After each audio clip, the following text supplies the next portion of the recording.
Tantor Audio, a division of Recorded Books, presents The Aliens Battle by Ella Maven, narrated by Reagan West and Gabriel McKnight. 1. Tricks. Without my weapons, I felt helpless. I hadn't realized how much I relied on my collection of blades and arrows until they were stripped from me. I huddled in the center of the cage and glared at any of the red aliens who came close. I thought I'd seen ugly aliens, but they didn't come close to these guys. The Joktal. Red-skinned like the devil, four-armed and massive. Their heads were a mass of thick bone shaped like an upside-down triangle, with horns wider than their shoulders, curving out from the top 2 points. They didn't really have lips, more of a gaping maw with sharp teeth and a flat face, except for bulging oval eyes. The one who walked alongside my wheeled cage held the leash of an eyeless, hunchbacked hound with one of his lower arms. With a bony, plated upper arm, he reached out and rattled my cage, just for fun, because they were dicks. I didn't react. The last time I'd yelled at them, they'd laughed and mocked me while cracking their glowing whips near the bars of my cage. At the thought of one of those touching my skin, I broke out in a cold sweat. I missed my friends. Their absence was worse than a limb amputation. There were only 7 of us, but we'd bonded over the unspeakable horrors we'd been put through since the day we woke up on a spaceship rocketing from Earth. We'd escaped our captors and had tried to make a life for ourselves as nomads on this planet until our camp was invaded by massive bipedal warthogs who smelled like rotten meat. I could still hear the anguish in Tasha's voice as she'd called my name. I hadn't been able to respond, as the pain of the warthog's grip had stolen my breath. And that was a lingering regret, that I hadn't responded, that I hadn't tried harder, that I'd failed. Dropping my forehead onto my folded arms, I clenched my jaw as I willed the tears to remain at bay. I wouldn't cry. I had to remain strong. I'd been delivered to these red aliens by the warthog fuckers, and they hadn't killed me yet, which had to mean something. Instead, we'd been traveling for days through dense jungle growth, over open fields and across rivers. Their hounds pulled my cage with thick chains attached to their harnesses. At the beginning, I'd been motion sick from the rocking of the cage on the uneven ground, but I must have gotten sea legs. Cage legs. And now could keep down the meager rations they supplied me. I'd tried to ask where they'd taken my friends, the other human females, and they'd ignored me. I couldn't imagine how scared Lou and Maisie were. They had always been the most emotionally fragile. Tasha would feel guilty. Amber would be vulnerable because of her mod. And Nev, I wasn't sure how she would be coping. I had held it together so far, as long as they didn't touch me. I'd always viewed my weapons as an offensive strategy, but now I realized I'd very much relied on them as defensive protection. Through the trees, the dark form of a structure began to take shape. I uncurled from my hunched position and crawled to the side of my cage. The Joktals ignored me, as their pace seemed to speed up, and within minutes the trees cleared to reveal a massive fortress, with walls easily 2 to 3 stories high. 2 large gated doors opened as the cage wheels rattled onto a wooden plank path leading inside. I swallowed down the bile threatening to rise in my throat. My brain screamed at me that entering those walls would mean nothing good. But I didn't have a choice. Locked in a cage, surrounded by massive aliens and their sharp-fanged hounds, I could do nothing but sit in terror as we entered the gates. Inside, the cage rattled to a stop, and the hounds who'd been pulling me pawed at the dirt of a barren courtyard. An unusual structure stood along one wall, a tall pillar with chains dangling from it. Each ended with a manacle. I shuddered and looked away. Before me were several structures, a few buildings, and one massive tower taller than the fortress walls. From the base of the tower, a group of half a dozen Joktuls emerged. I studied them as they drew closer. The one walking in front wore a vest, adorned with studs along with a belt strapped to his massive girth. From it hung several blades, and one of those glowing whips. The other Joktuls were not as armed, and each wore nothing but pants, boots, and a simple sash. The Joktuls around me, I had arrived in a fleet of a dozen, stood with their lower arms clasped behind their backs and their upper arms loose at their sides. He reached my cage and stopped a few feet away. Head cocked, he peered between the bars at me, like I was a bug to be studied. I resisted the urge to spit at him. "Bring her out!" he barked. I was grateful that they'd updated my translation implant with their language, so at least I wasn't in the dark when they spoke.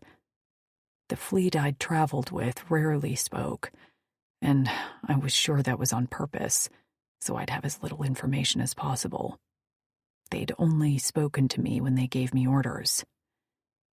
A Joktul opened my cage and reached inside to drag me out. I scrambled away from him, launching myself out of the cage into the dirt, and immediately rising on my own.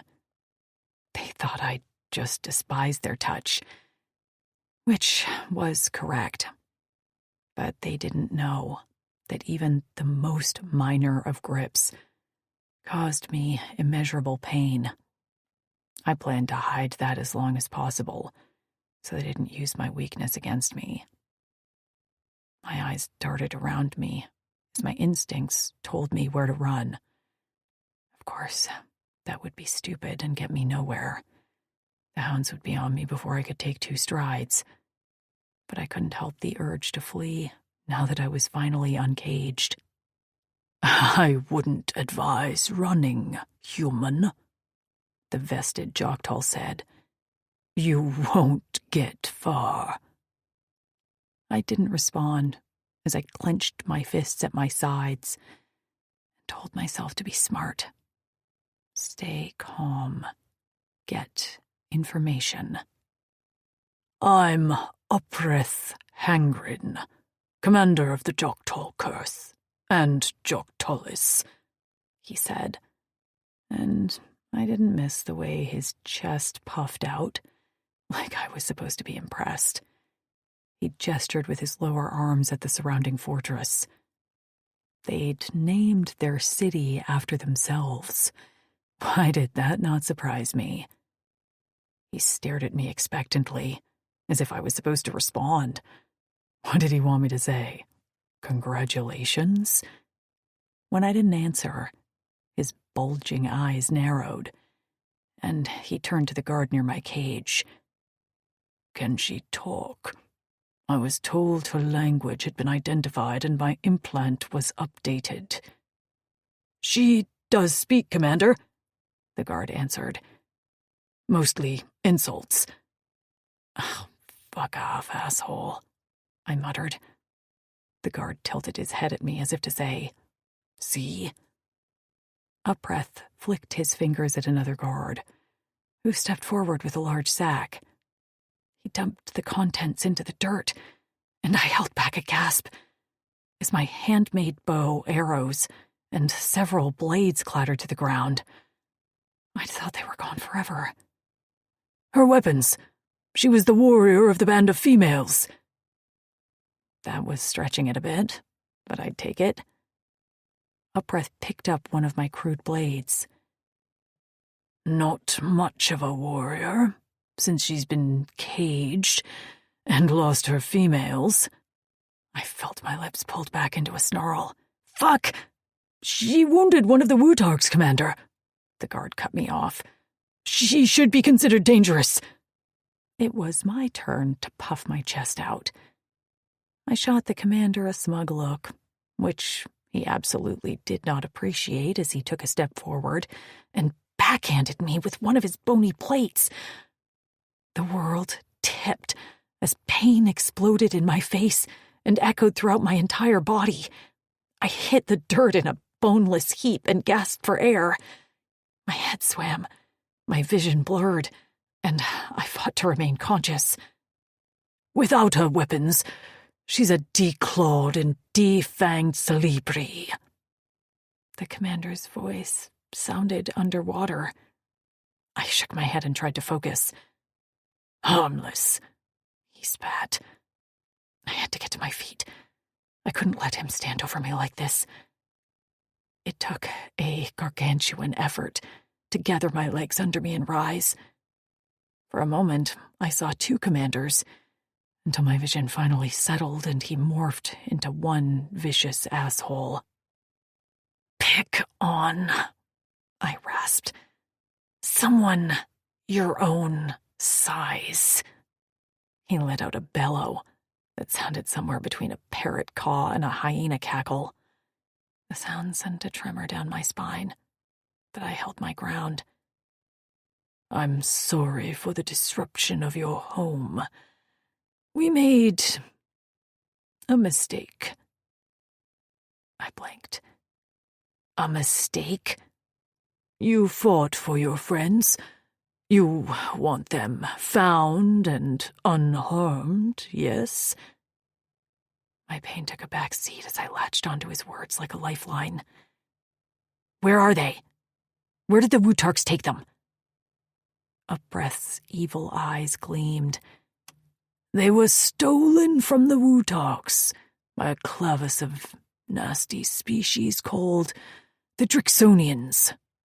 Unfortunately, the Drixonians will use them to breed more of their kind. My voice went hoarse as my stomach dropped to my feet. Breed? But you can help. My head spun, but it wasn't from the pain. All I could think about was my precious Lou and my brave Tasha violated by massive brutes.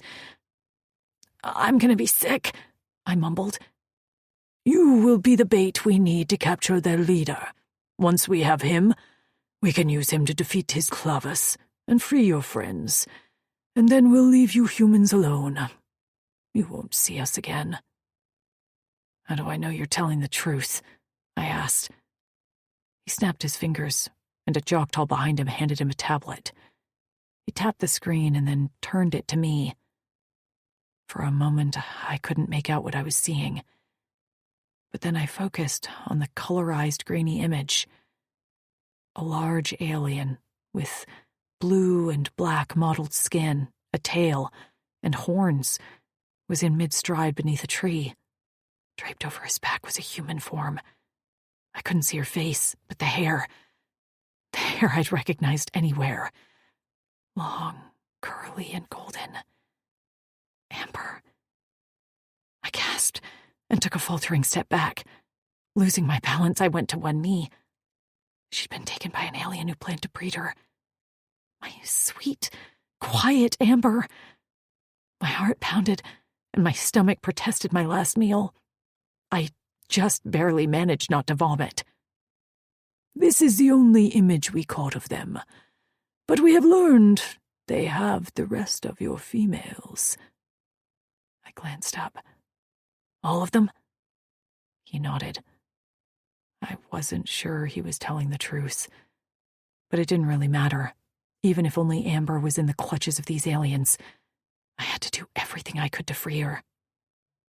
I slowly stood and forced myself to remain in control, when all I wanted to do was rage and scream and cry. You need me to act as bait to catch the leader? Yes. Once he sees you, he will do all he can to acquire you. Human females are of great desire to them. Gross. I straightened my back. I'll do it. Upbreath grinned. At least, I was pretty sure it was a grin, even though he had no lips. But his eyes seemed to crinkle at the corners and let out another delighted cackle sound. I knew you'd agree. The rumors about humans being stupid aren't true. I wanted to tell him to take his rumors and shove them up his ass. How soon can we go? Upbreath's lower hands stroked the coiled whip at his belt. His tongue snaked out to run along the sharp edges of his teeth. Now ended up being after a meal. I wasn't hungry, but ate anyway. Most of the gathered Joktalls sat on the ground in the courtyard, shoving discs of hard bread with dried meats into their faces. After being cramped inside the cage for so long, I stood to eat under the watch of a few guards. Upbreath walked around as if rallying his troops. I didn't understand what he'd meant about capturing us as a mistake. How had that been a mistake? I didn't believe that. Maybe all along he'd planned to capture us and use us as bait for these Drixonians. Whatever. It didn't matter. All that mattered now was getting my girls back. And then, well, depending on their condition, I'd decide if I needed to exact some revenge on the Joktalls. Humans weren't stupid, especially us, who had lived through what felt like several lifetimes. After our meal, they fortunately did not shove me back behind bars. My cage was invisible now, as it was the promise that I'd see my friends again. The leader of the Clavis is on his way back from their home city, Upbreath said, as we walked through dense brush. We're not prepared to take on the entire Drixonian population, but we've identified this Clavis as isolated. That made sense. So, what do I have to do? We cannot cross the borders in large numbers, not enough to bring down a Drixonian leader, but you can position yourself on his homeward path. He handed me my bow and one of my arrows. Shoot him with this. Nowhere fatal. We want him alive. The tip is poisoned with an herb that will render him unconscious. Next, he handed me a small cylinder. Then send this signal into the air. We will send a few Joktalls over the border and drag him back. I took the items, noting the arrow point glistening with poisoned oil. My hands shook slightly, and I did my best to hide that from Upbreath. I wasn't worried about harming this Drixonian. I would have killed him if they asked me to, in order to free my girls. I was concerned I'd mess this up. My friend's safety rode on my shoulders. When we reached the borders, Upbreath gave me explicit instructions on how to travel the rest of the way to cross the Drixonian's path. I ventured a few paces away and looked over my shoulder. Upbreath remained where he stood, a dozen guards at his back. He motioned with all 4 arms for me to keep going. I took a few more careful steps as I kept a large tree in the distance in my sight line. Upbreath said as long as I kept that in front of me, I'd encounter the Drixonian. Soon I could no longer see the Joktalls, and unease slithered under my skin. Should I run? They'd left me unattended. But then, how would I ever find Amber and the rest of my girls? I hated that I couldn't trust the Joktalls, and that I didn't know their motive other than to capture this Drixonian. Legs aching and sweat dripping down my back, I walked for what felt like an hour. Maybe it was a half hour. Maybe it was more. I couldn't tell, and it seemed like the sun had moved little. I traveled over some fields of yellow flowers, and in the distance, I swore I could hear the rush of water. Suddenly, A new sound floated on the breeze. I froze for a moment before sprinting the rest of the way across the field and diving behind a tree. The buzzing sound grew louder until movement in the trees caught my attention.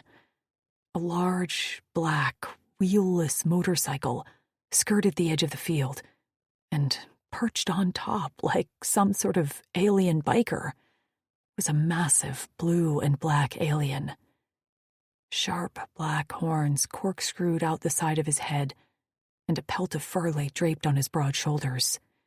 Instead of eyebrows, a row of bumps highlighted his prominent brow. Studded with bladed armor, his tail whipped in the air behind him. Long, dark hair swirled around his head, and his violet eyes glowed fiercely. I'd seen one of these aliens before, briefly, and from a distance. This close, I was struck a little dumb by his intimidating energy. I was supposed to shoot this guy. I took a step out from behind the tree, and I knew the second he spotted me. His head jerked up, his eyes settled on me like a laser, and he banked the bike, which hovered a few feet in the air, thanks to the powerful jets of air underneath. He leaped off the bike before it settled on the ground, landing in a neat crouch. When he rose to his full height, I noticed he had a long sword strapped to his back with a leather harness. Fuck, he was huge and scary. He watched me like a hawk watched its prey, and he walked with a predator's careful, graceful steps. The Joktalls had been right. I was a prize for this Drixonian. He wanted me. How had Amber felt when one of these brutes grabbed her? Was it this one, or another one? I'd vowed I'd never be owned by anything ever again, and I had also vowed to protect my friends from the same fate. But this blue alien had now threatened that. Fuck them. He said something in a guttural language I didn't understand. The Joktalls didn't deem it necessary for me to understand him. My bow and arrow remained strapped to my back, hidden from view. I just needed him to come a little closer, so he was within my range. He spoke again, and this time he seemed angry. Did he expect me to come to him like a good little breeder? My lips peeled back from my teeth. In about 5 more feet, he'd be close enough to shoot. "Come on," I whispered, and his gaze dropped to my mouth. I felt a flush of heat at the way his eyes fired. He came to a halt, and I nearly groaned because he was still out of range. His nostrils flared, and his hands flexed. Shit. What if he had a laser gun? Something to incapacitate me. I had to act now. Offense. Offense. With a cry, I lunged forward while reaching behind my back for the bow and arrow. I notched it on the run, and the Drixonian's eyes went wide. He bellowed out a word, but I'd already let the arrow fly. The tip pierced his shoulder, and his body jerked at the impact, but he didn't fall. As he yanked it out easily, black blood oozed down his arm. His fingers tapped up the shaft until he reached the end, where I'd carved a maple leaf into the wood. His eyes flicked to me as he tossed the arrow to the ground and walked forward, faster this time. My breath caught. Why wasn't he going down? He needed to pass out. Now! Panic flared in my chest as I stumbled backward. "Stop!" I called out, as if that would do anything. But this wasn't going the way it was supposed to. The Drixonian was still moving, still advancing. Suddenly his steps faltered, and his arms flung out at the sides as if to keep his balance. He shook his head and took another step forward, but his leg buckled, and he went down on one knee. I nearly wept with relief when his body listed to the side. That was when his head lolled, and he speared me with one last purple gaze. And what I saw there wasn't what I'd expected. He looked betrayed. In the next second, his body pitched over with a thump in the long grass.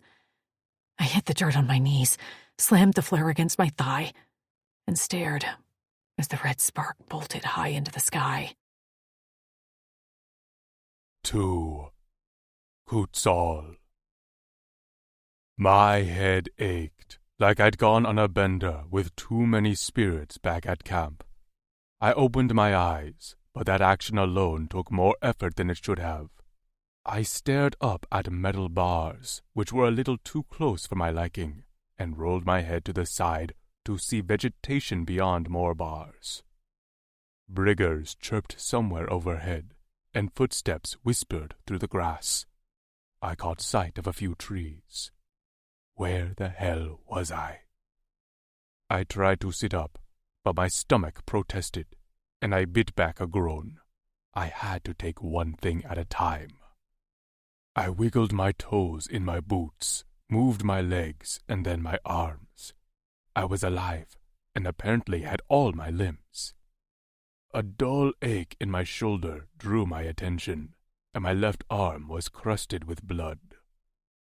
Then it came back to me.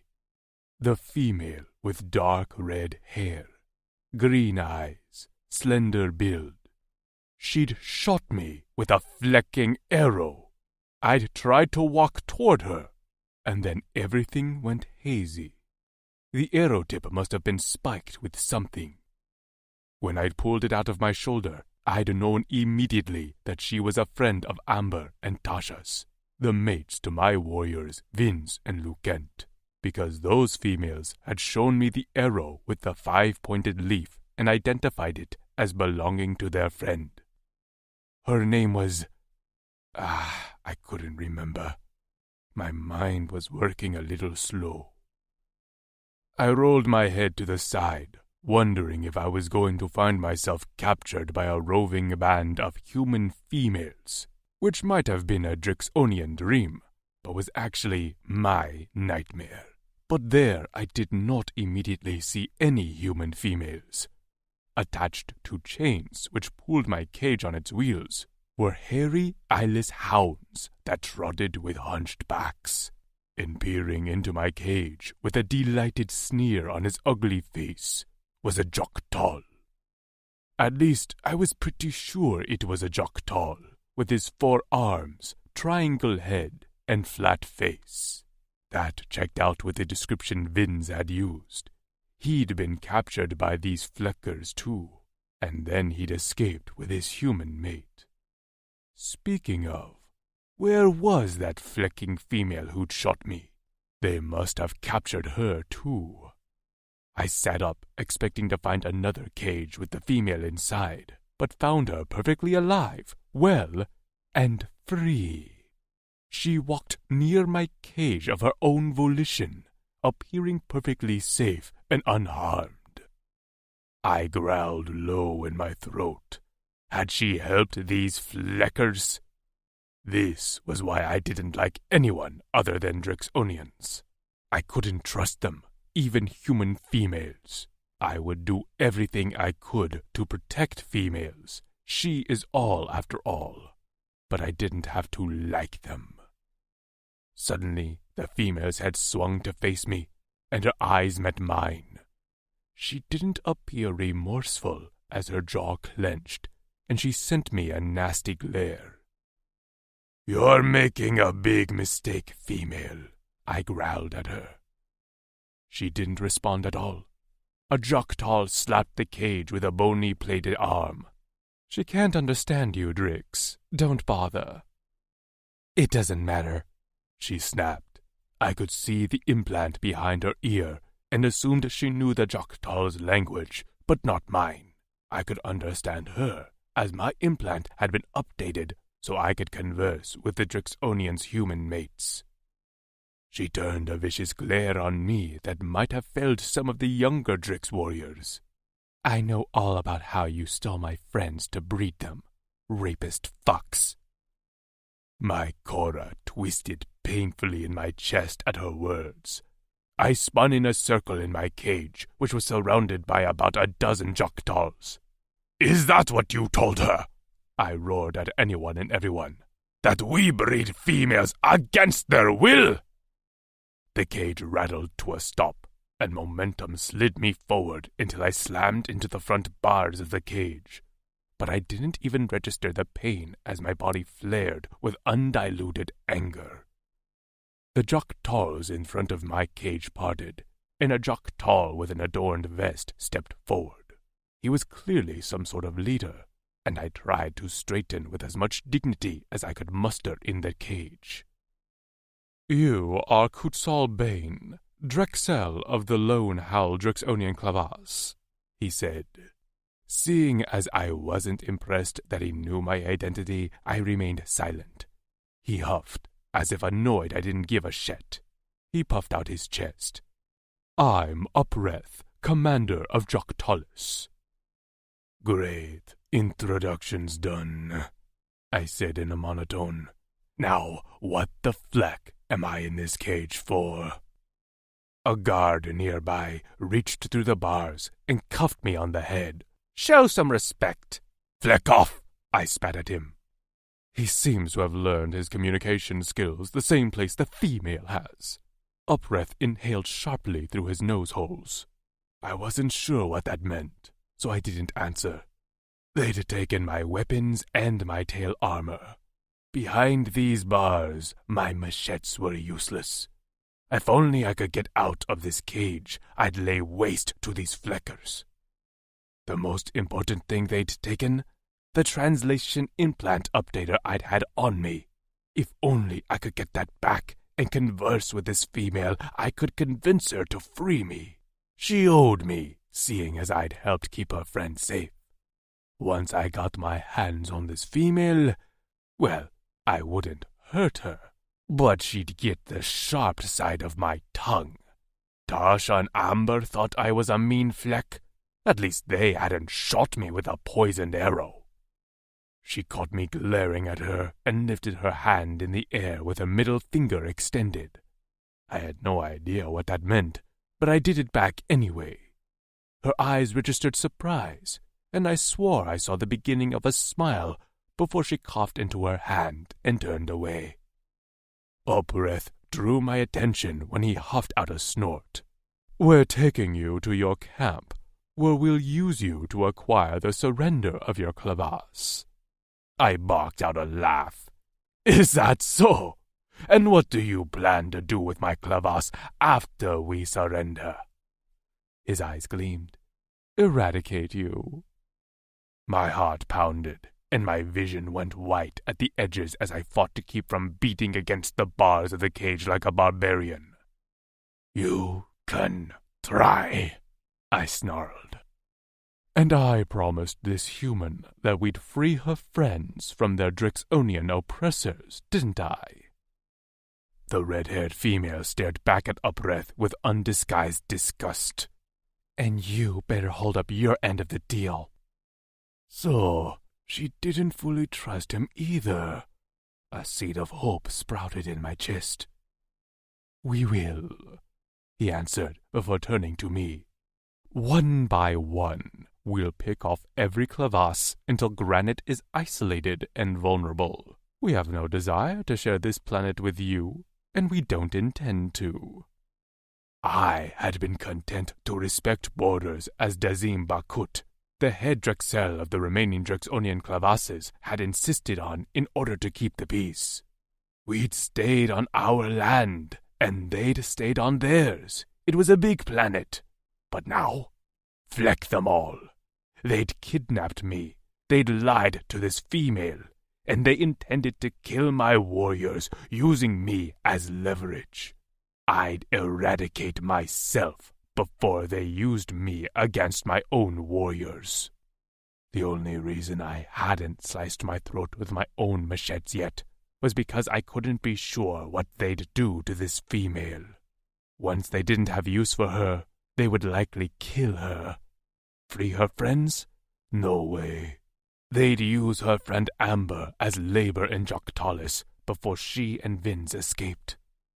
Now they were a happily mated pair. If only this female knew how well her friends were cared for by their mates. I stared back at Upreth, who watched me expectantly, clearly wanting a rise out of me. But I'd given them enough reactions for the day. I couldn't let my emotions get the best of me. From now on, I had to be level-headed and smart. So much was riding on me, As much as I trusted my warriors not to surrender to save my life, I couldn't be sure that Vince wouldn't do something stupid or Axton wouldn't risk it all for me. So I stared back at our breath, refusing to give him the reaction he so clearly wanted. With a sneer on his lipless mouth, he turned and marched forward. I watched his back until the guards closed ranks behind him. My cage rattled once again as the hounds pulling it began to walk. I sat down in the center of the cage, braced my wrists on my bent knees, and closed my eyes. I'd been in worse situations. Back when the prospering Drixonian civilization ran this planet, the females of our species ruled our councils, while the males were warriors whose job it was to defend. Every male was required to train at an early age and serve until they could retire. Desertion was the ultimate taboo, and when a warrior fled his duties, his entire family suffered. I was one of those sons whose father abandoned his post.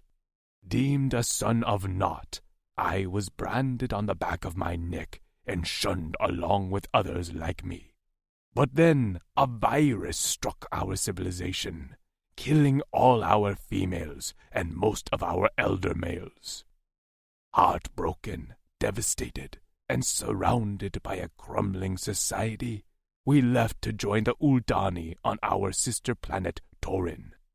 As sons of Naught, we received the worst jobs for the Uldani, and some of us put through unspeakable horrors, like Vince. We didn't learn for many cycles that the Uldani were responsible for starting the virus in an effort to gain Drixonian warriors as soldiers.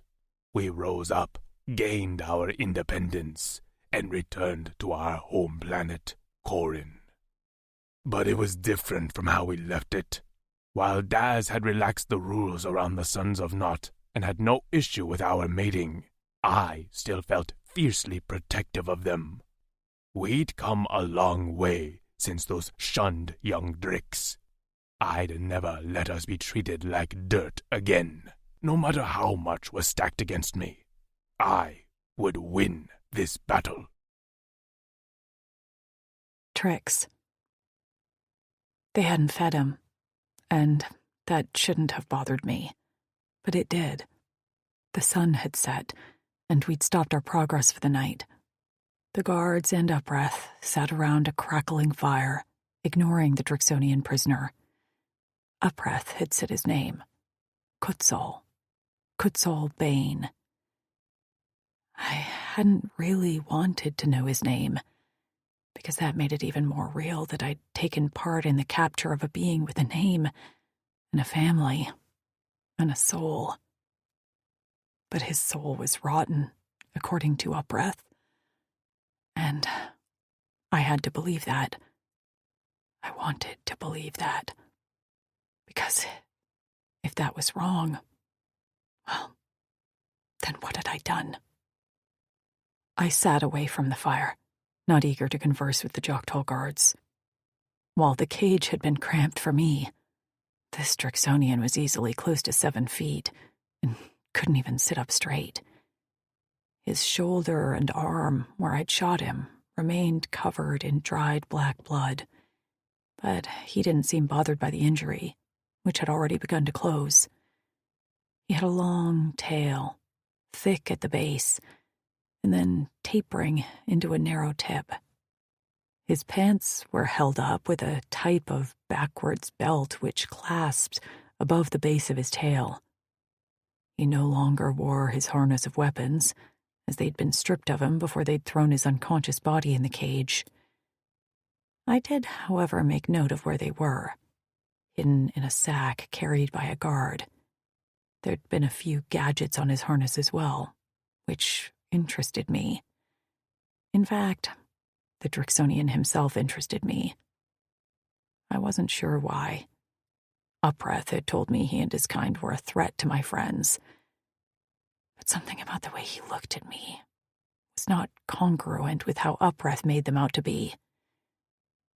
There was a high-level intelligence behind those purple eyes, even when he was angry. But ever since Upbreath told him he planned to eradicate the Drixonians, Quetzal had fallen silent, contemplative. I sensed a simmering tension under his skin, but other than his initial outburst when he woke, he maintained control over his emotions in a way that impressed me. He exuded an aura of pride, but not boastfulness like Upbreath. There was a distinct difference between the way Quetzal possessed a powerful confidence and how Upbreath wore the same, like an ill-fitting coat. I liked to think I was a good judge of character, but without being able to converse with Quetzal, I was only left with my gut feeling. Without my girls, I'd lost my footing a bit, and I couldn't be sure if I could trust my instincts. Since they were all I had, I knew I needed to get my head right, and soon. I ate the bland meal bar and washed it down with some water. I had more left in my skin, and I knew every morning our skins would be refilled. I could drink more, which I didn't need. I could pour it out, or I could share it with the Drixonian. Shit, Drix, I mumbled to myself. Why was I doing this? Why was I drawn to this blue alien? It wasn't like I had ever been into bad boys. I didn't write letters to inmates. Back on Earth, I'd been an average kickboxing instructor with a pathetic social life. When the Jok'tals began to bed down for the night, I remained sitting against the trunk of a tree, hidden in shadows. Upbreath was the first one to sleep, and his snores filled the small clearing. A few guards stood watch, but they weren't paying any attention to me, or to the Drixonian prisoner for that matter. They were stationed on the outskirts of the camp in case of intruders. I couldn't tell if the Drixonian was awake or asleep as I inched closer to his cage on a low crouch. He sat propped up against the corner of the cage, with one leg stretched out and the other bent at the knee. His tail, which seemed to be in constant motion, lay still. The dying fire still offered enough light for me to see him better as I stopped outside his cage. The black and blue of his scales were blotchy like snakeskin, and dulled to a lighter blue on the thinner skin of his face. One side of his long dark hair was tucked behind an ear, studded with multiple golden piercings all along the rim, which glittered in the firelight. His black horns on either side of his head tapered to a sharp point that I imagined could do some real damage in battle. Eyes closed, his chest rose and fell, with deep, even breaths. The hand closest to me rested palm down on the bottom of the cage, and I noted the massive size. He could palm my head with that thing, probably squish my skull and pop it like a grape. Not to mention his muscled chest and thick thighs. This alien was built like a brick shithouse. Curious what his scales felt like, I reached through the bars of the cage and gently brushed my fingers along the skin of his wrist. The pads of my fingers burned slightly at the touch. His skin rippled, and then from beneath his scales, all along the outside of his forearm, a row of black blades emerged. I yanked my hand back, but I wasn't fast enough. Quick as lightning, his eyes popped open, purple irises glowing in the dark, and he grabbed my wrist. Pain shot up my arm as his skin came into contact with mine in a punishing grip. In order not to alert the guards, I clapped my hand over my mouth, but my knees buckled, and I knew my expression showed anguish. As quick as he'd grabbed me, he let go as if electrocuted. I clutched my arm to my chest as the pain faded as quickly as it had come. The Drixonian was now on his knees at the edge of the cage, his fingers wrapped around the bars, and he stared down at me in what I could only see as concern. His chest heaved. "Guido," he said in a low rasp, By Guinevere? Was he asking me if I was okay?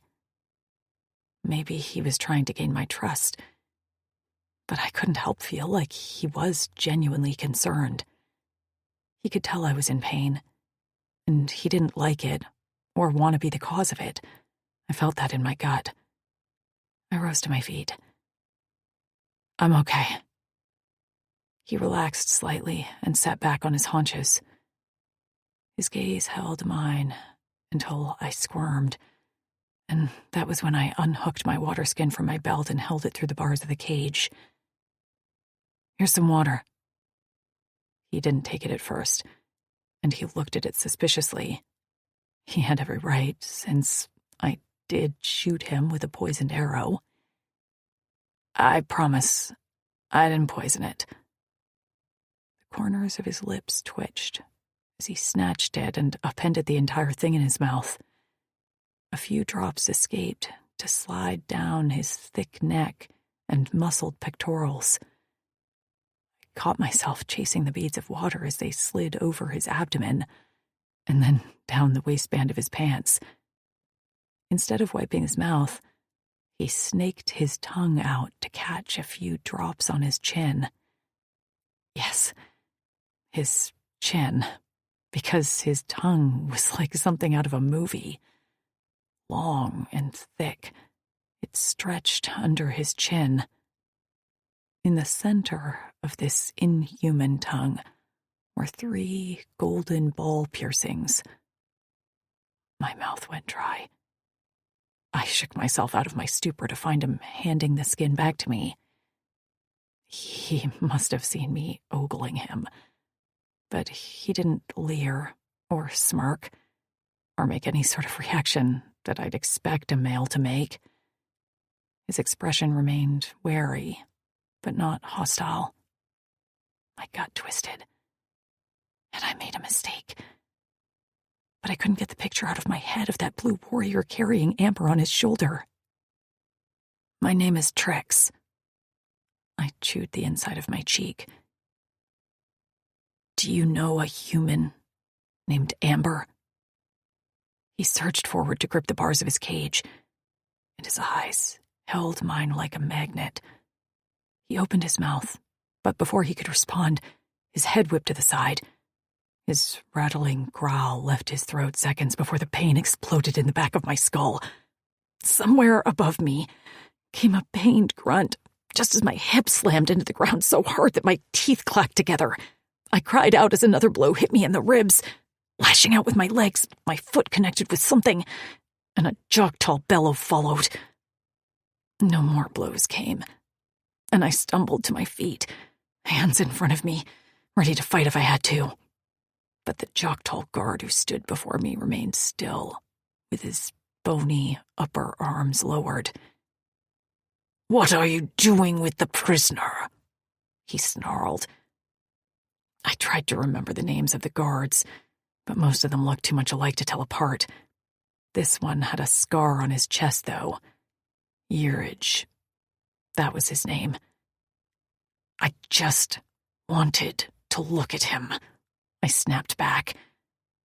Warm, wet liquid trickled down my neck, and I reached behind me to find my head was bleeding. Great. Did you really have to hit me? Go to sleep and stay away from him. He clapped a lower hand on my shoulder and shoved me away from the cage. I stumbled forward, tripping over a root, and just barely caught myself from face-planting. I turned to glare at him, but Kutzal caught my attention.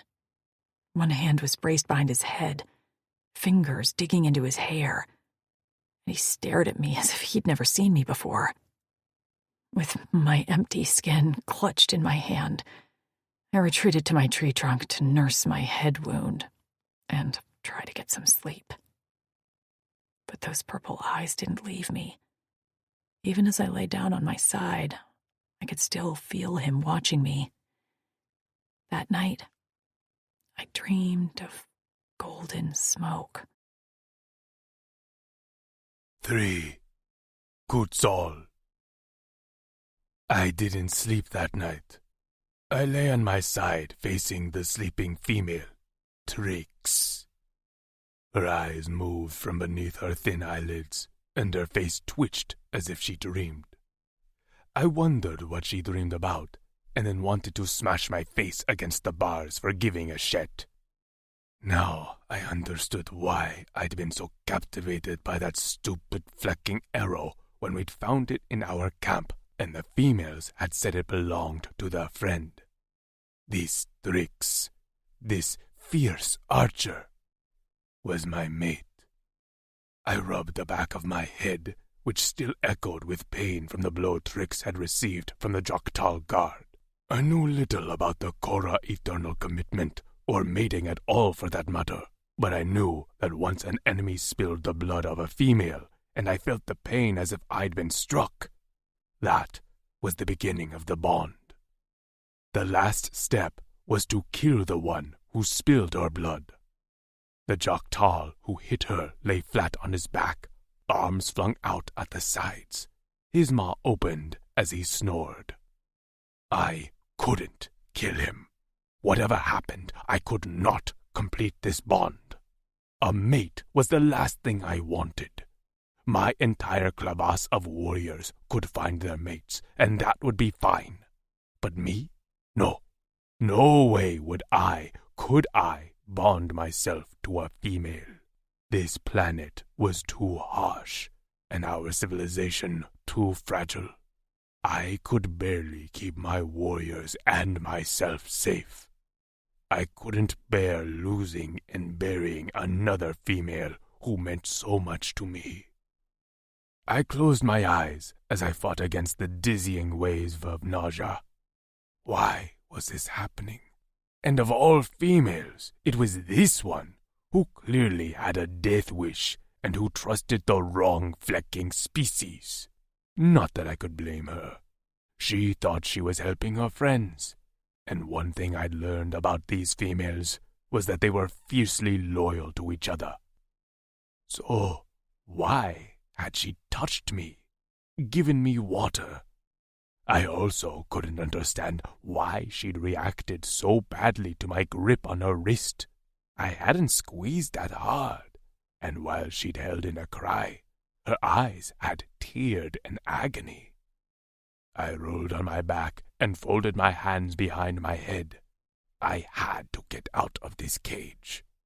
And as much as I didn't want to spend more time than necessary, I'd have to take her with me. She is all was the Drixonian creed, and no matter what, those were the words I lived by.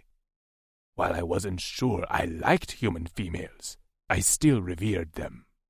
Although this one, she wasn't like Amber and Tasha.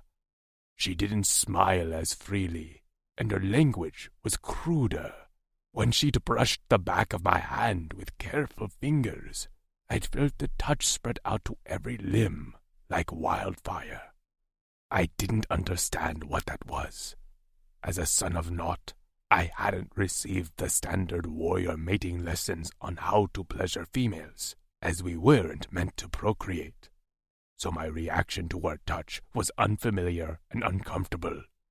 But yet, I wanted it again. "Fleck," I muttered, rubbing my hands over my face. I had to get my head straight. I couldn't be worrying about the female's feelings toward me or my feelings toward her. Feelings were useless. There wasn't time to convince the female to trust me. And even if we could communicate, I wasn't sure I had the patience to do so. I could only control myself, which meant it was up to me to get free. That was all that mattered. Pay attention, plan, escape. I wasn't voted Drexel of the Outcasts for nothing. It was another day before I had my chance. While I didn't scout the borders as much as some of my warriors, I knew the area well. I'd lived here a long time ago, and this land was familiar.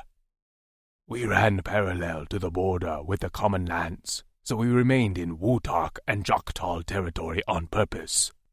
Once we crossed the borders, one of my warriors would see and sound the alarm.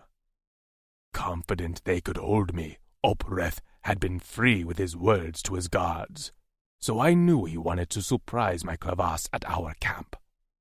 At dusk the next evening, about half of the guards, along with Opreth, left to hunt game as the food stores were dwindling. The guard who had struck Trix was part of the hunting party, making this the perfect time to free myself without having to kill him and bond myself to the female. And the best part, the hunting party had taken the hounds. The remaining guards began to make camp, starting a fire and setting out bedrolls. The female sat by herself with her legs crossed, gaze flitting between me and the guards as she ate a bowl of cold stew. Earlier that day, I'd found a meal bar in my cage, and later half a skin of water. I knew it was the human leaving me food. It seemed the Jok'tars had no intention of feeding me on any sort of regular schedule. "Shouldn't you feed him?" the female called out suddenly. I went still. I didn't care about food, but I needed one of the guards to come near my cage. Sticking a hand inside would be even better. "Why?" one grunted. "What's the point on capturing him if he dies before we get to his camp?" she asked. "I didn't risk my life to shoot him for no reason." The guard who usually positioned himself at my cage stood, and the keys on his belt rattled. My Cora sped up as he dished a splash of stew in a bowl and began to walk toward my cage. He angled it to fit through the bars of the cage and dropped it so that the bowl upended. The meager amount of stew splattered on my boots. "There," the guard sneered. "Are you hungry? Lick it up, mongrel." I stared at him impassively, but coiled my muscles to prepare for action. When I didn't respond to his taunts, he reached through the bars of my cage and shoved the bowl closer to me. "Come on!" He didn't get one more word out. I grabbed his arm and yanked. His body hit the bars outside the cage. My unleashed machetes slipped through the bars and slammed into the soft skin under his chin. Jok'tar blood spurted around my blades. His eyes bulged as he struggled weakly. "Daneth," one guard called from nearby the fire. "Are you okay?" I tugged my machetes free of his chin, and right before he dropped, I snatched the keys off his belt. As soon as he hit the ground with a gurgled thud, the remaining Jok'tar guards raced toward my cage, but they were too slow. I had the key in the lock and turned before they made it halfway. Leaping out of the cage, I hit the dirt in a crouch and surged up just as the first guard made it to me. I slashed my machetes across his neck, and he arched away with a cry. A whip wrapped around my leg, and I smelled the sizzle of burnt cloth a moment before the pain of the charged weapon sliced into my thigh. With a grunt, I sliced through the whip with my machetes, and the end turned brown before it fell away. 2 guards approached me at once, and I felt a blade tear into my injured shoulder, just as a bony plate slammed into my back.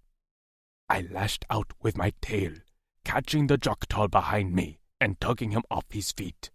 I punched the Jok'tar in front of me and immediately regretted that decision. His head was like a solid wall, and I definitely did more damage to my fist than I did to his face. He sneered at me, and I ducked just before taking a bony plate to the face. Snatching a knife off his belt, I slammed it into his thigh. He hollered and staggered back. Whirling around, I slammed my machetes down into the face of the Jok'tar behind me. Again and again, I stabbed him with my sharp blades until his face was a mess of blood and flesh. Facing the last Jok'tar, I pulled the blade from his thigh and then slammed it into his neck. He staggered, spit up blood, and then crumpled to the ground. My shoulder ached, my thigh was on fire, and I was seeing double. I had to get the fleck out of here before the hunting party returned. Turning around, I halted abruptly as I faced an arrow aimed directly between my eyes. Bow strung taut, feet planted, The human female stared at me with a clenched jaw. Her arm quivered slightly as she faced off against me, and a fierce bolt of respect surged through me. She'd seen me slice through 5 Joktal guards, but she didn't back down from threatening me. She swallowed thickly before shifting her stance slightly, but her bow didn't waver, and that arrow would pierce my skull if she let it fly. She kicked something toward me, and I glanced down to find my implant updater. "Choose your language and toss it back to me," she ordered. Keeping my gaze on her, I bent down and grabbed the updater. After spinning the dial to my language, I rolled the updater back to her. She seemed unsure of her next step. In order to update her implant, she'd have to lower her bow. But lowering her bow meant opening herself up to what she considered a threat. Me. As much as we didn't have time for this, I realized the female wasn't content to be a pawn in this game between the Joktals and me. I needed her trust, and she seemed desperate to want someone she could trust. So I held my hands out, palms up, and stepped away from her. Then I turned my back to her.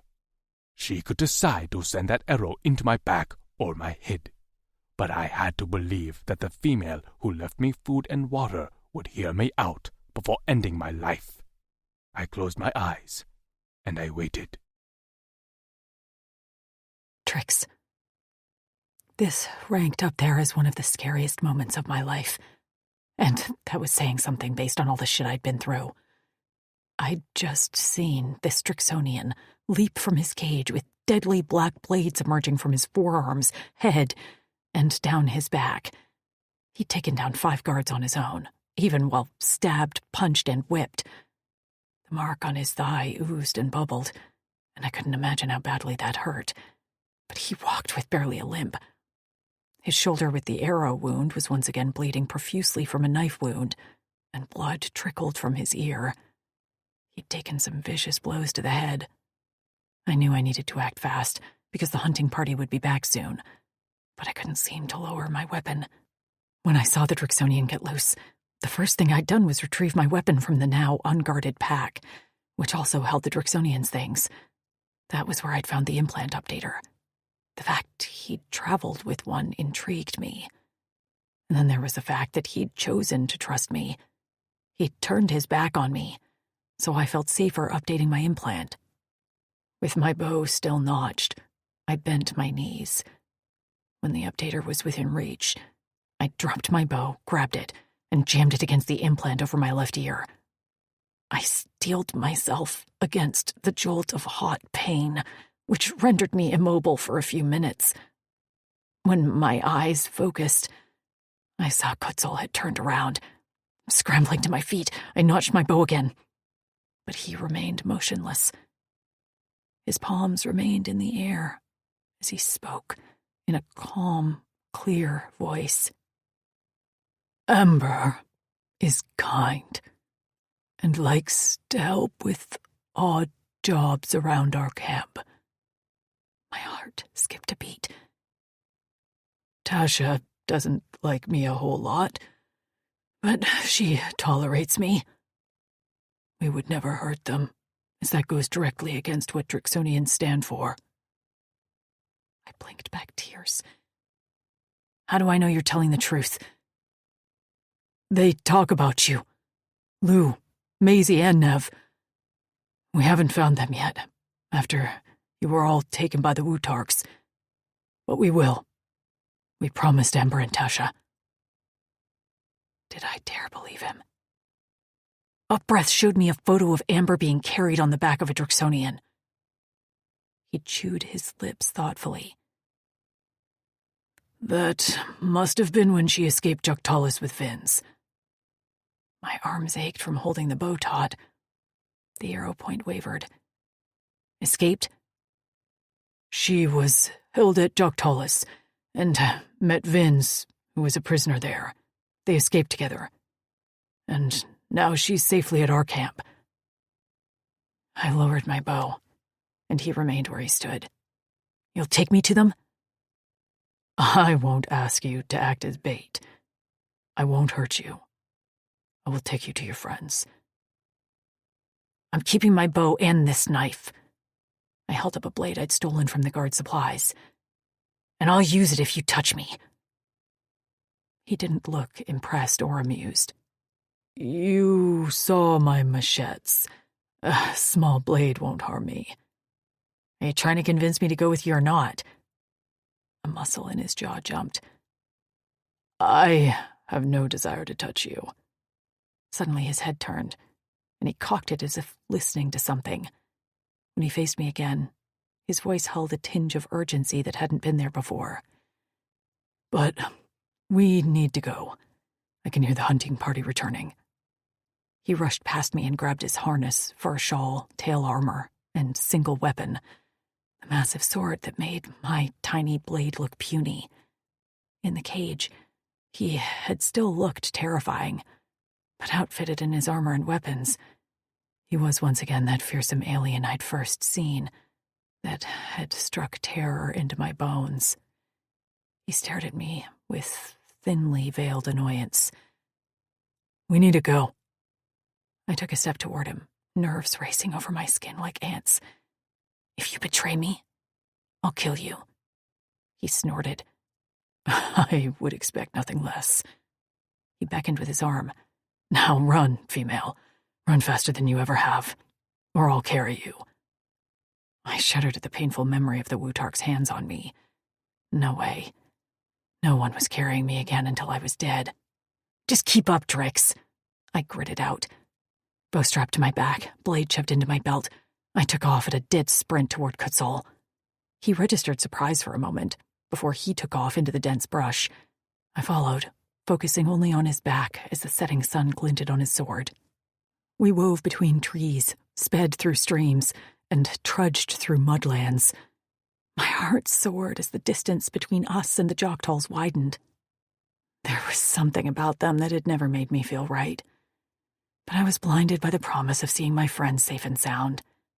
Now, according to Kutzal, the Joktalls had promised something they couldn't give me. Only 2 of my friends were ensconced in the Drix camp. So, where were Lou, Maisie, and Nev? I was just beginning to think we were free and clear when the howl of the Joktall hounds split the darkening sky. By now, the sun was merely a sliver on the horizon, and the eerie howl in the near darkness felt like an arrow in my back. I stumbled, and the Drix reached back to help me up, but pulled his arm back at the last moment. Are you okay? He asked. The fucker wasn't even breathing hard, whereas I felt like I'd run a marathon. I couldn't hide my heaving breaths as I bent and braced my hands on my knees. I grimaced as the cramp in my side stabbed my guts like a hot poker. Fine, I gasped. Almost there, he said. That got me to stand upright. Where? The camp? He shook his head. We're a couple rotations away. The Joktalls will expect us to head straight there. A shadow crossed over his face, and his eyes darkened for a moment. I know a place we can hide. Along the way, we'll disguise our scents. How? He didn't bother to answer as he turned and took off on a run. With a groan, I followed, hoping like hell I didn't step on something and turn my ankle. As we ran, the dense brush gave way to a field full of plants that reminded me of closed green pumpkin flowers, if said flowers were the size of a small sedan. The stems were thicker than my body and arched about 8 feet in the air, but the weight of the flowers bent the plant like a hook, so the edges of the massive green petals nearly kissed the ground. While the girls and I had explored a good bit of the landmass we currently resided on, I'd never seen a plant like this. They smelled of a musty floral perfume, like something I'd have expected my grandmother to wear. Kutzal stopped in the middle of the field and lifted the edge of a petal. Pointing inside, he said, "Get in." I blinked at him. "I'm sorry?" "Get in," he said again. Yeah, I heard you, but how?" He ignored my question and ducked beneath the petal. The flower shimmied, and one of the petals bulged outward as he struck it with an elbow or his head. "Follow me!" he called from inside, his voice muffled. "This is fucking weird," I muttered before lifting the petal. Inside, Kutzal sat in a pile of what I could only describe as goo. Cloying, nose-tingling, sense-overloading goo. I pinched the bridge of my nose as I fought the urge to gag. Climbing up inside the flower, I rested my back on the bulbous base, while Kutzal closed the bottom of the flower, sealing it with goo so it didn't open and dump us out. The petals were a thick, opaque green, although some moonlight filtered through, and dangling above us like a chandelier was the stamen. Kutzal reached up and snagged an orange stamen tip that crumbled in his hand like a smashed peanut. He placed a few bits on his palm and held it out to me as he tossed the rest in his mouth. I shook my head. "No thanks." My voice came out nasally as I still had my nose plugged. His lips twitched, and he let out a little snort. "The Chugga's secretion will mask our scent. I'm pretty sure I'll smell like this for the rest of my life. It washes off. If you say so." I should have been grateful, but I was merely trying not to pass out. The scent was so strong that even when I inhaled through my mouth, I swore I could taste it. My stomach protested. I was about to punch my way through the petals to get away from the scent when a nosehound brayed nearby. My eyes shot to Kutzal's. He stared back at me with his fingers pressed over his lips. Right. I had to be quiet. As much as I wanted to fight, this was the better strategy. We didn't have the element of surprise anymore. We would have to fight half a dozen Joktalls plus their nosehounds. Kutzal's wounds still appeared red and angry, although he didn't appear to be favoring them. I gazed across our flower hideout to see his torso was marred with scars. He probably was no stranger to pain. And, for some reason, that hurt my heart. He stared back at me, and his Adam's apple bobbed as he swallowed. His violet eyes burned, and his fists clenched and unclenched on his thick thighs. The whip had burned through his pants, so the fabric of one pant leg now remained crumpled around the base of his boot, to reveal his scaled thigh and calf. The wound oozed a clear pus, and I worried it was infected. I scooted closer to him, careful not to jostle the flower and reveal our position. His eyes narrowed at my movements, but he remained still as I slid in the goo next to him. I tore the fabric of his torn pant leg and removed it from the base of his boot. With my teeth, I ripped it into strips. Some I stowed in my pockets, but I took a few and began to wrap his thigh. I was careful not to touch his skin, but I could feel the heat of his body as I sat close to him. He sat tense with his arms braced behind him, curled into fists. His breath ruffled the hair on top of my head. I didn't think anything of it until I noticed the groin of his pants begin to tighten, as a bulge appeared beneath the fabric. Tying off the wrap, I yanked my hands back to find he wasn't looking at me. His face was turned away, eyes closed, and his lips moved silently. My skin flushed, and for one absolutely crazy moment that I chalked up to my delirium in this flower, I thought about touching him. Would that bulge be hot in my hand? Would he flash those violet eyes at me with lust? I swallowed around my suddenly dry throat. "Kutz," he cut me off in a raspy voice. "Please, move away, female."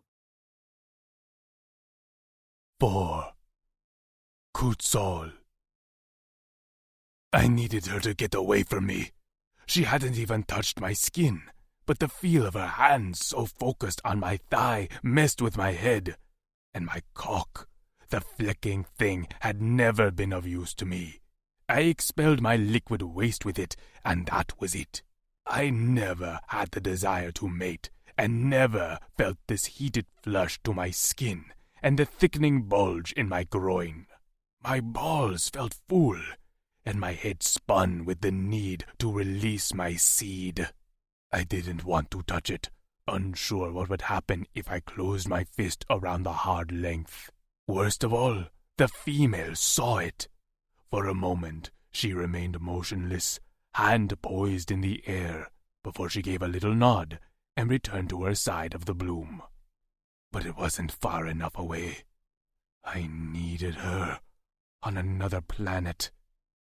Despite the overwhelming scent of this plant, I could still smell her, the freshness of her skin, and the earthy tones of her hair. When the footsteps outside came closer, followed by the gruff tones of the Jok'tals, I lifted my gaze to hers. Our eyes met, held.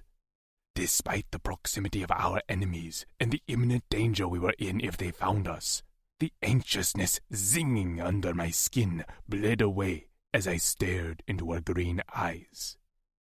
Back at camp, Amber and Tasha spoke easily with the other warriors, and even Tasha had granted us a certain level of trust when she'd first arrived. But Trix wore her distrust and mental guard like physical armor. I didn't think that was because of the lies she'd been told about us.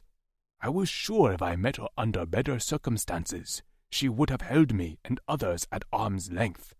In a way, she reminded me of myself. As she held my gaze, a bit of her wariness faded. The lines around her eyes softened, and her lips, which she usually held pursed and tense, had softened. I shouldn't have cared about that. It didn't matter she remained cautious of me as long as she didn't do anything to jeopardize our escape. But I found that I liked this soft look on her. "Hounds lost the scent, Commander," a Jok'tal spoke. I recognized his voice as the one who struck Trix, and I wished I could plunge my hand through the petal and rip his throat out. "How?" Upreth roared. "They didn't have much of a head start. This can't stand. We must find them. That Drix killed 5 of my warriors." I couldn't see their forms in the dark and through the thick petals, but I could tell they spoke nearby.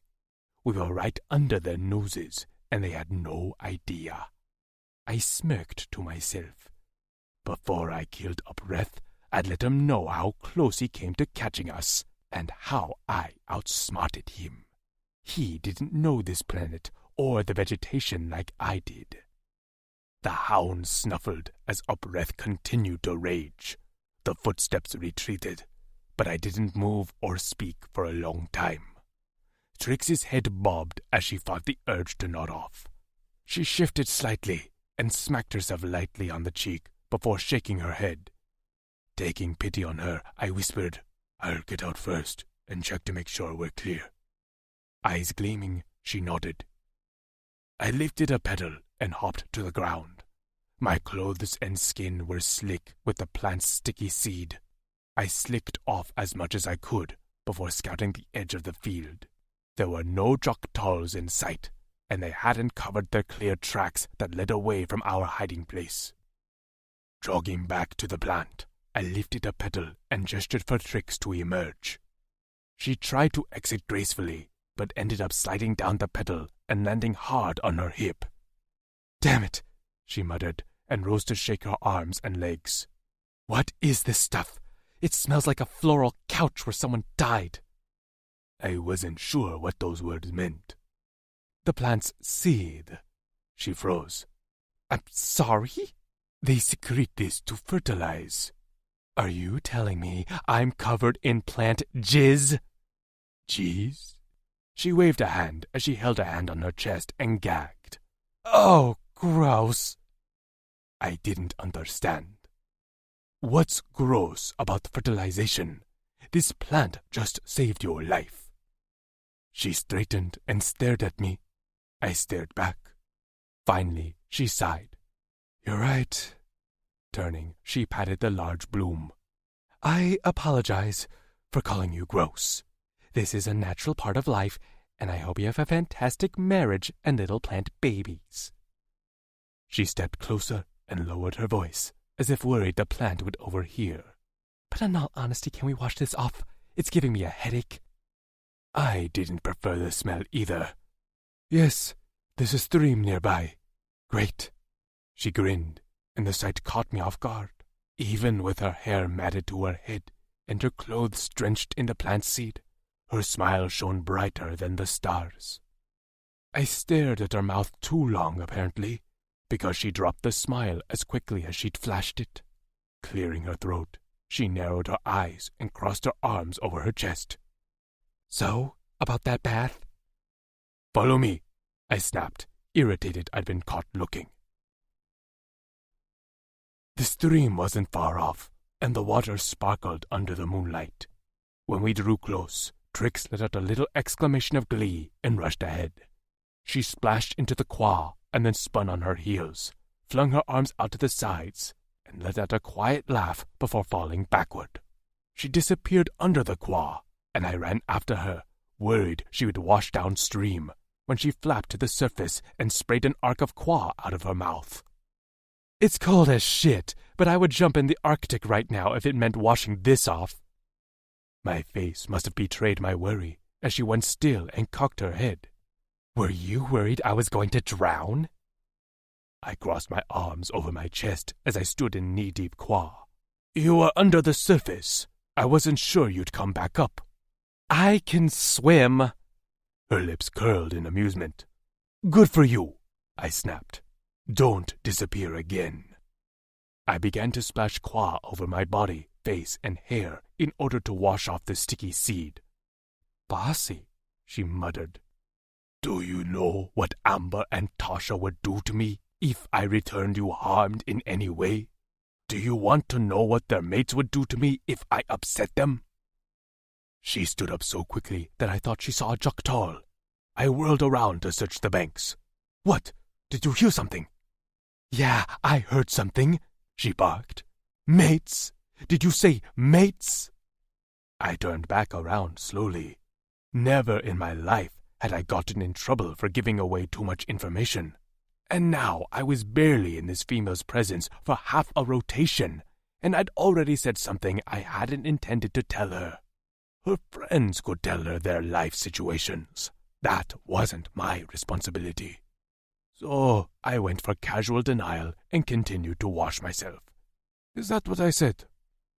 She stomped toward me, and I was impressed such a small creature could make that much noise and displace that much Kwa.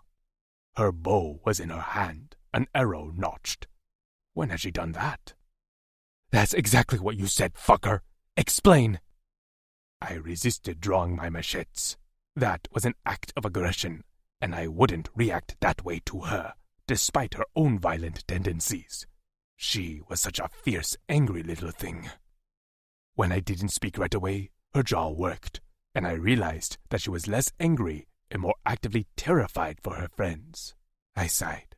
"I can explain, but I'd like to do so without an arrow in my face." "Is there a sign here that declares this stream as your property where you make the rules?" I'd had enough of her sharp tongue. I reached out and grabbed the bow before yanking it toward me. She lurched forward with a cry and caught herself before smacking into me. Our faces were so close I could feel her breath, and my chest almost brushed hers when I inhaled. The bow remained pressed to my shoulder. "Look, female," I growled. "I'm getting tired of you threatening me. We'll have a conversation like flecking adults, or we won't have one at all. And I'll carry you back to camp hog-tied and gagged. Is that what you want?" Her nostrils flared. She struggled to tug the bow from my grip, but got nowhere. Grunting in frustration, she peeled back her lips to reveal her blunt teeth in a snarl about as ferocious as a baby salabri. "You're an asshole." I think Tasha called me that too. If it's an insult, it's accurate. I don't need you to like me tricks. I just need you to not want to kill me. She didn't answer, only huffed out a furious breath. I cocked my head. Do you want to kill me? No, she said quickly, and I believed her. She licked her lips. But I would like to hit you once or twice. A good slap. I shrugged. Then slap me. Her head jerked. What? Then slap me? Her brows dipped, and she blinked a few times as her mouth went slack. Wait, I don't really... Nose scrunched. She stomped her foot. It's no fun when you know it's coming. I barked out a laugh and shoved her away. She stumbled back a few steps but lowered her bow.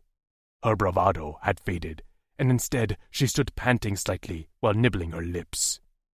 When she spoke again, her voice shook. I just want to know if my friends are safe. Very safe, I answered. They are happy and well cared for, and yes, they have mates. Finish up, and I'll explain. But point that bow at me, and it's the gag for you. Got it? Her shoulders sagged, and she curled her lips with a little pout. Fine, got it, jerk. I heard that one too, I called over my shoulder. With her facing my back, she didn't see me smile. Tricks. The smell of roasting meat pulled me from my dream, where I was kicking the shit out of a punching bag. I opened my eyes to find Kutzal sitting nearby, in front of a fire, while the sun shone through the blue leaves overhead. Wait, was it morning already? I sat up quickly to rub my eyes. What happened? He gestured to a pile of cooked meat in front of me on a leaf, beside a few berries. Eat. As much as I resented his one-word order, instead of a proper answer to my question, my stomach rumbled. The food that Joktal had provided me had been nowhere near enough to satisfy me. I was pretty sure they thought my stomach was the size of a pea. I grabbed a hunk of meat and chewed. I was the hunter for my friends, so I guessed this was a bilkit, which was a small squirrel-like animal that wasn't hard to kill. Did you leave me alone while I was sleeping to hunt? His eyes shifted to me in annoyance. Yes, I also let the Joktal know where you are. I curled a lip at him. I don't need sarcasm. It was a stupid question. Of course, I wouldn't leave you alone. I shot this bilkit from where I sat. They are easy prey. They are. I bit into a berry. He pointed to where my bow rested nearby. I'm assuming you hunt? I was the hunter for the girls, yes. I'm pretty good at it. I believe you. After taking a long sip of water, I got back to my original question. I don't remember much after we left the stream. What happened? I touched my head to find I'd never rebraided my hair after washing it. The length was a mass of waves and snarls. I tried to finger comb it and eventually gave up, plaiting it into 2 braids on either side of my head. You were nearly asleep on your feet. I made camp, began to talk as you requested, and you immediately started snoring. It was like he couldn't resist getting a dig in at me when he leaned forward with an added, loudly. This fucker. Are you making fun of my snoring? What are you, 5? I glared with a huff. Anyway, whatever. I hope my snores were so loud that you couldn't sleep. He ducked his head, and I expected him to fling another barb at me. But instead, he muffled a noise behind his hand. His shoulders shook, and I paused mid-braid to bend my neck and peer at his face. Are you laughing? He lifted his head quickly, face carefully composed. Of course not. I mean, it sounded like a laugh. His eyes narrowed. I made no sound. He was infuriating. Okay, fine. You didn't laugh. You never laugh. Your life is devoid of humor and joy, only battle and pain. I waved a hand, and his eyes narrowed to barely slits, as if he aimed to take off my head. So, let's get back to it.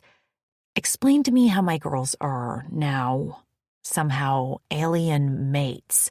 I truly can't wait to hear this tale. A muscle in his jaw ticked. I don't like your tone. Well, my tone doesn't get much better when it comes to the safety of my girls. And I don't handle disrespect to my warriors. They're honest males who've been through more than you can imagine. And we haven't? I nearly shrieked. In case you weren't aware, this isn't my fucking planet. It's not even my fucking galaxy. He puffed out a breath through his flared nostrils like a bull, and I huffed back, at a standstill over our different loyalties. But I had to admit, part of my feelings toward Kutzal had shifted. Sure, he was an asshole, but he was loyal. He cared about his warriors, and took personal offense to the idea that I thought they'd hurt my friends. This yelling at each other was stupid and getting us nowhere. I rolled my shoulders to ease the tension out of them and continued to eat. I will adjust my tone if you respect that my ability to trust has been shattered over and over again since being abducted from Earth. He exhaled slowly and rubbed at the pierced lobe of his ear. I respect that you have no reason to trust me. I would say that I don't care, but that's not true. I would like you to trust me. His eyes shone, and I swallowed as he held my gaze. With a nod, I said, I will try. After taking a long sip of his water, he clasped his hands in front of him with his elbows braced on his knees. First, I need to explain a little about us. Okay? He proceeded to give me a bit of background about his race, how they lived on this planet more than 150 cycles ago in a matriarchal society. The women comprised the governing body, while the men all joined the military to defend their home. Our creed is, she is all, he said, meeting my eyes. You need to understand that protecting and respecting females is the cornerstone of who we are. So when a virus swept through our society and killed all our females and most of our elder males, we were distraught, unorganized, leaderless. We only knew how to defend, not run adrift. Without the promise of mates and chits, the remaining warriors were hard to corral. He looked down at his hands. A lot happened after that, and I can explain another time. But we had to leave our planet for many, many cycles. Now that we have returned, it's the same, but also not. The Wutarks and Jogtals claimed part of it for themselves, but are not inclined to share. The Wutarks stole you from your camp. They took Tasha to their settlement and planned to use her as a sacrifice. A sacrifice? He nodded and seemed to choose his words carefully. The sacrifice would require her death. I chewed the inside of my cheek as I fought back a howl of rage. He continued. Even though he'd been instructed not to enter the Wutark borders, Lucan spied on them and saw Tasha. He saved her and brought her back to our camp. I could tell Lucent was taken with her, and she was very dependent on him. He'd earned her trust. When I sent her to our city of Granite, where the most powerful Clavis is rebuilding, I sent her with another warrior. Along the way, she ran from Axton and found Lucent. She refused to leave his side. I expected him to return to our camp alone, but when he arrived, Tasha was at his side. And they were mated. Mated? What does that mean? He rubbed his wrists in an odd gesture. Some Drixonians are lucky enough to find their Korra Eternals, blessed by Fatas. What's Fatas? Fatas is in everyone and everything. We believe she rewards good deeds and punishes bad ones. I nodded. Okay, go on. Korra Eternals are marked with matching locks, which are golden wristbands. Who gives them these wristbands? He cocked his head at me. No one. They appear on their skin when the bond is confirmed. I felt my eyebrows raise. They just appear? He blinked at me as if I was the crazy one. Yes. Does anything prompt this? He nibbled his lip, so a white fang poked out. He heaved a breath before answering. When an enemy spills a female's blood, the male will often feel the pain of the blow. That is the beginning of the bond. When the male kills that enemy, that's when the bond is confirmed and the locks appear. A Korra Eternal mating can also feel each other's emotions. The human part of me that lived on Earth would have scoffed at all of this. But then, I wasn't that human anymore. I'd seen things I'd thought were impossible. The condition of my body was proof enough. Lucent and Tasha are Korra Eternals. So are Vince and Amber. Vince was imprisoned by the Jogtals where Amber was kept as a servant. Amber helped him escape, and he brought her with him to our camp. They have formed a very close bond, and Amber is a favorite among the other warriors for tempering Vince. My eyes pricked with tears, because even those few words about Amber made sense. Of course she was a favorite. She had a huge heart and could make anyone love her. A sob bubbled up my throat, and I placed the back of my hand over my mouth. Sorry, I mumbled as a few tears spilled out. He leaned back on his hands. It's okay. I know humans cry. Do Amber and Tasha cry a lot? I asked. His eyes crinkled. They do when they speak of you and the other females. Another sob jerked my body, and I ducked my head as the tears rolled down my cheeks. We'd been through so much, and to be separated like this broke my heart. You'll take me to them? Of course. Do you know what happened to us? I sniffed. His jaw shifted. I know you were held by the Uldani for many cycles. You should know that the Uldani were responsible for the virus, which they unleashed in order to gain us warriors as their military. We didn't know that at the time, so we agreed to work for them on Torin. It wasn't for many cycles that we realized the Uldani were not to be trusted. We fought them in an uprising, and later defeated their entire city, and killed all their elite responsible for the corruption. So, I can tell you that any Uldani who treated you terribly are dead. I know that won't make up for what they did, but I hope it eases some of your anger. I swallowed. Did you know about their underground labs? His eyes hardened. We did. Those have been destroyed.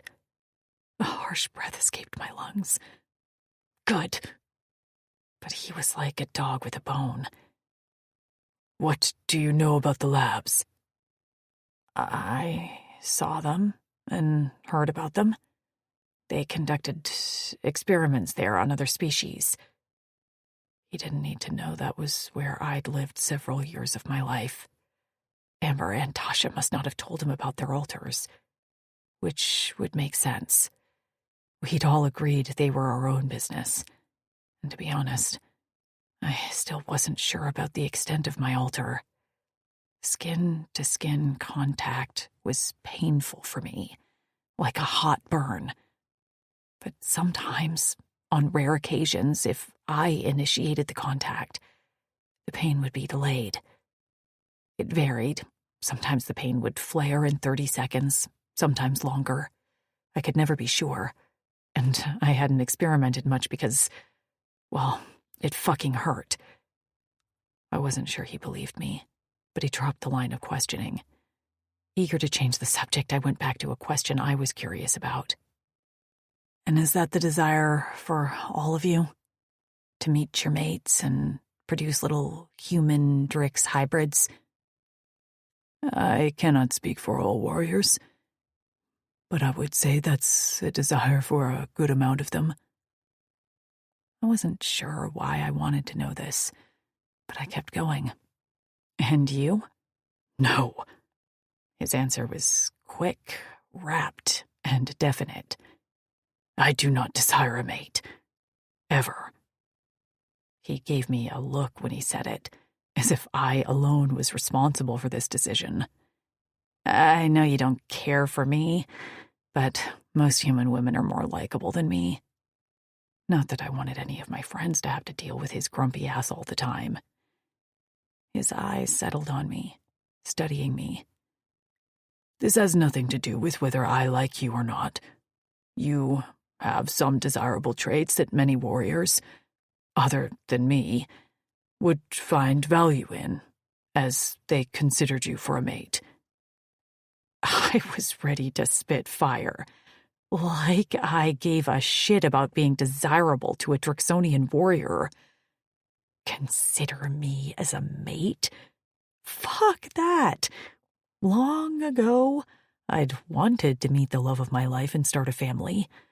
But then I'd been stolen from Earth and brought here where my body was no longer the same. Well, that's nice. You deem me as possessing desirable traits. But I'll pass on this mate nonsense. Those locks sound more like shackles of ownership, and no one will own me again. The words came out stronger than I intended, and I ducked my head in shame as my voice cracked with conviction. Let me rephrase, he said softly. Any warrior would be lucky to have you as a mate.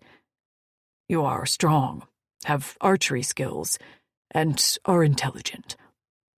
You also look very appealing. If you desired a mate, you'd have your pick. My arms broke out in goosebumps, and an ache cramped my stomach. The air grew denser, and I fought to inhale deeply. The thing is, he didn't know me as well as he thought he did. He certainly didn't know that, thanks to the Oldani. I possessed a very undesirable trait that would make having a mate nearly impossible.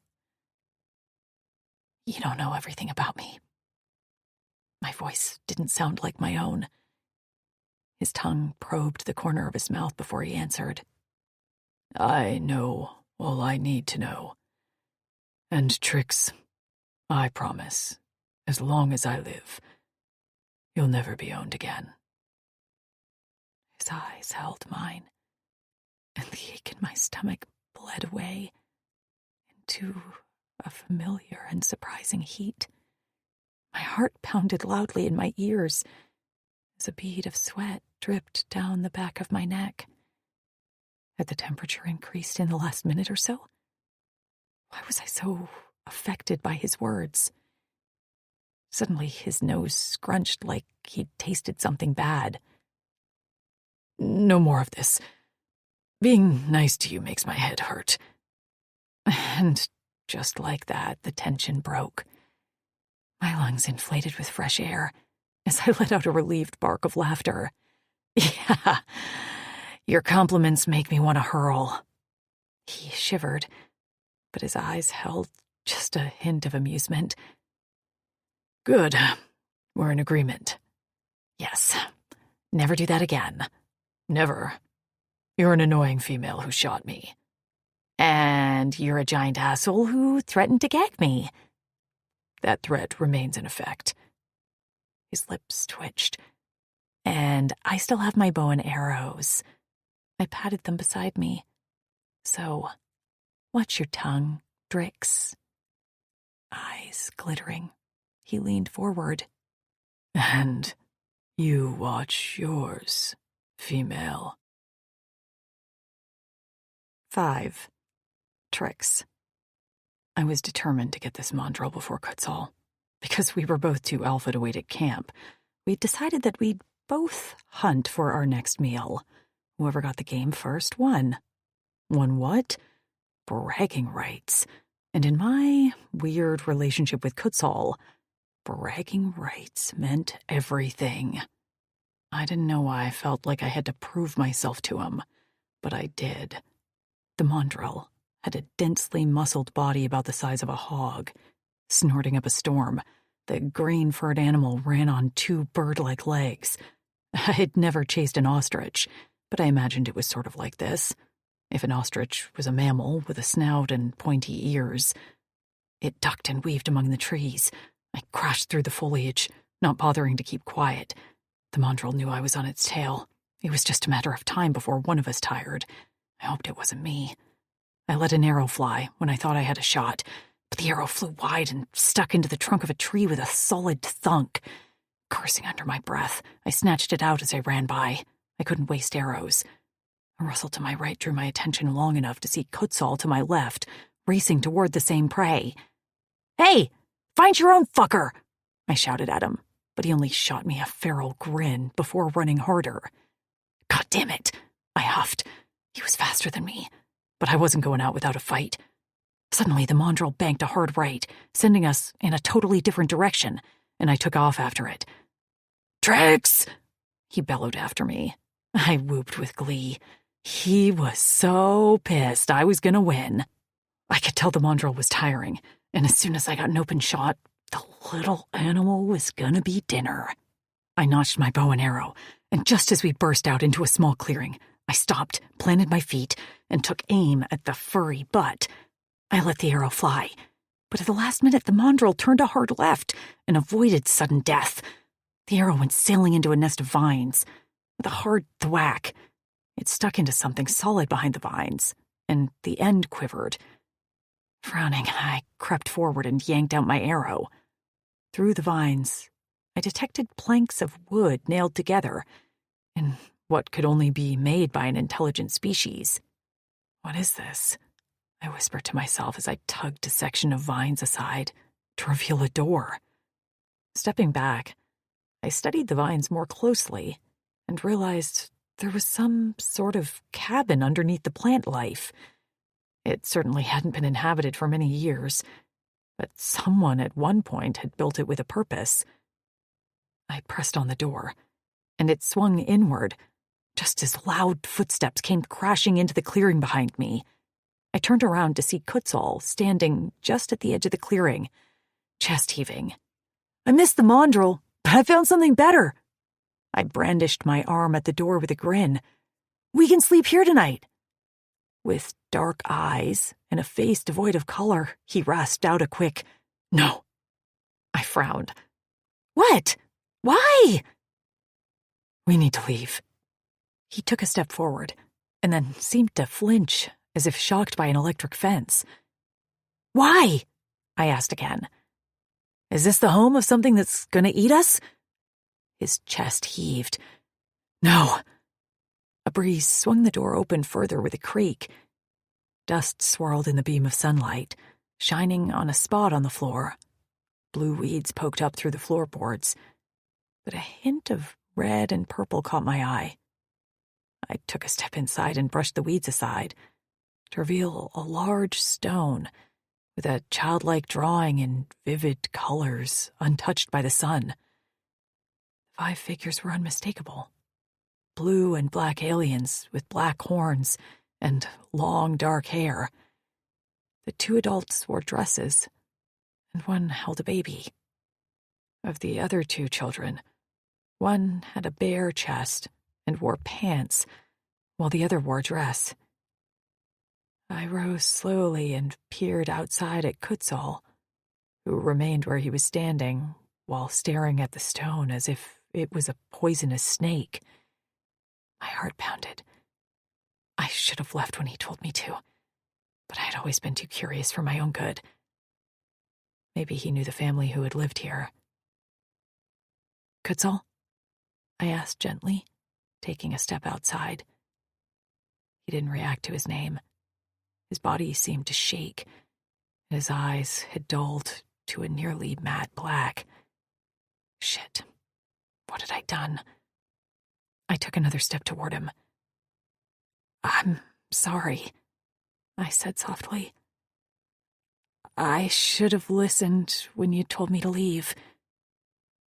But it was like I wasn't even there. He seemed to sway on his feet, just as his gaze slid with an agonizing slowness to a spot beside the cabin. I followed his sight line to see a large boulder with markings carved in it.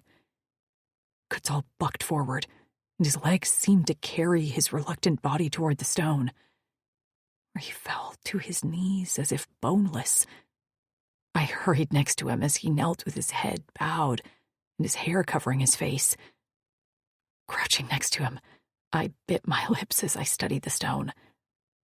There were 4 separate markings on the boulder, and each etching appeared to be made at a different time, as the scratchings were differently shaped and hadn't weathered with the same consistency. I thought back to the stone. 5 figures, 4 markings. Was this a grave? And if so, who was the survivor? With dread building in my gut, I slowly turned to Kutzal.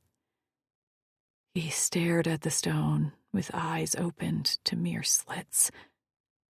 He swallowed thickly a few times before reaching out and brushing his fingers over the highest marking. "We lived here, away from the rest of the Drix villages. But my grandmother still contracted the virus and died within 1 rotation. Next was my older sister." His fingers traveled to the next marking. "Then my baby sister." His hand shook, and he fisted it on his thigh as he bent forward with his eyes squeezed shut.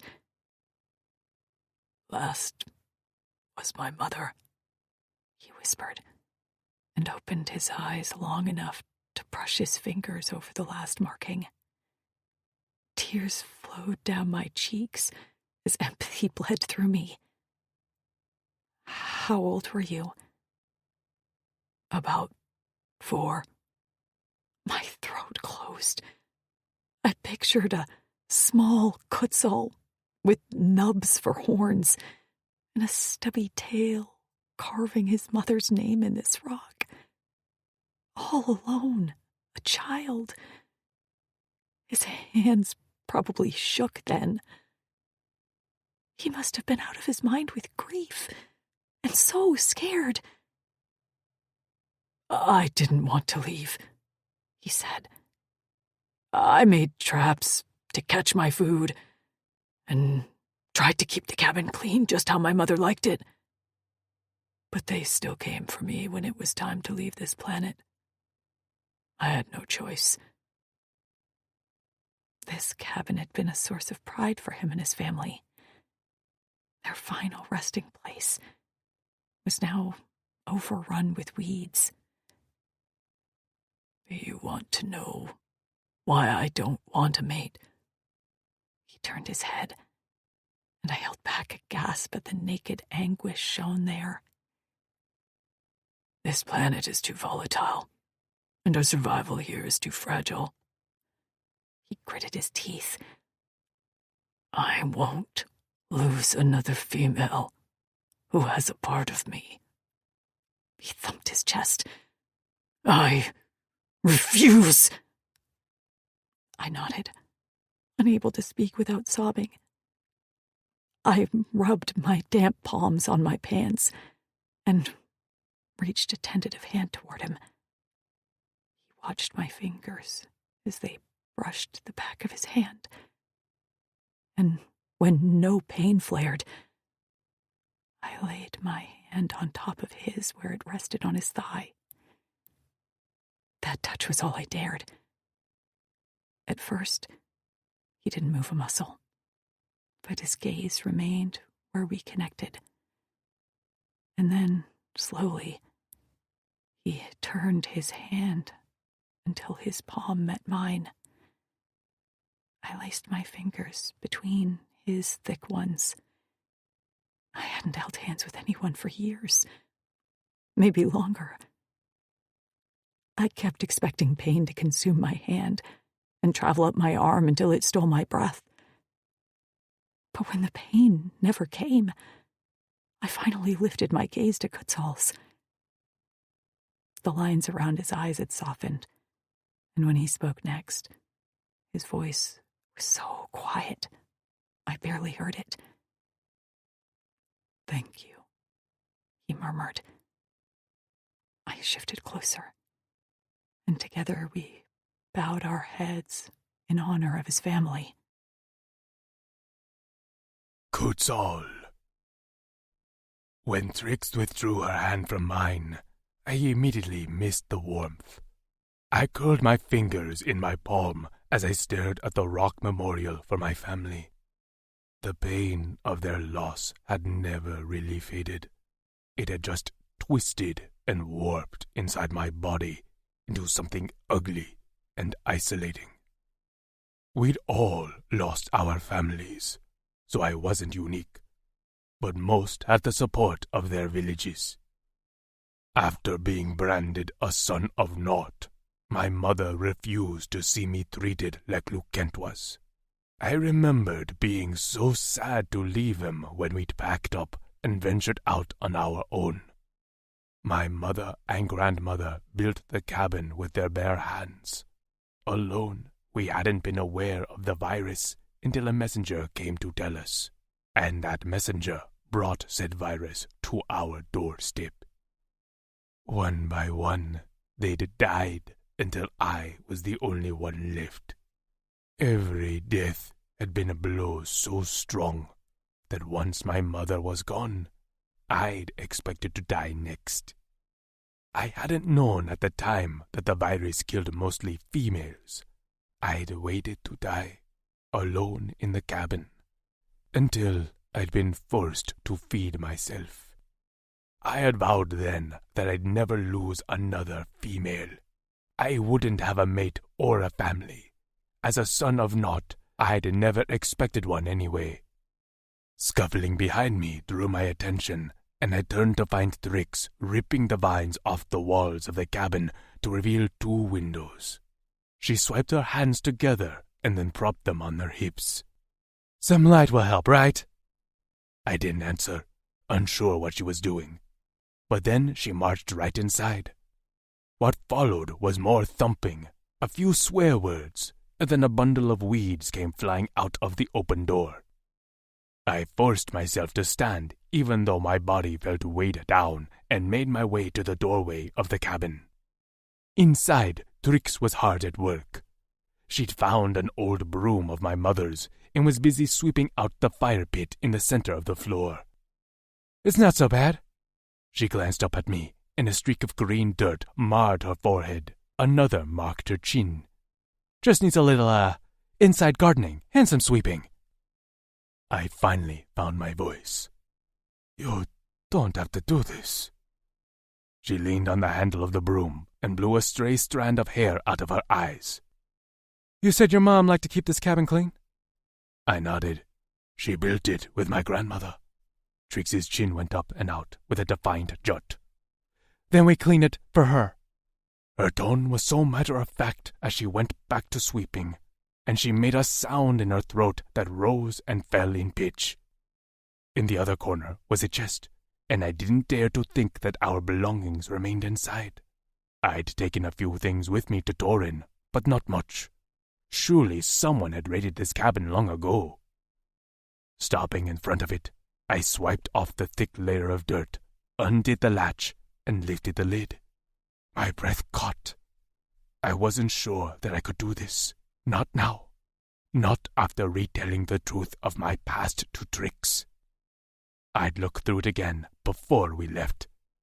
I slowly lowered the lid, once again sealing off the light from my sister's doll.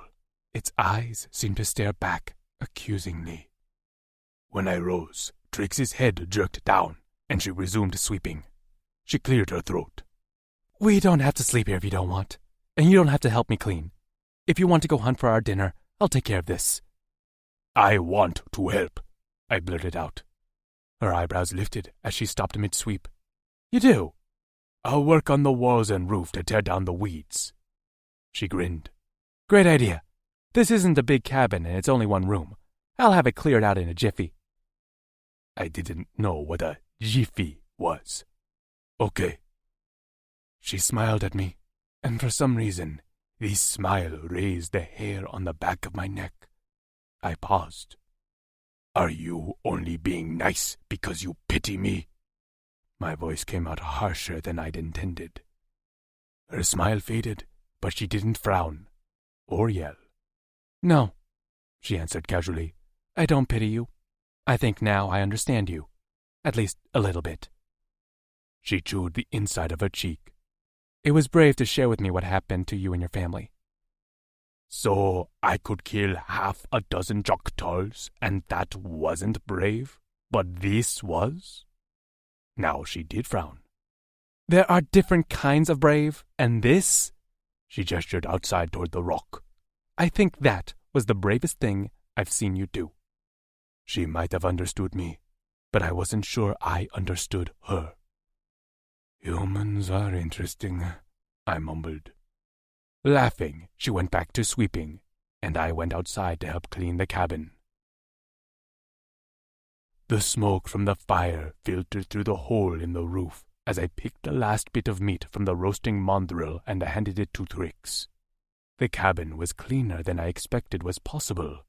Not likely up to my mother's standards, but after sitting empty for more than 100 cycles, it looked pretty flecking good. The water pump still worked, and we'd washed up before sitting on some clean fern bedding to eat the mandrill I'd caught. I wished I had a bit of spirits to wash down my dinner, or maybe some of the yuza that Baki grew.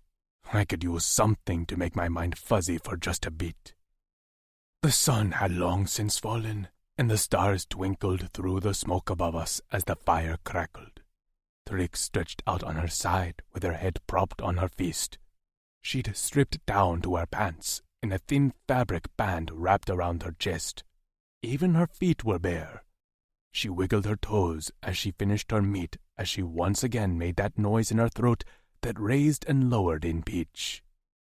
I'd asked her what she was doing earlier, and she'd called it humming.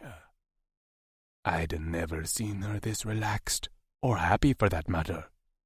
We hadn't talked much this afternoon, and instead worked quietly side by side, amicably, without arguing. I had relied on her prickliness as my own armor. If she kept me at arm's length, then I could do the same. But now that she was so close that her toes brushed my hip, it was flecking with my head. You said you moved away from your village, she asked. Why is that?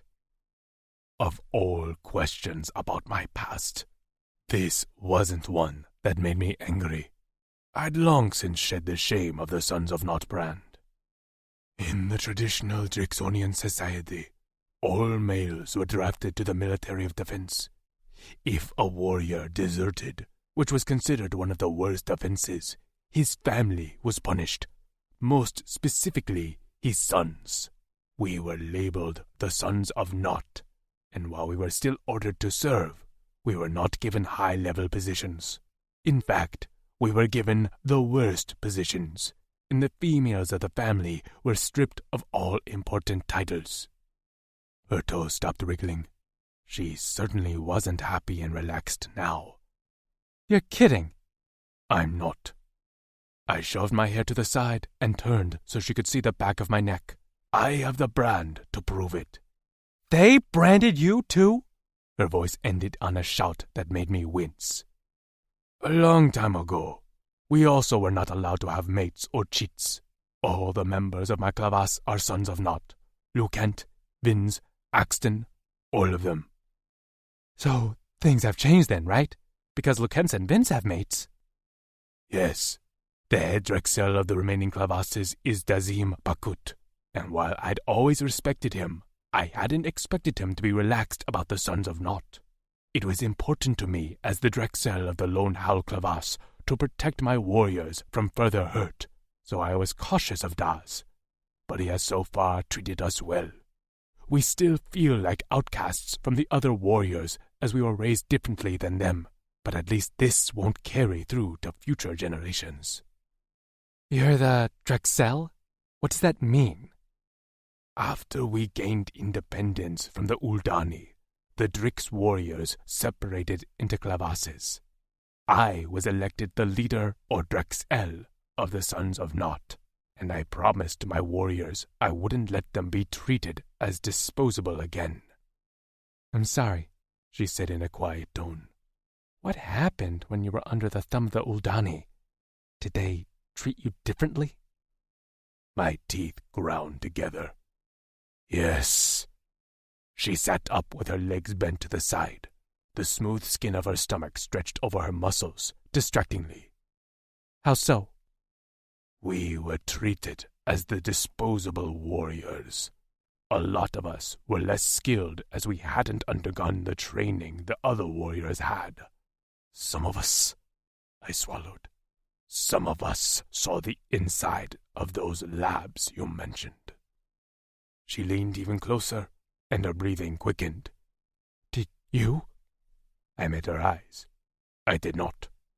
She slumped, relieved. I'm so glad. Her lips moved as she gazed into the fire, and I got the sense she wasn't done talking, so I waited her out. Finally, her stare swung to me. I guess if you were brave today, then I can be brave too. I frowned. What does that mean? She let out a shaky breath. I know about the labs, because that was where I was kept for years. My fingers curled into fists, and my claws dug into my palms as I fought to remain calm. Vins had been kept there, and while I wasn't entirely sure what had been done to him, I had a few guesses, and none of them were good. What did they do to you? My voice rasped out hoarsely. They wanted humans to heal faster. When they injured me, on purpose, they thought it took too long for the bruises to fade, the cuts to heal, and the bones to mend. I made a choking sound that twisted Trix's features into a grimace. So they tried to change me, make me heal, and all they did was cause me more pain. I felt like her voice was in a tunnel. All I could picture was Trix in a lab, the sound of her bones breaking, the smell of her blood, her cries of pain. I wanted to scream. The reason I told you not to touch me, she bit her lip, was because I can't be touched. Skin-to-skin contact causes me pain. I stared at her, unable to breathe, remembering how I'd grabbed her wrist when she'd reached through the bars of my cage, and how her face had twisted in pain. Disgust and anger over what had been done to her curled my lips. I'd thrown my warrior's pain in her face, while all this time she'd been tortured, and I understood now all the more reason why she refused to be owned, why she wanted full control over herself and her body. She huffed out a bitter laugh and turned away from me. I see that look on your face. Still think I'd make a desirable mate to some warrior? If I'd been able to grab her chin and jerk her to face me, I would have. Instead, I barked out, "Look at me!" She responded, probably more out of instinct than obedience. Her brows were lowered, and she once again wore that mask of ice. I don't give a flick about your desirability as a mate. I'd burn down the entire planet of Torin if I thought I could ease your pain. Her mouth dropped open, but I wasn't done. I didn't understand you earlier when you said I was brave, but now I get it. I get it because all I see as I look at you is an intelligent, loyal female who is just as valuable as any of my Drexonian warriors. I'll protect you like I protect them, with my life. 6. Tricks.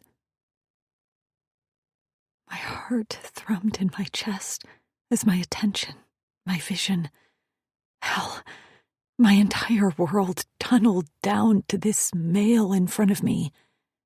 He was still blue with horns and a tail, but he was also, at his core, a soul that I'd miraculously connected with in this strange situation.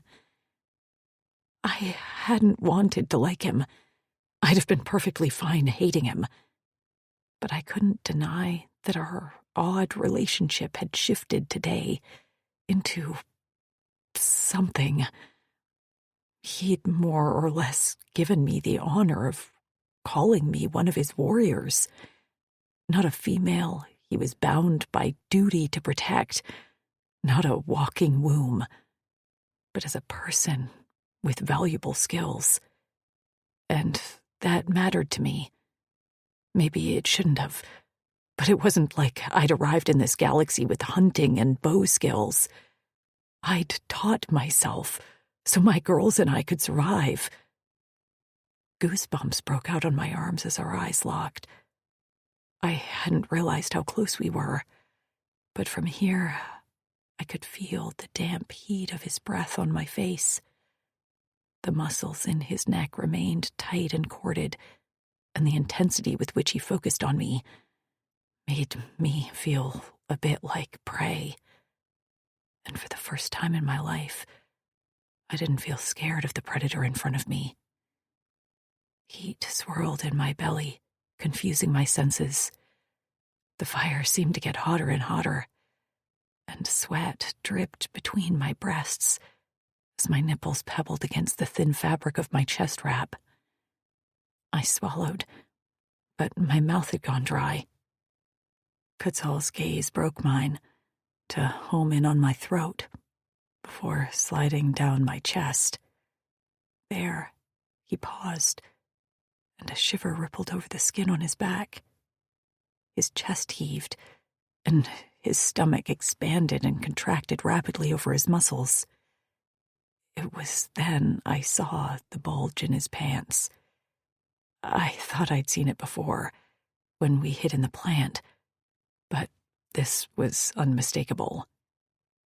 Quetzal was hard. My gaze shot back up to his face to see his eyes had gone dark, and the color on his cheeks had deepened to a muddy purple. "Leave!" he barked out with enough urgency to scare me out of my skin. "Look, it'll go away if you leave." He didn't seem to know where to look. My face, then my chest, then the fire. His eyes rolled in his head, and he seemed half out of it as he bent over and winced like he was in pain. I slowly gathered my feet under me. I hadn't listened to him the last time he'd given me an order. It had ended up being a good thing, but this didn't seem like something to press Quetzal on. But I couldn't seem to make myself move. I couldn't stop looking at the bulge in his pants, which seemed to jerk under my gaze. "Female!" he roared, and that got me to my feet. I stumbled a few steps, feeling feverish and achy. My breasts felt full, and my inner thighs damp. This wasn't... How could I be reacting so strongly to him? I took a step toward the door of the cabin when he let out a soft groan.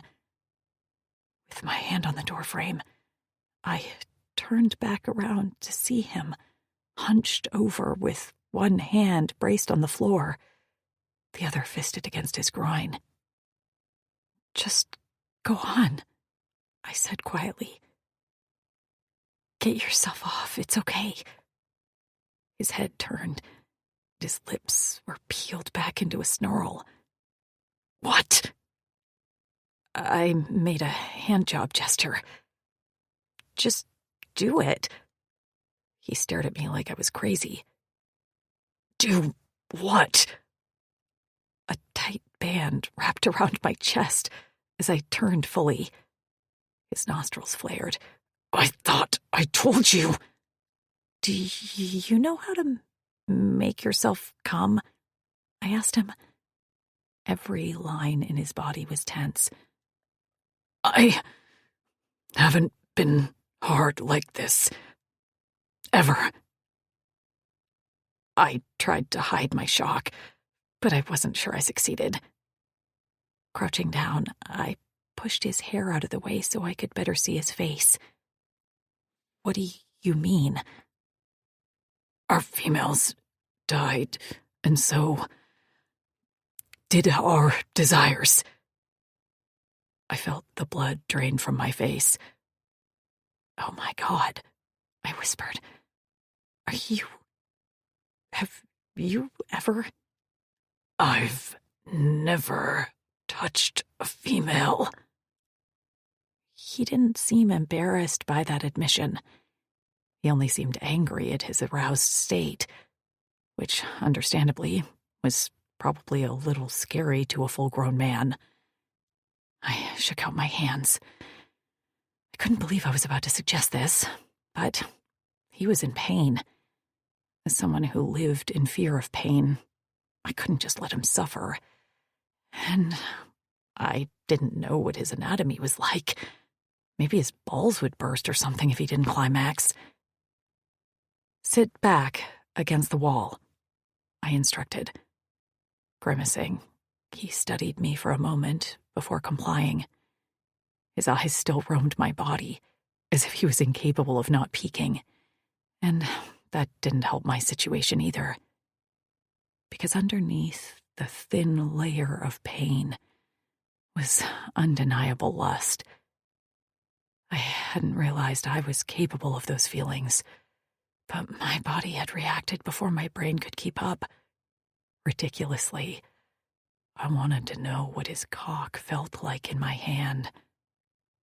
He slowly positioned himself, slumped against the wall, and now that I was nearby, his eyes fell to half-mast as his heated gaze roamed my body.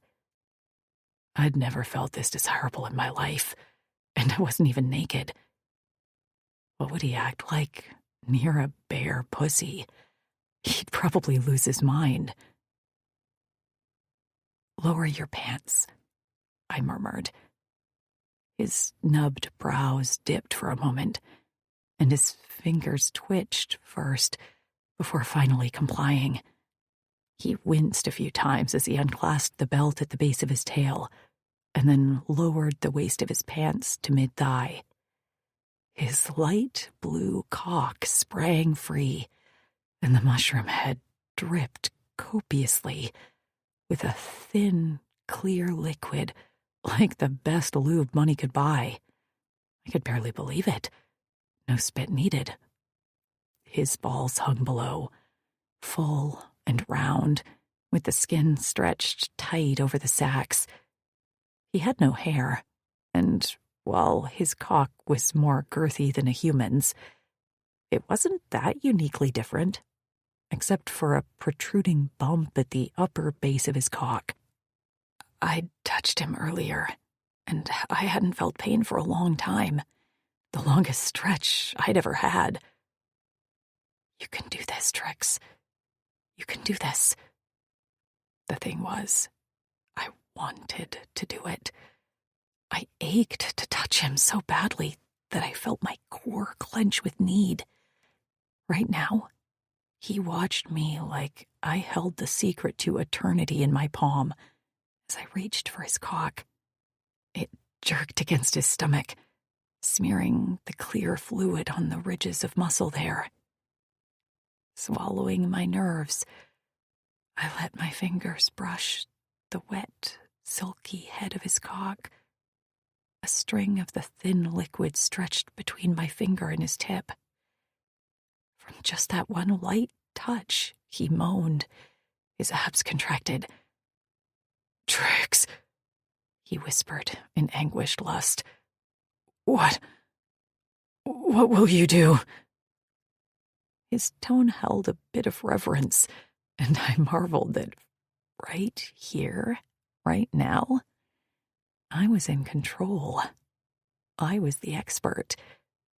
I could show this man on his home planet and galaxy something new. This. I wrapped my fingers around his shaft and squeezed. He growled low in his throat, and his legs jerked, one booted foot nearly catching me in the thigh. I shifted, so I knelt next to him at his hip, away from any uncontrollable limbs. I felt no pain as I stroked up his hot shaft.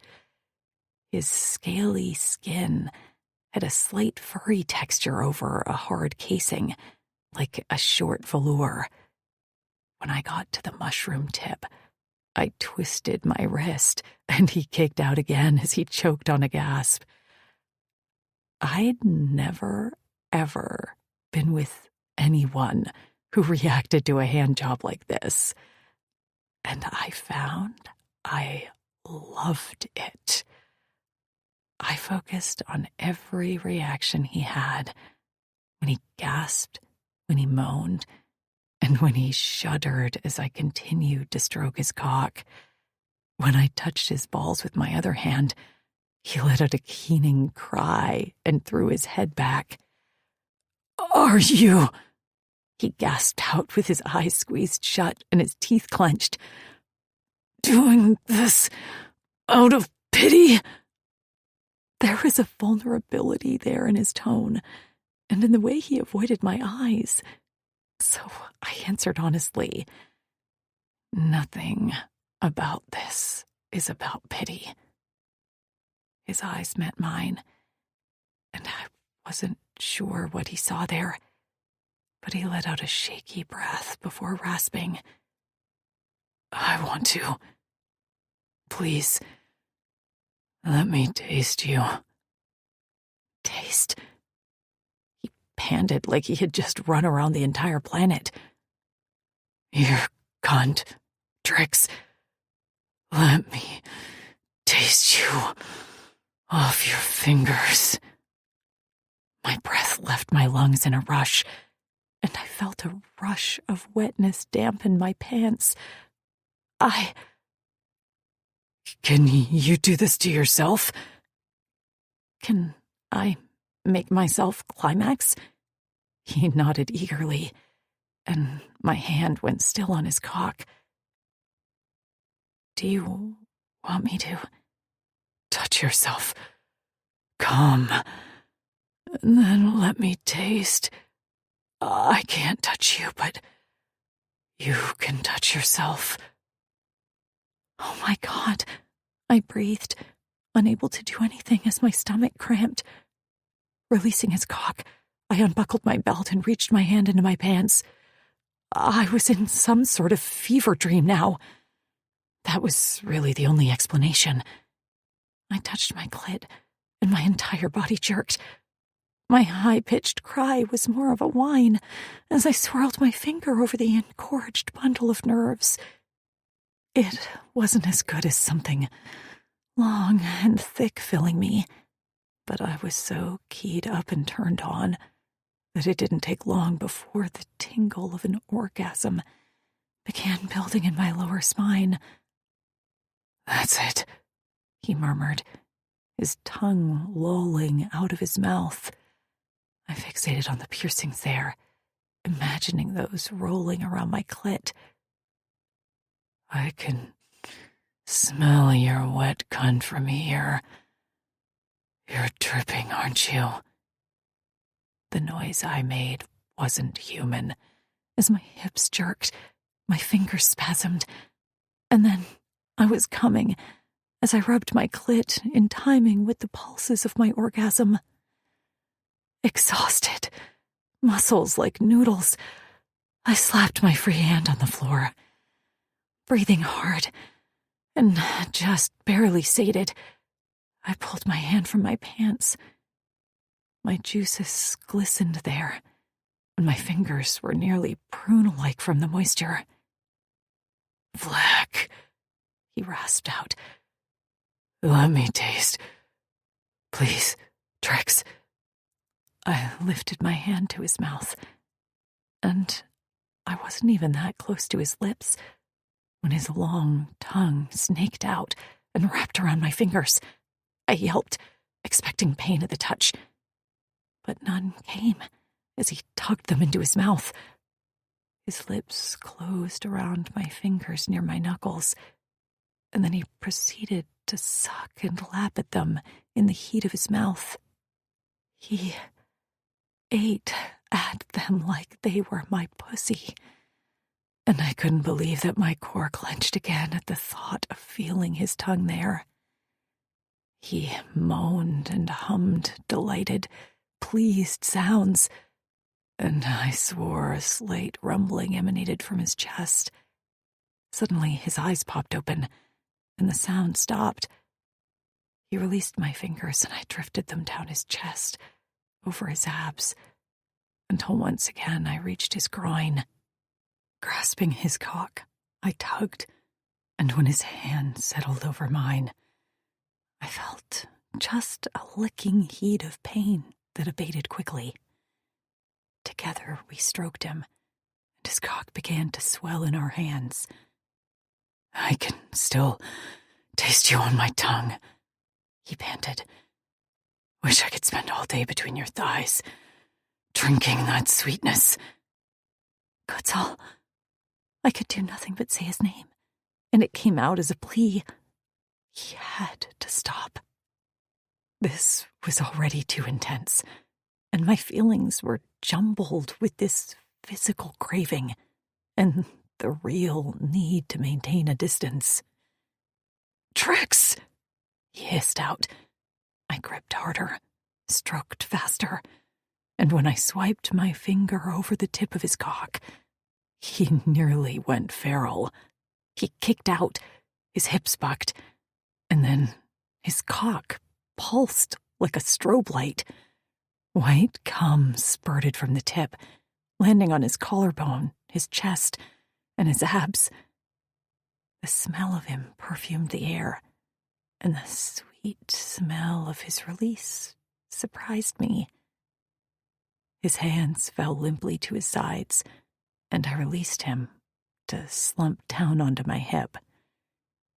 My head rested on the wall near his, and I could have slept there, just like that, with the smell of our releases surrounding us. "Did you have any pain?"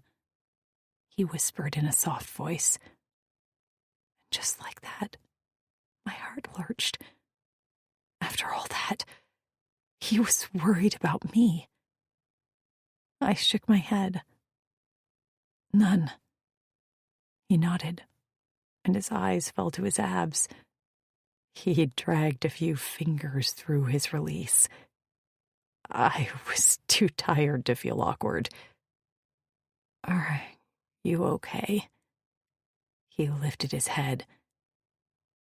"Do I look okay?" You look better than okay. He let out a husky laugh. "There's your answer." I didn't want to talk about what happened. Lust had been a driving force there, right? It was just a physical release that we'd given to each other. I refused to look into this further, at least not tonight. I crawled toward our fern nest and lay down with my hands tucked under my head. I closed my eyes, and after a moment, I heard a rustling, and then felt his breath as he settled near me.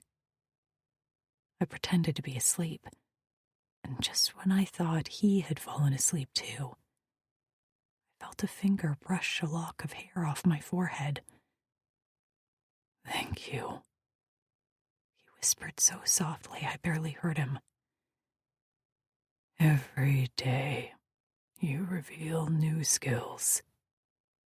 I heard him roll over, and that was when I let myself smile at his back. 7. Kutzal. I woke to Trix crouched near the fire, stirring a pot of something delicious and bubbling. When I moved, the ferns rustled, and she glanced over her shoulder with a cautious smile. I used the bones of the mandrill we had last night and dug up a few root vegetables to make a soup. You didn't wander too far from the cabin, did you? She shook her head. Good, I mumbled as I slid closer to her. The Joktuls are likely still searching for us. I know, she answered.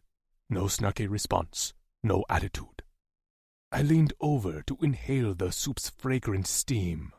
You're not going to argue with me? Her smile grew.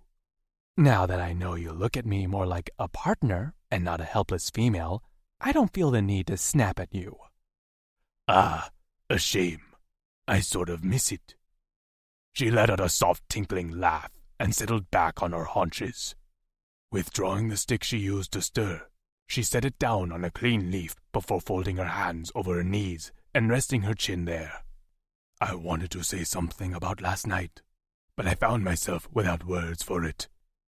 I had been worried she'd be uneasy this morning, scared, angry, maybe regretful, but instead, she seemed relaxed. I could still taste her on my tongue, and I'd woken with a semi-hard cock. It hadn't softened at all, especially because I now sat so close to her, but at least it hadn't hardened to the painful point it had yesterday.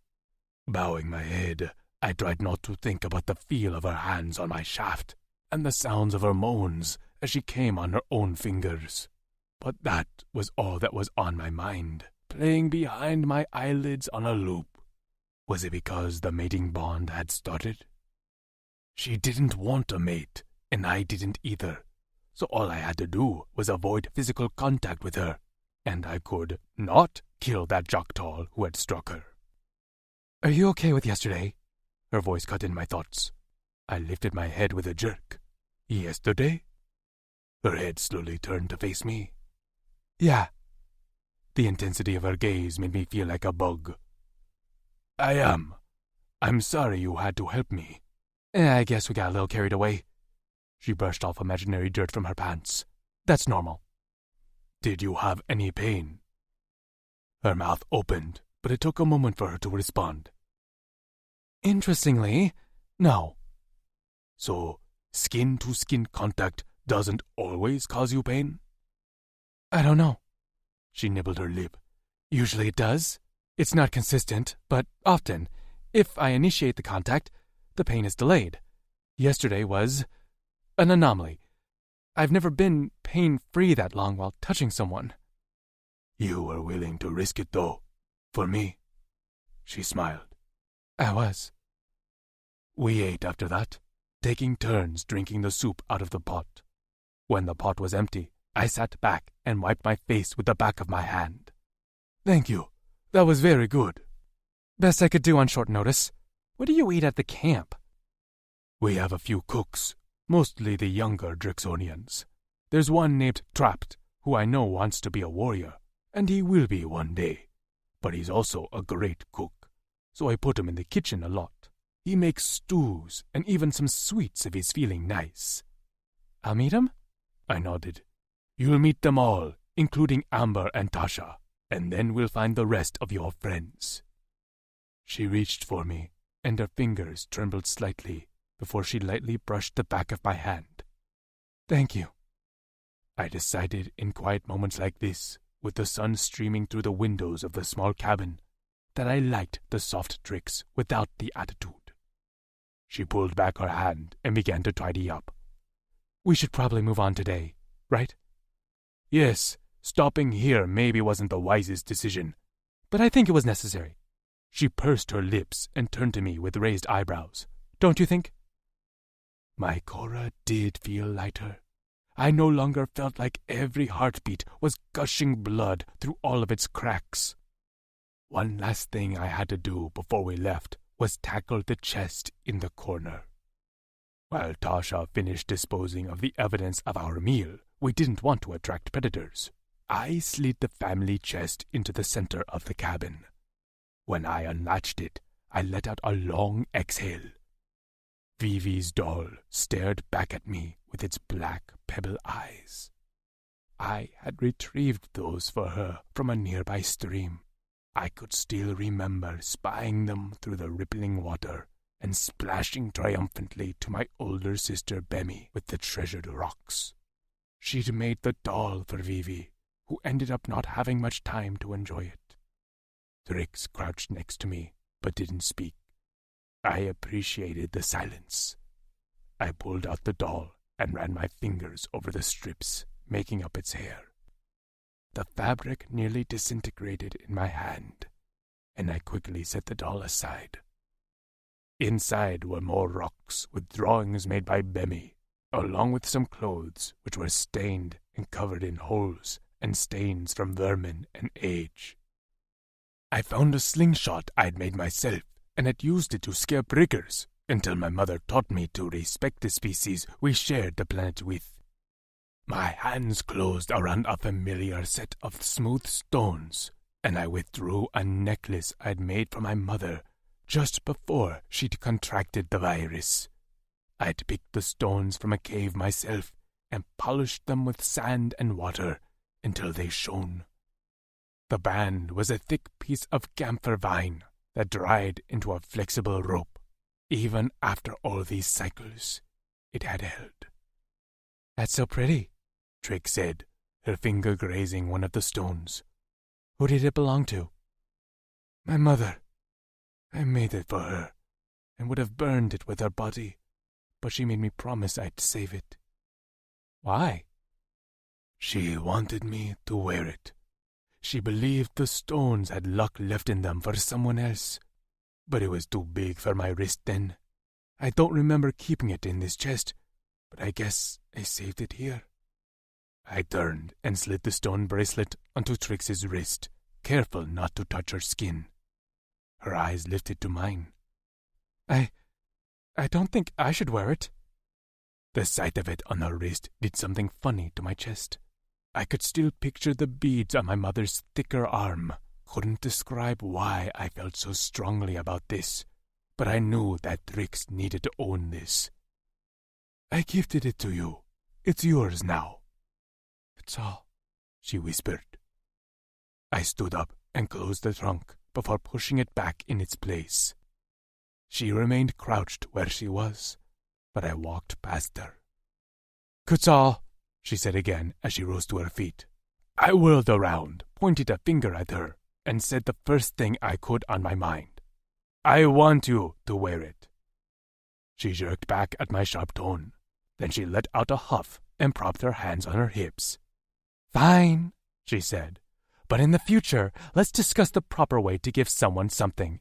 Barking at them about it isn't quite in line with the gift-giving spirit is all I'm saying. I turned around with a smile on my face. She still had her attitude, and I still liked it. We stopped at the nearby stream to fill our quaw skins and then headed off in the direction of the Lone Howl camp.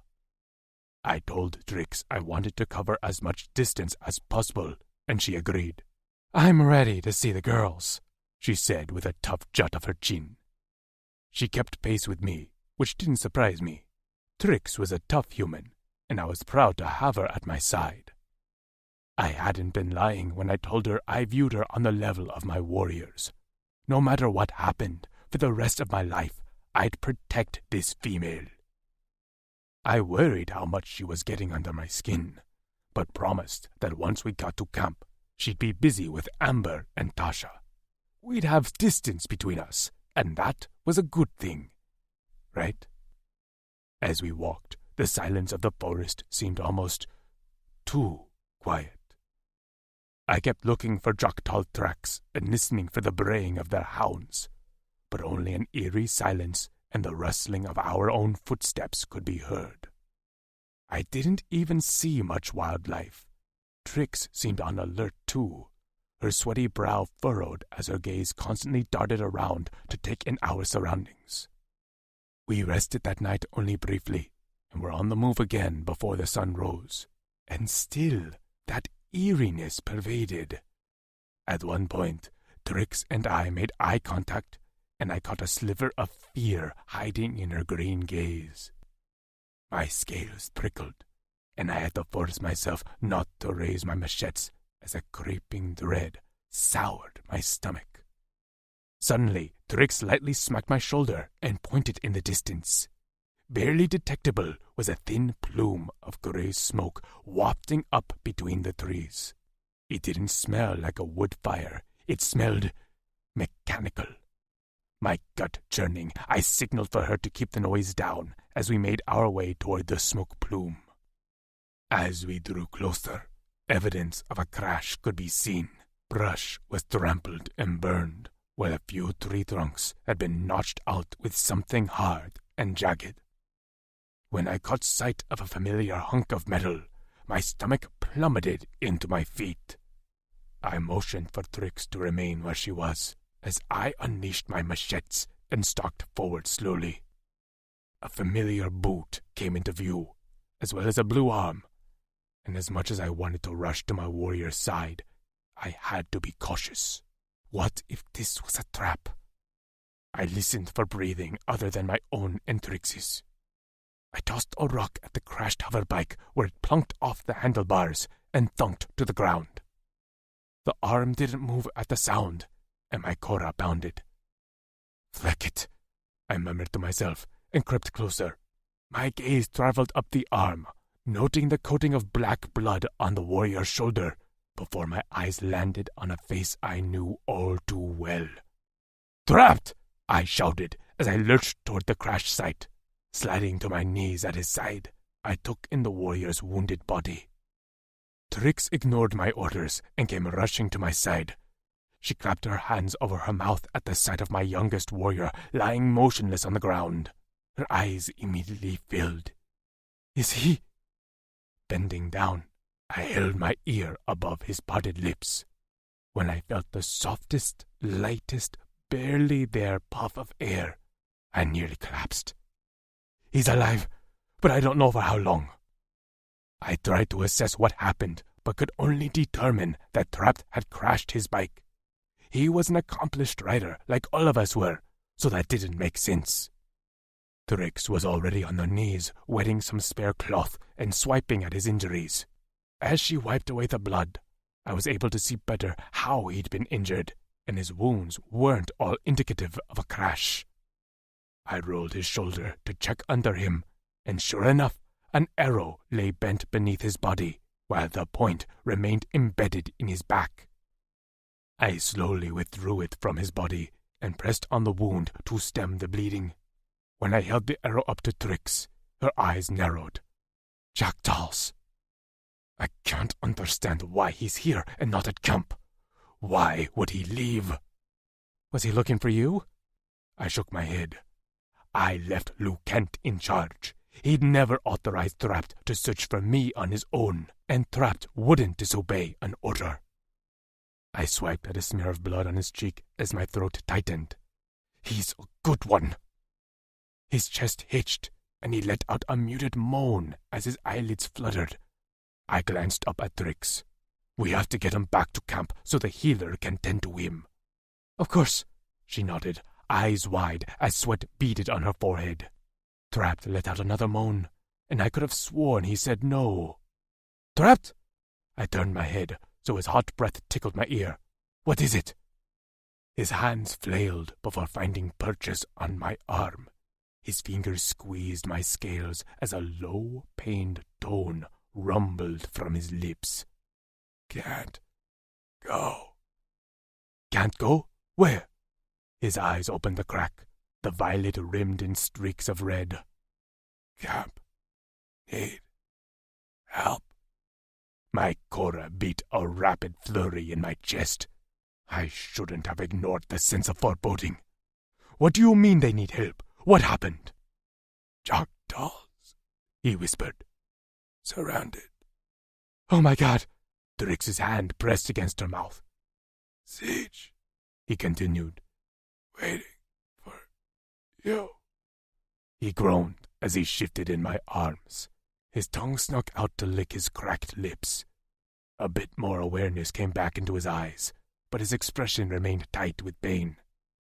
Camp is under siege. No one hurt yet. Females protected. Lucan sent me to Granite. Projectiles crushed me. His breath shuddered out. Didn't even try to play dead.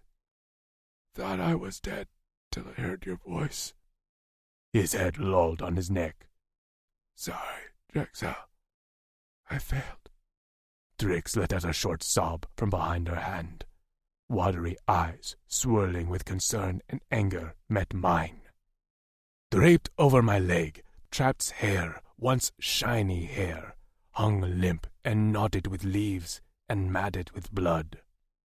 I smoothed the locks off his forehead as my blood heated to a rolling boil. Trapped had always been like a younger brother to me, sometimes even a son. I'd kept him protected from a lot of the violence as the Uldani had treated him like garbage. But to me, he was one of the best of us. You didn't fail, I gutted out through clenched teeth. You're alive. That's what matters to me. I turned to Drix. I need you to stay with him. Her eyebrows furrowed. I'm sorry? They think he's dead, so you'll be safe. And where are you going to be? I'm going to camp to end this siege. No, Trapped rasped with a hoarse shout. That's too many. I looked down at him with a snarl. I can take them on. Are you crazy? Drix hissed at me. No way are you taking on an army of Joktaals with their nosehounds by yourself. They have my warriors pinned. And your warriors aren't waiting for you and only you to save the day. She spat at me. I know you have taken on the burden of their survival on your own, but this is the time to ask for help, Kutzal. Her tone softened somewhat. You're not thinking clearly, and I get it. I want to stomp in there and get my girls, but it's a suicide mission. We have to go to Granite. Trapped can get treated there, and we can ask Daz for help. She was right. I knew she was right.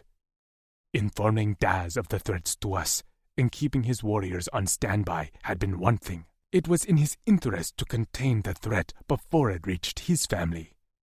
But this felt different. This was asking him to risk his warriors to save mine. The expendable Kravas, the outcasts, the sons of naught, the nothings. What if I arrived there and he said he couldn't send anyone? I wasn't sure I'd be able to take it. I'll be there with you. Trix's tentative touch settled on my neck, and her thumb rubbed the sharp point of my jaw. I'll fight with you. We have to do everything in our power to save them. I leaned into her fingers, and she smiled, her eyes blurry with tears. The bracelet on her wrist sparkled in the sun. Let's ask for help, she said. What will I do if something happens to my Drexel? A small smile curled her lips. It's no fun fighting without you by my side.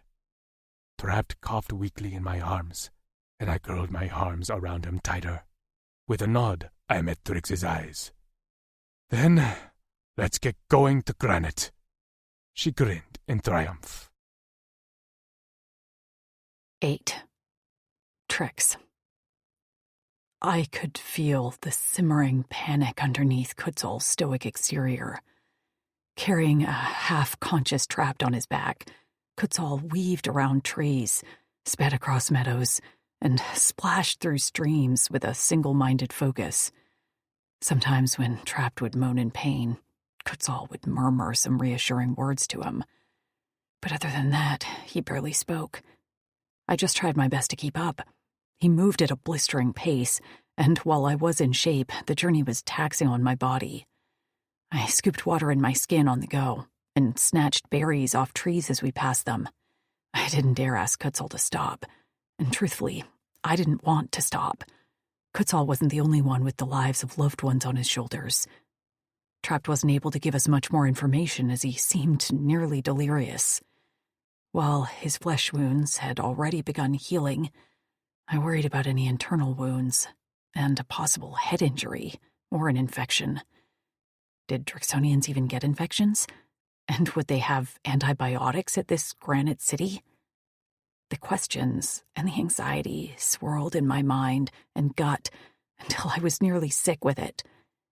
My stomach stopped wanting food and instead cramped up every time I tried to swallow something. I kept my bow and arrow poised in case we were ambushed, as Kutzal was hindered by carrying the injured Trapt. Between running with Kutzal and staying alert for enemies, exhaustion soon set in. But I refused to stop. I refused to hold us up. Kutzal seemed in a trance, running with sure steps and dull eyes. We reached a line of trees, and I caught sight of a light blinking somewhere in the trees. I tried to call out to Kutzal to alert him, but my voice came out in a weak croak. Kutzal raced beyond the line of trees and slowly came to a stop. Panting, he stood in place, Trapt loosely wrapped around his back, and tilted his head back to the sky. I stumbled to his side, pitching forward to brace my hands on my knees as I fought to stay upright. How long had we ran? A full day? A day and a half? I vaguely remembered a night sky at one point, but the sun was out now, beating down on my skin through the large leaves overhead. A dull buzzing reached my ears, and I swayed closer to Kutzal. Wha? I licked my dry lips. What's that sound? Kutzal breathed heavily, and before he could answer, Trapt's voice mumbled in a low rasp. Help! Help! The air seemed to shimmer, and the buzzing drew closer. It was then I recognized the sound. I'd heard it the first time I met Kutzal, when he'd flown to a stop on his massive hoverbike. This sound was multiplied, sounding like a hive of bees, then the roar of Harley-Davidsons, and then like a tornado, as the trees seemed to bow inward just as a set of two bikes shot between the tall branches. 4 more followed, and then maybe a half dozen after that. In a V formation, they settled to a stop in front of us. One of the Drixonians, a tall warrior with a long braid and pierced nipples, hopped off his bike and approached quickly. His face etched in concern as he took in our condition. I could only imagine how I looked. Dirty, sweaty, and near death. Trapt's eyes were closed, his head lolling on Kutzal's shoulder, and Kutzal looked a second away from losing his ever-living mind. His jaw was tight enough to crack a fang, and every muscle in his body bulged with the effort of our journey. Kutzal, the braided Drix said as his eyes took in the 3 of us. His gaze lingered on me, and his eyes tightened. What happened? Long story. Kutzal winced as the braided Drix eased Trapt off his shoulders. He stretched out his arms with a grimace. I need to talk to Daz. Trapt needs help, and the female needs to see a healer. I'm fine, I murmured. But my voice didn't sound fine. In fact, it sounded underwater. But I was standing on land, so that didn't make sense. My vision went fuzzy at the edges as I blinked sweat out of my eyes. Fleck, she's dead on her feet, growled a different voice. I lifted my head and squinted to see who spoke. Something on his head caught my attention. Do you have a mohawk? I let out a hiccup that turned into a wheezing laugh. Well, shit. You got pomade here? I continued to laugh as the sea of Drixonians in front of me turned into one blue blur. A hand reached for me. I think it was the Mohawk one, and I jerked back with a cry to avoid the inevitable pain. Suddenly, a big body slipped in front of me, blocking out my visions, and I inhaled Kutzal's familiar scent. "Don't touch her," he growled. "She was about to fall. I know. And I have her. Only me. She can't..." He let out a low growl. "Just don't touch her." I felt a weird sob bubble up in my throat. I was gonna pass out, or throw up, or both. "Trix," his voice rumbled. "Touch me first. Touch me now so I can touch you." Reaching out, I curled my fingers around his waist, and his body went tight. "Please," I whispered. "Please, help." Familiar arms wrapped around me just as my head tilted back. Shouts of alarm rose around me, and the world went black. Pain shot through my arm, and I cried out. My eyes wouldn't open no matter how hard I tried. Where was I? Someone was touching me. I could feel their fingers on the inside of my wrist. "I'm just taking her pulse. You're hurting her," a deep voice growled from a short distance. I knew that voice. Kutzal. That was Kutzal. "Gah!" I tried to make my swollen lips move. The pain was nearly unbearable. The fingers keep pressing. "Cuts!" "I tried to keep him out, Val," said another voice I recognized. The braided Drix. "But he's a surly bastard. I can't treat her if he's..." "You can't treat her by touching her," Kutzal roared. "Kutzal!" I sobbed and opened my eyes a crack to see him wrestling with the braided and Mohawk Drix a few feet away from where I lay. I tried to swipe at whoever was touching me, but my arms felt too heavy to move. Weak and helpless, I could only plead for Kutzal from my prone position. "Help." "Let go!" Kutzal's muscles bulged, and he thrust his arms back, dislodging the two Drix holding him. He rushed to my side, just as the painful touch stealing my breath abated. He didn't touch me, only caged me with the wide span of his arms, and turned his head to snarl.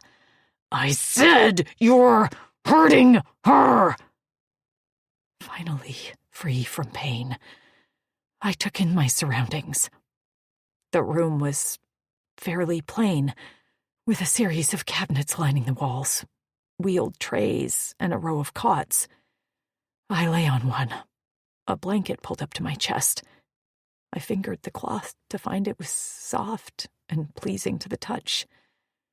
Standing next to my head, staring at me with wide, alarmed eyes, was a human woman, wearing a simple pair of pants and a long-sleeved shirt.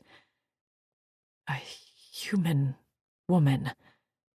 I blinked at her. She blinked back before turning her lips up in a tentative smile. "Hello, I'm Val." I didn't know what to say, so I only stared back at her. Why was there a human woman here? The braided Drake stepped to her side and pushed her slightly behind him as he glared at Kutzal. "Yell at my mate again, and I'll break your horns off and stab you with them." Kutzal bared his teeth. "I'd like to see you try, Sax." "Stop," Val said to her mate. I noticed the matching marks on their wrists. Locks, Kutzal had called them, that I still didn't understand. "Why is there a human here?" I whispered. Kutzal's expression softened as he looked down at me. "Because many of the warriors here are mated to human females they rescued." "There are more?" I lifted my hand to my aching head and took a deep, calming breath. "You didn't think to tell me that?" "It didn't come up." He sounded petulant. I squinted at him. "It didn't come up? It wasn't like we planned to come here, and then I sort of forgot." "You forgot?" Excuse me." Val pushed her mate slightly, but he didn't budge. He'd stopped glaring at least, and his gaze bounced between Kutzal and me. I can explain everything once I get you checked out. Kutzal said your name is Trix? I nodded dumbly, still amazed to see a human woman who was clean, plump, and seemed happy. You're very dehydrated. Her hand reached for me. So if I could just get this IV in you. I jerked away from her so hard that I would have fallen off the bed if it wasn't for Kutzal's body blocking the way. My chest heaved, and Val froze, her hand hovering in the air. Confusion marred her pretty features. Do you not want the IV? Please. No, I whispered. I told you all repeatedly. Kutzal curbed his tone only slightly. Don't touch her. Why not? Sax snapped. Sax, please. I can handle this. Val gave him a tight smile. Trix, that's fine. I don't have to touch you. But I need you to drink and eat. Give it to me. Kutzal planted his ass on the side of the bed near my shoulder. I'll help her. I can feed myself. I reached for a water cup on the table near my head, but I misjudged the distance and instead smacked it off the table. It hit the floor and splashed water all over Val's shoes. Shit. I winced. I'm sorry. I'll take care of her. Kutzal's voice was firm, a decision meant to be obeyed. Val's eyes met mine. Is that okay? Yes, please. She smiled. Great. We'll get you some fortified water and quick protein. You're likely anemic, so I have some iron supplements as well. I'm sorry. Kutzal lifted a spoon to my lips. I opened my mouth, and he slipped the cooled porridge into my mouth. The taste was sweet, a bit like maple syrup-flavored oatmeal, although the texture was a little off. Val said it was her special concoction, and I truly didn't ask what the ingredients were. I was already feeling stronger. I didn't tell Kutzal that, though. I kind of liked him feeding me. I lay against him in the crook of his arm while he fed me. My skin remained warm and pain-free from his touch. Sorry for what? I said, around my mouthful of porridge.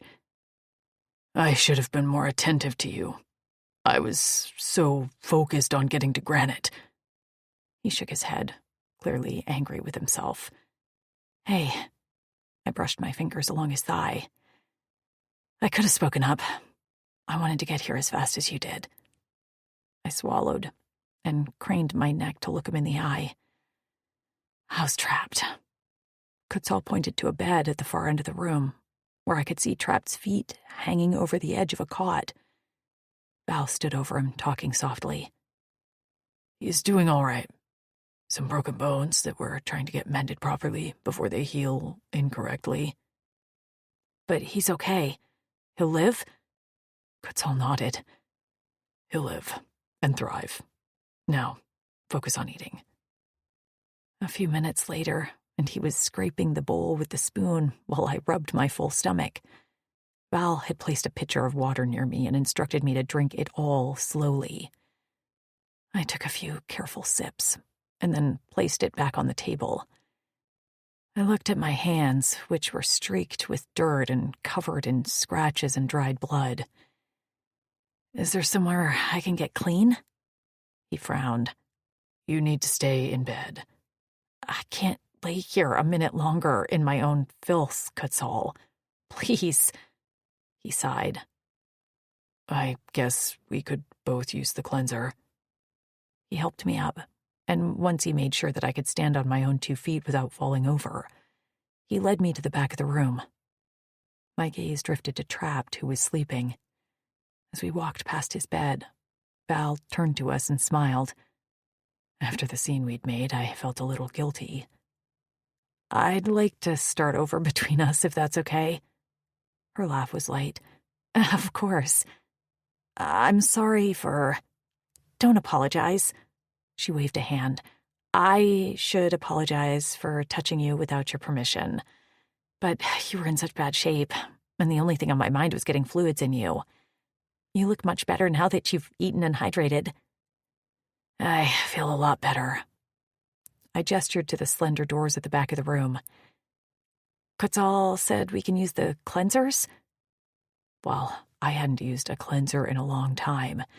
I had used them when I'd been held by the Oldani. Yes, of course. I'm sure you want to get clean. Will you be all right? I will. I'll get you a change of clothes and place fresh bedding on your bed. Both those things sounded heavenly. I smiled at her gratefully. Thank you. While Kutzal retreated to his own cleanser, I stepped into my own stall and removed my clothes. A shower hung from the wall, and when I pressed the button nearby, a powerful stream of filtered air streamed down, stripping my hair of oil and cleansing my skirt of dirt and filth. I closed my eyes, breathing in the fresh air until the timer was up. I glanced down at my bare feet and wiggled my toes. Blisters covered my soles and heels, and I knew I'd have to give them a break before I could slip back into my boots. When I turned to the door, a set of clothes hung over the top of the door, and I unfolded them to take a look. The pants were wide and loose, with a drawstring waist, and the shirt was oversized and hung off one shoulder. She even supplied a homemade bra with a reed support, which was better than the band I'd been wearing across my chest. I padded out in my bare feet, feeling more like myself than I had in ages.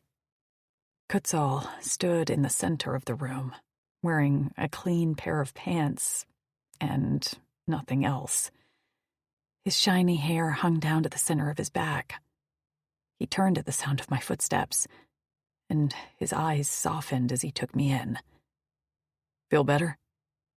Much, I agreed. My legs were still a little wobbly, and I was already thirsty again. Val gestured to my bed, which now bore new, clean sheets. I can't thank you enough. I sank into bed and pulled the soft blanket into my lap. I am sorry for reacting so badly to you. I meant it when I said you don't need to apologize.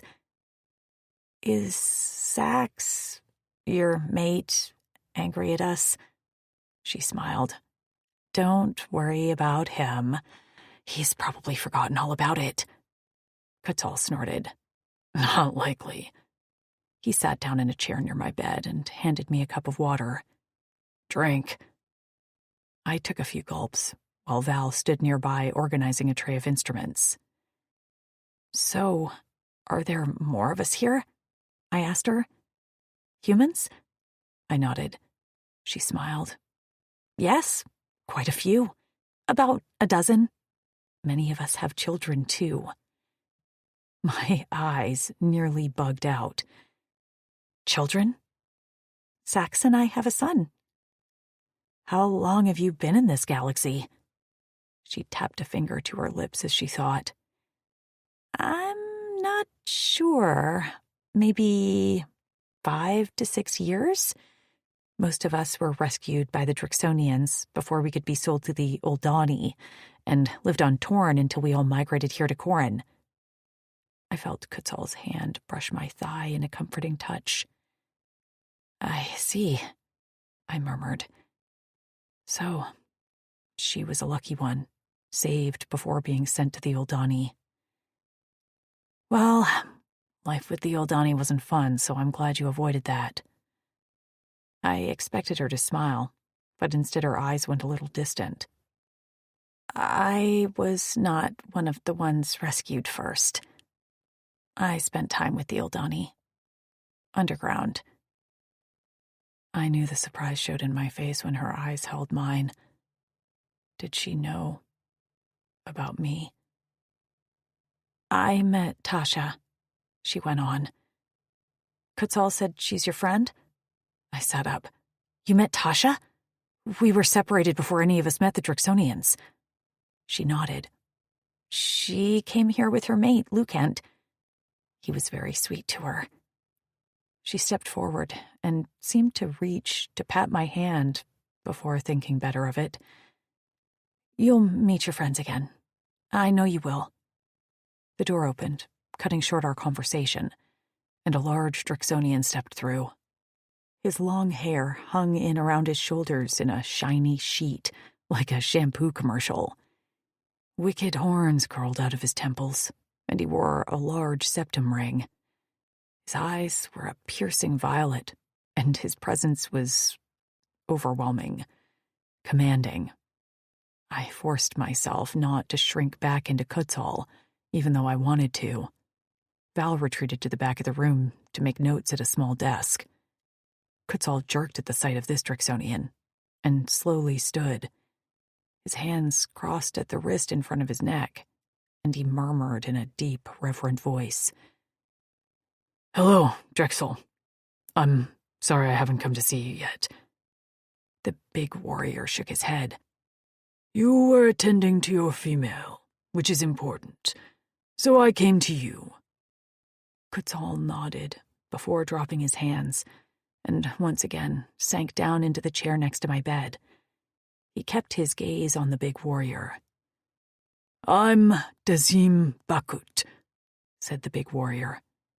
"I'm sorry we are meeting in these circumstances." "Trix," I said with a shaky voice. "My name is Trix." "I met Lucent's mate, Tasha. I understand she's a friend." I nodded quickly. "Yes, I have been trying to find her, as well as the others." Daz's gaze swung to Kutzal. "Tell me what's happened." 9. Kutzal.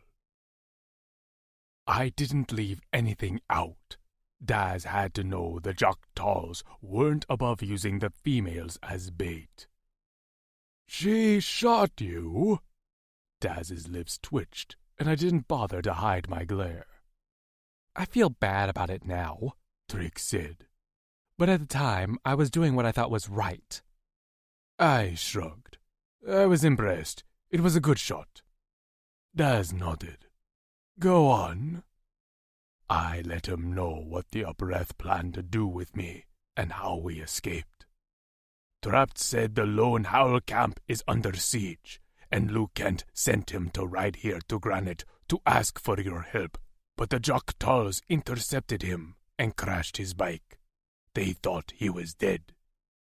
I glanced over to see Trapt flat on his back, eyes closed, breath whistling through his teeth as he slept deeply. His tail twitched as it hung off the side of the bed. I rubbed my hands together as I eyed Daz. Trix seemed to sense what I was about to say and gave me a reassuring nod. "I need help ending the siege. I know we are sons of Naught, but we have females there now, human females, with Korra Eternal Trix mates. So I hope that warrants receiving aid for the siege." I bit my tongue as I waited for his response. Daz leaned back in his chair with his arms crossed over his muscled chest. His mouth went tight and his eyes flashed with irritation. "When Lucent came to me and asked for help finding the rest of the human females, the only reason I didn't immediately send a fleet of warriors was because I didn't want to risk a large-scale war. But we are now past that. The Jok'tals have made the first move, and now it's imperative we defend ourselves." He leaned forward in his chair, and his piercing eyes held mine. "My decision had nothing to do with you being sons of Naught. You are Drixonian warriors, and in my eyes, every warrior is worth saving. Do you understand me?" My Korra beat against my chest, and an odd lightness spread throughout my limbs. I didn't know what to do or what to say, so I finally decided to croak out, "I understand." We will end this siege and save the Lone Howl camp under one condition, Daz said. I sucked in a breath, unable to hide my reaction. I straightened my back as Trix's fingers straightened on the blanket. What condition? I asked. You move camps closer to Granite. I was sure the shock of my statement registered all over my face. Move! He rubbed the nubs on his brow as he grumbled. Frankie told me I need to explain myself, so I'm going to try. He heaved out a breath. I was content to let you set up camp on our borders. The Lone Howl Clavas is full of excellent trackers and scouts, and to be frank, I wanted to respect you as Drexel Kutzal. I know you're protective of your warriors and enjoyed the seclusion, but I'm pulling rank now. Move to a village close to Granite. The one we moved from is vacant now, and you can live there. You are a Drexonian, Kutzal. Daz's jaw clenched as his eyes fired. As long as I live, I'll never brand another warrior for his father's crimes. A strange sound rose up my throat, and I covered it before it could leave my lips with a hand over my mouth. I didn't know where to look. Daz's gaze was so intense, I could barely stand it. Tears streamed down Trix's cheeks as she made muffled sounds behind the blanket pressed to her face. I gazed down at my clasped hands between my knees as my mother's blurred face floated across my vision. The brand on the back of my neck burned like the day I got it, and I scratched at it as my breath hitched in my chest. Flack, Daz murmured quietly. Did I mess this up? I shook my head and tried to speak, but the words jammed in my throat. No, I barked out, louder than I intended to. I forced myself to stay calm. You didn't mess anything up. I met his gaze. Thank you, Daz. I accept those conditions. He nodded and slapped his palms on his knees. The tension in the air snapped at the sharp sound. Great! Then it's decided. You'll leave tomorrow. Tonight you'll eat and rest. I'll take care of preparing my warriors. I need to know everything you know about the Jok'tals. Trix swiped at her face. I can help with that too. I was inside Jok'talis. You were? I asked. She raised an eyebrow at me. You weren't the only one in their cage. I turned to Daz. We'll tell you everything. Give me a dozen warriors, and I'm confident we can beat them. Daz gave me a chilling smile. That I can do. He rose to his feet.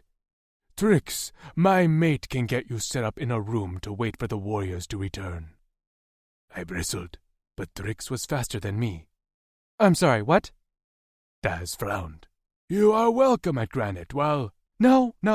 She cut him off and swung her feet over the side of the bed. I reached to help her, but she waved me off. I'm not waiting here. Daz's gaze swung from her to me and then back again. Where will you go? She stood and propped a hand on a jutted-out hip. I'm going with them. Now where's my bow and arrow? Trix. Daz stared at me. I stared back. I could tell he was warring with himself. He wanted to remain respectful of me, but he clearly disagreed with my decision. He tried a different track. The Jok'tals are... I know, I said. I know exactly who and what they are, but I'm a good shot with an arrow, and there is no way I'm staying behind.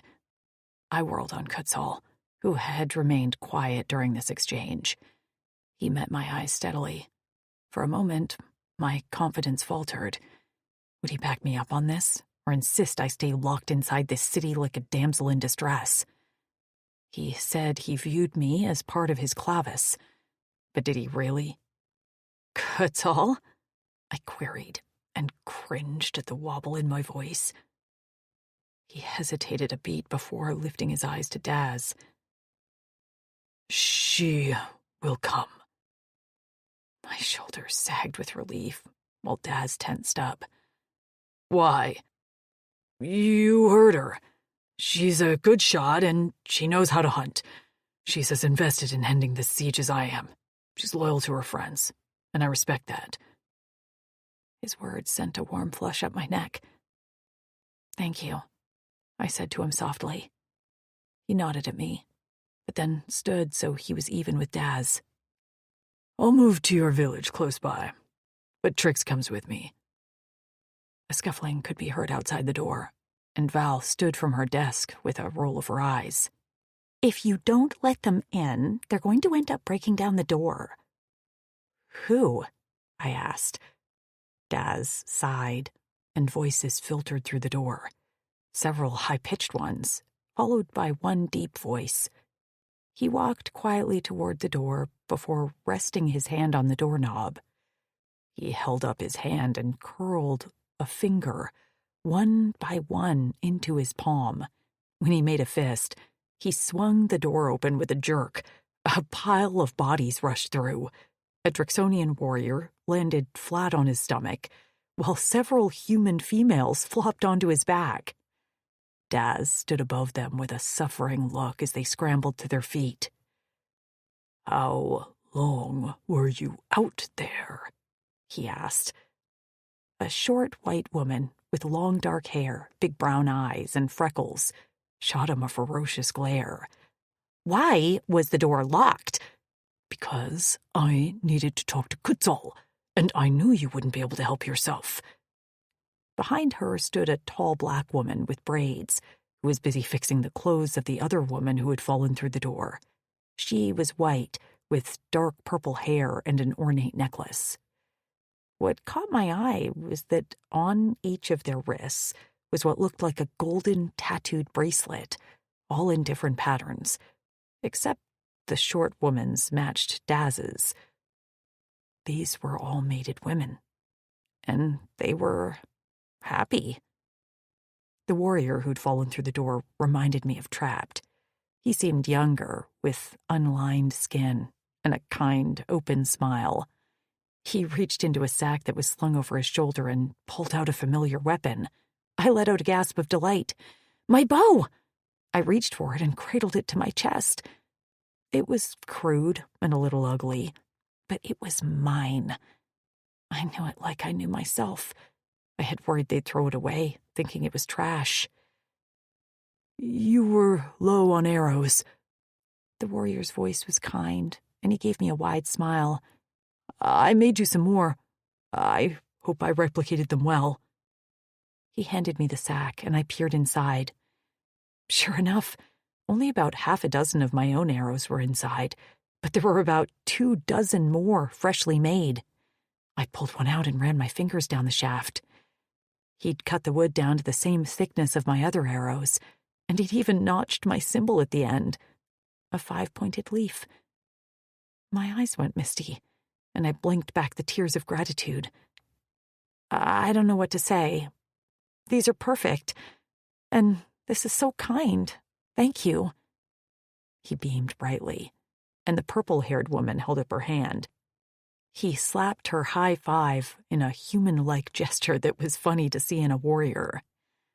I'm Hap, he said. I like to make things. He's so talented, piped up the purple-haired woman. He can make anything you want. A bed, a doll, a chair, you name it. I smiled. That's good to know. I'm sure you're proud of your mate. She laughed as she locked arms with Hap. Oh, he's not my mate. He's my best friend. I'm Tabitha. My mate is Xavi, the one with the mohawk who makes moonshine. Maybe we shouldn't lead with the moonshine, Daz said under his breath. I'm Miranda, the black woman said. You probably haven't met Drac yet, but he's my mate. Nice to meet you. And I'm Daz's mate, Frankie, the short one said. She took a step toward me as if to hug me, and I took a step back on instinct.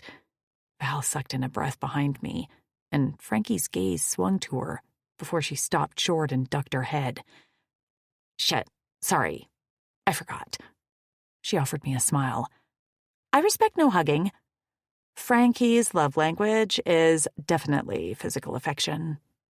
Miranda squeezed her friend's shoulder. Right, so... Frankie circled her arms in front of her with a big smile. Air hug to you. We're happy to have you here safe and sound.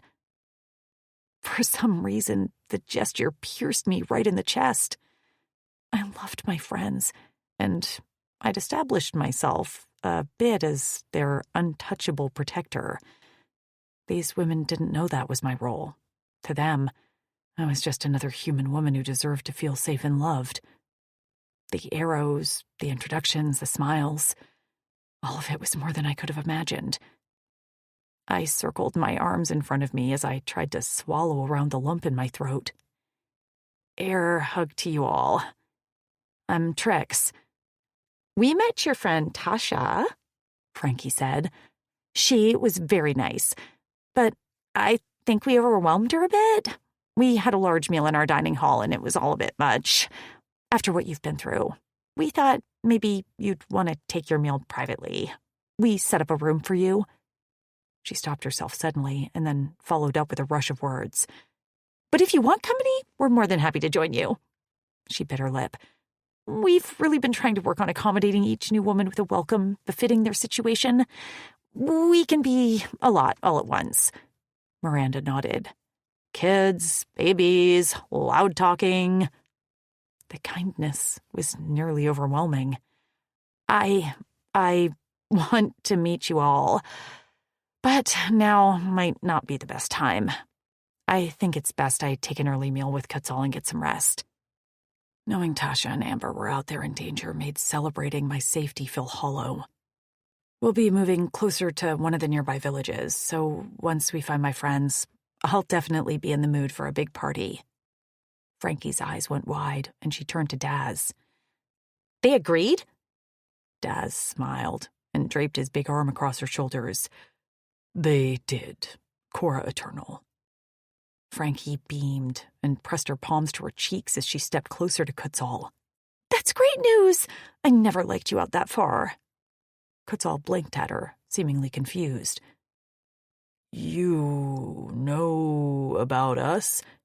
She blinked back. Of course. I've been telling Daz that you needed to live closer to Granite, but he didn't want to overstep, I guess. Daz cleared his throat. Okay, mate. She peered up at him. What? I'm just telling the truth. Yes, you are, and now we can move on. She rolled her eyes. Ah, yes. We wouldn't want to convey too many feelings at one time. We might break the space-time continuum. Open another dimension. I snorted a laugh, and the sound surprised me. Frankie's eyes sparkled, clearly pleased with herself at being a source of amusement. Want to see your room? Anna and Basil fixed it up. Quetzal, you can... I will stay with Trix. Quetzal cut in with a firm voice. Frankie paused, and then she continued on.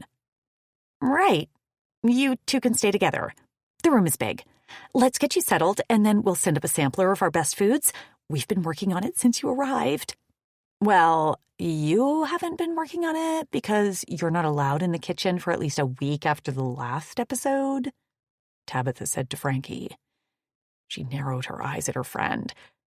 That fruit was not expired. Did you see an expiration date stamped on it? I was in the expeller for a solid day, Hap grunted. Frankie threw up her hands. Whatever. Her eyes slid to mine. I didn't cook. You don't have to worry. I shook my head. I wasn't worried. I've eaten some questionable things, and have a pretty tough stomach now. Well, follow me, you two. I noticed her eyes dipped to my bare wrists before she shot me another smile. Only the best for our guests. 10. Trix.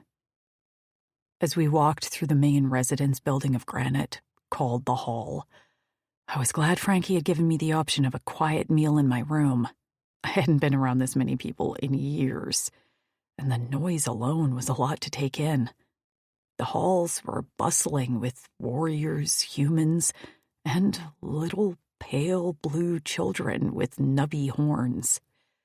Kutzal walked at my side and angled his body to block anyone who got a bit too close to me. I didn't even have to ask him.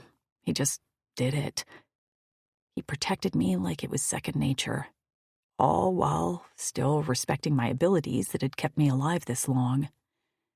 Kutzal didn't seem to like the noise, ever. He seemed to blanch whenever a child shrieked, and the roar of laughter from deep within a room we passed seemed to set his teeth on edge. By the time we were shown our room and were able to shut the door behind us, Frankie assured us food would be on the way. We were exhausted, mentally.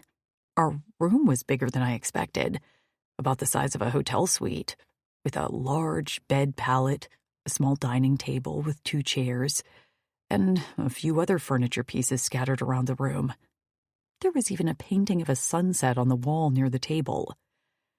I slumped down on the bed while Kutzal collapsed in a sprawl in an upholstered chair. He rubbed his forehead. "Fleck, it's loud here." I stared at the ceiling, covered in a mishmash of old and new beams. The entire building was renovated, but Frankie had explained they'd tried to repurpose anything they could. "This is not a place for introverts." "What's an introvert?" he grunted. His irritability at having to socialize made me smile. "An introvert is someone who finds their energy drained by having to interact with people. An extrovert is the opposite. They gain energy from people around them." I twisted on the bed so I could see his face. His nose and lips were all scrunched up in thought. "I don't know anyone who is an extrovert. Maybe Vince. Since mating with Amber, he's clingy. Always wants to be around me and talk." He shuddered. "It's annoying." I rolled onto my stomach and propped my chin on my fist. "I bet you wouldn't mind if he was here being clingy now, right?" His eyes slid to mine and went soft. No, I wouldn't mind." I thought the same thing about my friends. We are loyal and love each other, but we'd get on each other's nerves. We'd fight. It was only natural. We weren't that big of a group, but sometimes I'd just need to get away, be on my own. That was when I'd go hunt. I sighed. I'd give anything now to listen to Lou and Maisie bicker. I'd even handle Tasha's snoring. I'd welcome it all, every moment, if I knew they were safe. I feel guilty sitting here while they are likely rationing their food. We have plans in place for this, and I trust Lou Kent, but I still feel useless. We're not useless, I said. We saved Trap's life, and we're going to ride to camp with an army of warriors at our back. I sat up and swung my legs to my side. What will they all think about moving? Now that Vince and Lou Kent are mated, the atmosphere at camp has changed. All the warriors have grown a little more protective. Amber and Tasha are well liked. They help out around camp and tended to the wounded in our last battle. He paused and then eyed me. The Wu-Targs attacked our camp before I left, and we found one of your arrows. How did they get it? Those assholes. They must have stolen it. He nodded. Tasha and Amber recognized it when it was sticking out of Vince's arm. I slammed my hand on the bed. What? They used it? They did. I still have it at camp, by the way. I was waiting to return it to its rightful owner. I was interested in this human female with the carved arrows, who Tasha and Amber spoke so highly of. I picked at the ragged edge of the fur blanket. They are just as brave as me. I will agree to that. Tasha especially had no problems telling me what she thought of me. I grinned. That's my girl. Ugh, I can't wait until we get back. I imagine you two will gang up on me. I laughed. Who, me? No, I would never be so mean. Right. He drew out the word, eyes glinting with humor. It was a good look on him, especially since he'd been tense in the infirmary. A knock at the door ended our conversation. Kutzal opened it to reveal an older white woman and a pretty blonde woman with blue eyes. The older woman smiled at me, and the skin at the edges of her eyes creased. "Hello, I'm Anna. This is Daisy." Daisy let go of her tray with one hand to wave enthusiastically at me. "Nice to meet you." The woman was just standing there holding a tray, and she still radiated sunshine. I spotted the locks on both of their wrists. Was every female here mated? I stood up at the edge of the bed and waved. "Hi, I'm Trix." Kutzal took the trays from them, which brimmed with food. Anna pointed to the plates. "We have a bit of a selection for you. Sometimes we try to recreate food we ate on Earth, and other times we just go with the ingredients we have and come up with something new." She peered into the room. "Is there anything else you need?" I shook my head. "No, this is more than enough. I'm really appreciative of how welcoming everyone has been." Anna's smile broadened. "Of course! I know it's a bit of an adjustment. Tasha said there is a small group of you who have been mostly alone for a long time. I lived with my mate for about 10 years in seclusion for protection. We didn't have a clavis like this to keep us safe. I had to take the large group in small doses. Just know you're welcome anytime." "Thank you." I clasped my hands at my chest. "If all goes well, we'll be seeing much more of each other." "Daz is sending in Rex, Phoenix, and Myco, so..." Daisy's eyebrows waggled. "Those joggles won't know what hit them." "Jogtals," Anna whispered out of the corner of her mouth. Daisy giggled. "Right, Jogtals. Whatever." "What is special about Rex, Phoenix, and Myco?" I asked. "Rex is my mate, and he's, She fluttered her hands at her shoulders. "He has wings." "Wings?" I jerked to Kutzal, who watched me steadily. He gave me one nod. "Myco can eject his spikes like flying knives, and Phoenix can lob fireballs." "I'm sorry." My head throbbed. "Who are they? X-Men aliens?" Daisy just smiled, unperturbed by my confusion. "No, they are Drixonians who the Oldani tried to turn into super soldiers. We call them the Stolen Warriors." My knees wobbled, and I grasped at the bed behind me to keep myself upright. The tension was back in Kutzal's muscles, and his eyes remained locked on me. "Are you okay?" Daisy's expression registered concern as she took a step inside. "I'm fine." "Get it together, Trix. You just shocked me, is all. I know a bit about the Oldani's experiments." Daisy nibbled her lip as she glanced at Anna. "I'm sorry." "No, it's okay. I'm eager to meet them. Are they okay with helping us on our mission?" "Myco has been itching to fight for a while now," Anna said. "He's been driving us all crazy because he has too much pent-up energy. And the other two..." She looked at Daisy. "The other two want to help," Daisy finished. "They feel invested." Did they know about me and Tasha and Amber? But I didn't want to talk about it. Not now. Everyone seemed to know I didn't like to be touched and respected it. I didn't need to get into the details. "Well, I will be sure to thank them." "We'll leave you two to eat and rest then," Anna said. "We'll have a morning meal for you before you leave, and we'll pack supplies as well." They said their goodbyes and then closed the door behind them. I sank down in a chair at a small table after the click of the lock bolted into place. Kutzal laid the food trays on the table and sat down across from me. He folded his hands on top of the table. Are you okay? Why didn't you tell me about the stolen warriors? He ran a hand through his hair. I'm sorry, Trix. I didn't know that we'd ever come here, and it wasn't like we have had that much time together to talk. I'm almost 200 cycles old. That's a lot of history to cover. He had a point. I wasn't upset with him for not telling me. I just hadn't liked being surprised. Do you know these warriors? I have met them briefly.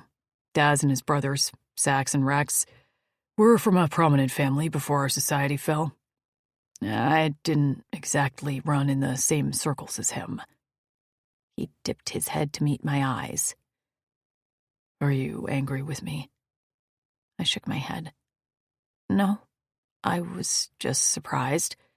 I didn't know if there was a reason you hadn't told me. No reason.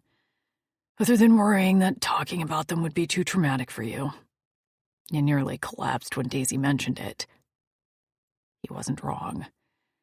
My mind was already going back there, imagining the cold, the smells, and the pain. I closed my eyes, but snapped them open when he barked out my name. What?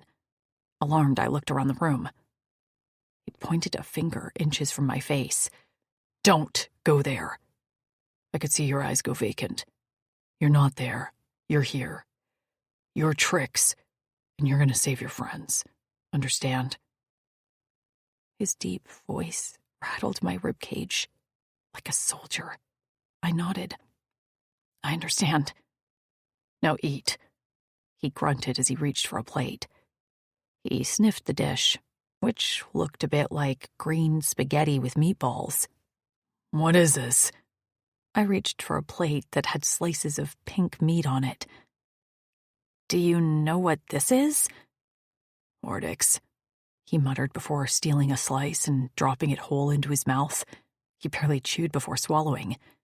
Did you even taste that? A bit. He dug a spoon into the green pasta dish and shoveled half of it down his gullet, again with the no chewing. You're gonna get a stomachache if you don't chew. He stared at me before blatantly popping a piece of fruit between his lips and immediately swallowing. You're not the only one with a tough stomach. I laughed, shook my head, and dug into my own plate. I, however, did chew and swallow. I snuggled down under the furs, barely able to believe I was sleeping on something clean for the first time in a long time. The sunset picture on the wall drew my attention, as it was of Earth. The green trees, brown dirt, and lumbering bear in the corner gave it away. I'd been surviving for so long, and I'd been so proud of what the girls and I had accomplished. But now I saw there was so much more we could be doing on this planet. Here in Granite, they weren't just surviving. They were living, expanding, and creating art. I had expected a bunch of posturing alpha aliens, followed by meek human mates. But that wasn't the case here. It was a family, a community. The locks were seeming less and less like shackles than I thought, which made me feel conflicted. The bed dipped beside me as Kutzal settled his bulk on top of the sheet. He'd stripped down to a pair of loose shorts that reminded me of the green marine silkies I'd seen some guys wear at my kickboxing club. They left little to the imagination, and I tried not to stare at his obvious bulge. I wore a large t-shirt and a pair of underwear, and still felt naked. Kutzal folded his arms behind his head and blinked at the ceiling.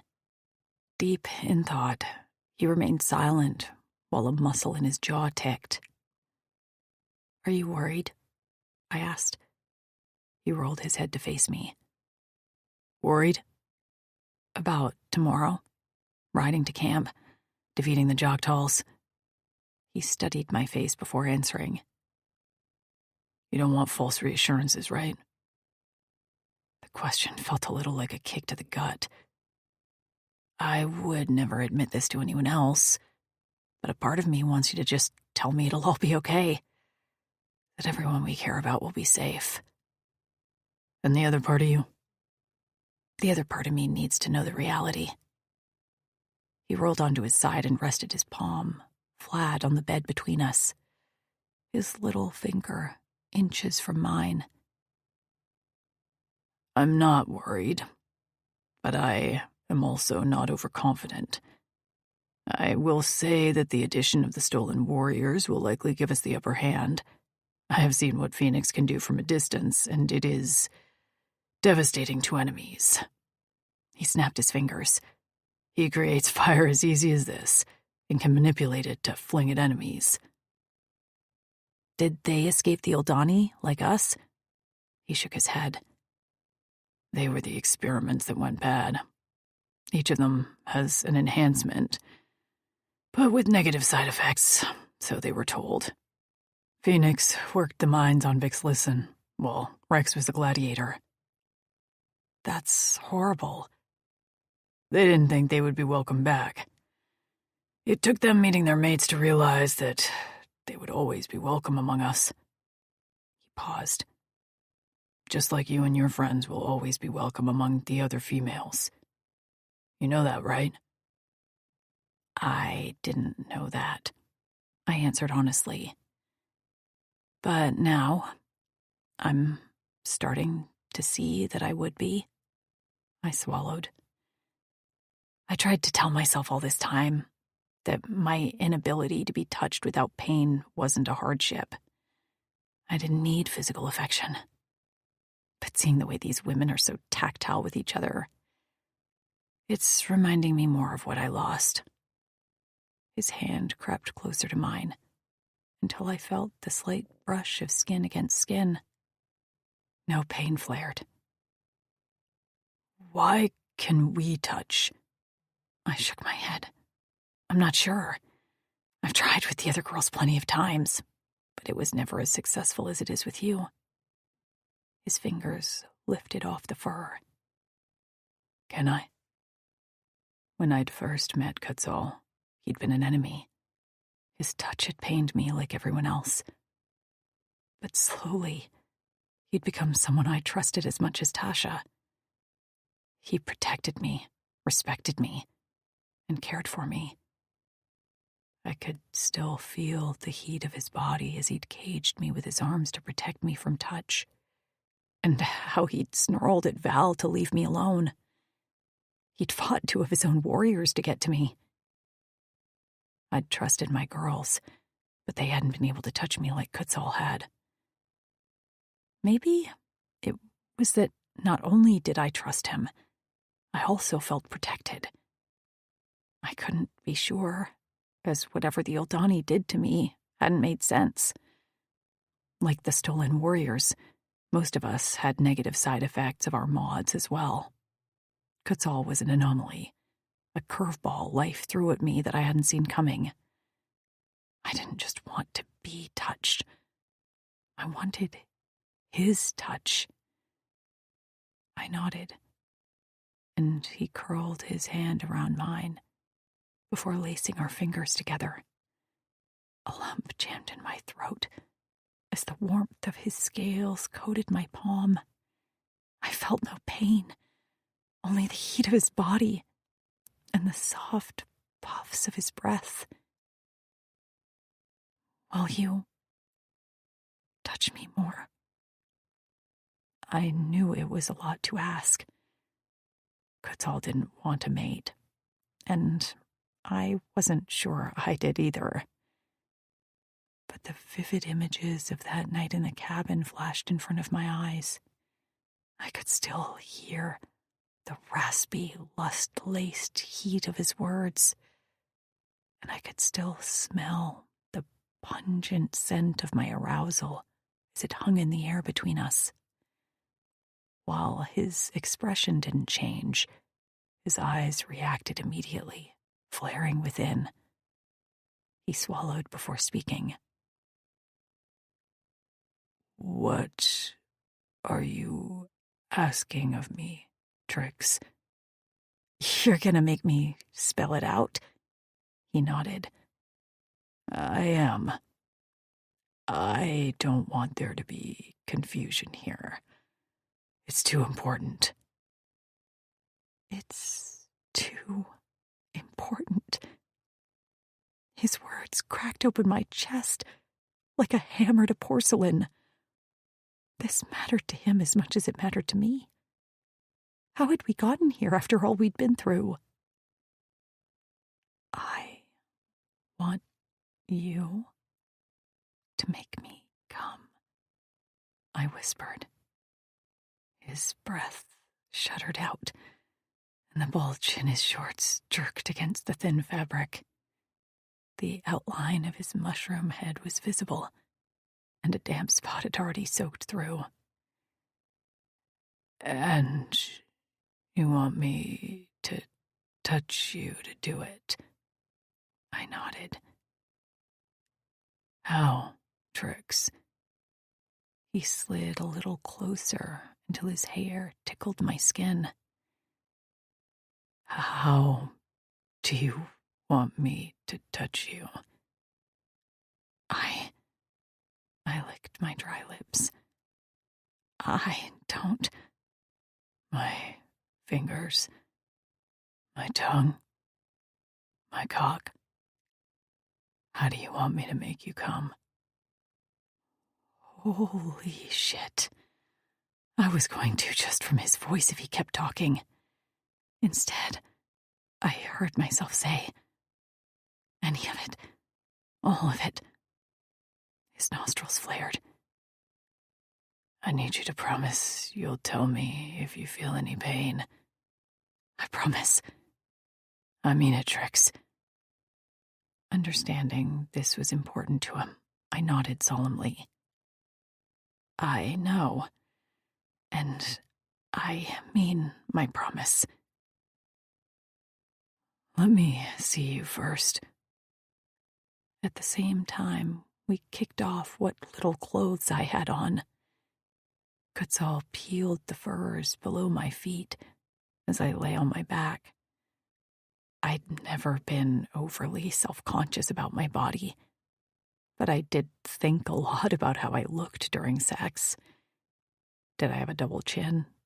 Was my hair a mess? Were my boobs hanging weird? But when Kutzal looked at me, I didn't feel any of those things. I only felt desired. His eyes poured over me like he hadn't eaten for weeks and had just been served a feast. We'll start together, he said on a hoarse rasp. He brought our joined hands to his mouth. My middle finger rubbed along his full bottom lip before he slid it between his lips along with his. There, he sucked on them, tugging gently, nipping at the pad of my finger before rolling it over the piercing on his tongue. Then he withdrew the fingers and lowered them to my mouth. I opened immediately and sucked his finger inside of my mouth. I hollowed out my cheeks, tasting a bit of salt left over from dinner, and another taste that had to be wholly Kutzal. His chest hitched, and he prodded a fang with the tip of his tongue. He slid our wet fingers down my neck, leaving goosebumps in their wake. He circled one of my nipples, plucking it with the tip of an unsheathed claw, before scraping gently down to my belly button. There, he sheathed his claws before dipping into the top of my curls, framing my pussy. I can still taste the sweetness of your cunt on your fingers from that night in the cabin, he said in a tight voice. Kutzal. My hips bucked as he slid our fingers over my clit before probing at my entrance. I can't tell you how many times I've imagined what you feel like inside. Together, our middle fingers entered me, and I moaned softly at the intrusion. I hadn't been penetrated by anything thicker than my own finger in a long time. With his gaze on my face and his lips peeled back almost as if he was in pain, he pressed in farther, down to his first knuckle. I shivered as my mouth went slack at the welcome fullness. He hovered above me, his face inches from mine. His eyes glowed like embers, and I could have sworn his horns trembled slightly. His thumb prodded my clit, and my hips bucked. His tongue snaked out of his mouth, long and pierced, before flicking at my bottom lip. Craning my neck, I wrapped my lips around the tip and sucked. He groaned loudly before smashing his mouth against mine. Heat roared through my body and my head spun. He licked into my mouth, and his piercings clacked against my teeth as he consumed me. My hard nipples rubbed against his chest, almost to the point of pain. But I knew it wasn't that pain. This was the pain of wanting, of needing release, and also the act of denying my... You've come far in the story. Let this quiet melody carry you through a moment of peace. Thanks for being part of our audiobook family.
myself. Drawing this out was both exhilarating and frustrating. He pulled our fingers from my body, and my arousal dripped down my inner thighs. His hand clutched my throat, fingers squeezing my jaw, as he continued to kiss me into oblivion. "I can smell how soaked you are," he breathed against my lips. "I need to taste the source, smother myself in it." Jesus, I moaned. The dirty talk from the stoic Kutzal was unexpected. He released my jaw and proceeded to slide down my body. When he reached my pussy, he hooked my knees over his massive shoulders and cupped my ass in his giant hands like he held a bowl of nectar and was about to pour it down his throat. But the nectar was me, and when Kutzal lowered his head, I became aware very quickly that he didn't intend to make this fast. He tapped my clit with the tip of his tongue, and my body jerked. He watched me intently from between my legs. "What is this that's so sensitive?" My clit. "This is your pleasure bud?" Yes. There is one inside, too." He hummed against my clit, which sent a shiver up my spine. "I will attack both." And attack was what he did. He plunged 2 fingers inside of me as he sucked my clit between his kiss-swollen lips. I cried out and flailed my hands. My fingers wrapped around one of his horns, and his entire body shuddered when I squeezed the hard enamel, which seemed to soften with my touch. Between his fingers and tongue, I wasn't sure anymore if I was in pain, or if this was just a type of pleasure I had never felt. Thrashing my head, I thrust his face into my pussy, unable to get enough of that wicked tongue wreaking havoc on my clit, and those long, thick fingers rubbing my inner walls relentlessly. My body was under siege, and it wouldn't be long before he knocked down every single wall, until I was a useless mush of a human. He moaned and groaned between my legs like a lion eating its kill. I might have shot Kutzal with an arrow, but right now he was the successful hunter enjoying his spoils between my legs. He was getting what he wanted, with every lick of that talented tongue, and every curl of those dexterous fingers. An ache in my belly intensified, scaring the shit out of me. Was this it? Was the pain back? I tried to ignore it, wanting to hold out, but the throbbing turned into an acute pain. I tugged on his horns and opened my mouth to cry out, when a light exploded behind my eyes. The flames of pain morphed into shocks of pure pleasure, radiating out to every limb, to every fingertip, to every single strand of hair on my head. A roaring sound reached my ears, and I realized it was me screaming and writhing on the furs like a maniac as the orgasm rocketed through my body. When the feeling faded into a soft warmth, I swore I floated on a cloud. I blinked my eyes open to find Kutzal hovering above me, a hand cupping my face and his thumb rubbing across my cheek. His mouth opened, but I didn't hear anything. His lips moved again, and finally my senses began working again. "Trix!" he shouted, and I realized he was alarmed. His eyes were wild and unfocused. "Talk to me. Tell me where it hurts." 11. Kutzal. Pure panic lit my blood. Had I killed her? Why hadn't she said anything? 1 minute she'd been moaning in pleasure, and the next she'd screamed until her voice was hoarse. "Trix!" I tried again, as she blinked at me with vacant eyes. Her body lay splayed below me, and her chest heaved with panting breaths. Suddenly, her lips stretched into a wide smile, and her shoulders shook. I stared at her, unsure if this would turn into human sobbing, but instead she was laughing. I leaned back on my heels as she curled onto her side and laughed uproariously into her hands. I thought I saw tears too, but I couldn't be sure. Was this a breakdown? Did I need to get someone? Let me get Val. I went to scurry off the bed, but her hand slapped at my thigh lazily.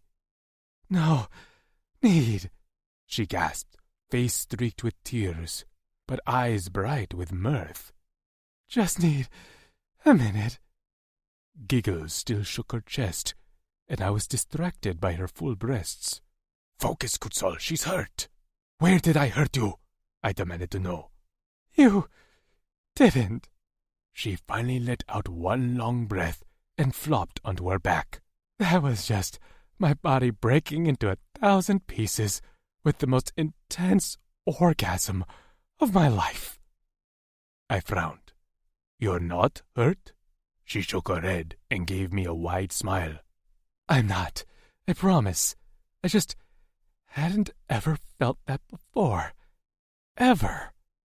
I didn't understand. But I didn't use my cock. Another weak laugh bubbled out of her. The best orgasms often have nothing to do with a precious cock. I looked down. My cock twitched as if in answer. We would like to challenge that theory. She squealed a laugh of delight, and I watched in shock as her body bucked with silent, body-shaking laughter. I'd never seen her like this. I hadn't realized Trix was capable of happiness like this. When she finished laughing, her face was flushed a deep red, and her eyes glittered like gems. Well, she said with a smirk, why don't we see what he's got? For a fleeting moment, I hesitated. I'd been running on instinct, but I hadn't ever pleasured a woman with my cock. While I was sure sinking into her tight heat would cause me immense pleasure, I wanted it to feel good for her too. No, not just good. I wanted to shatter her world again. As she lay below me, flushed and sated, my cock once again hardened to a spike. I wrapped my fingers around the length and stroked it, remembering how it had felt to have her hand on me. Show me. I watched her eyes fire with heat. Show me where you want my cock. Touch yourself so you know what's coming. She wasn't laughing anymore. Her chest heaved, her breasts shook, and her hand swept down her stomach with a slight tremble. Biting her lip, she peered up at me as she spread her moist folds with her fingers. Here, she whispered. I rubbed a finger over her slick skin. Right here. Keep your fingers there. Feel me as I enter you. A slight whimper escaped her lips, and she bit down so hard on her lip that the skin turned white.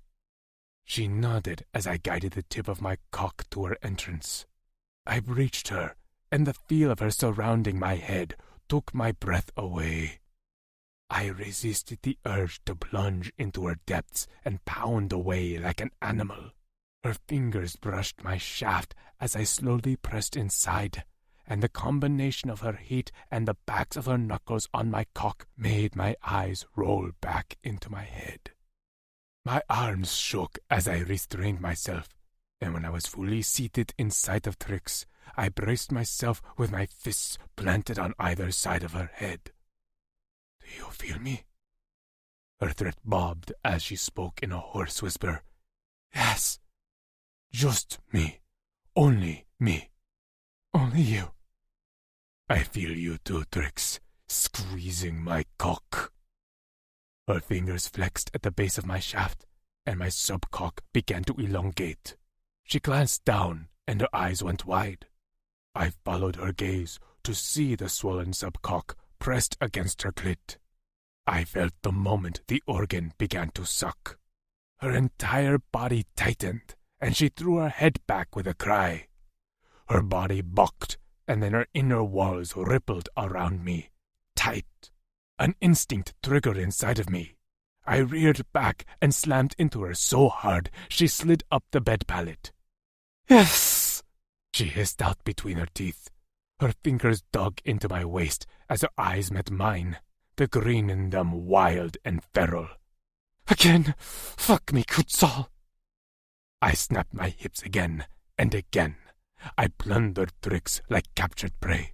She went wild below me, scratching and tugging on my hair and sensitive horns. I could tell the difference in her cries now. She wasn't in pain.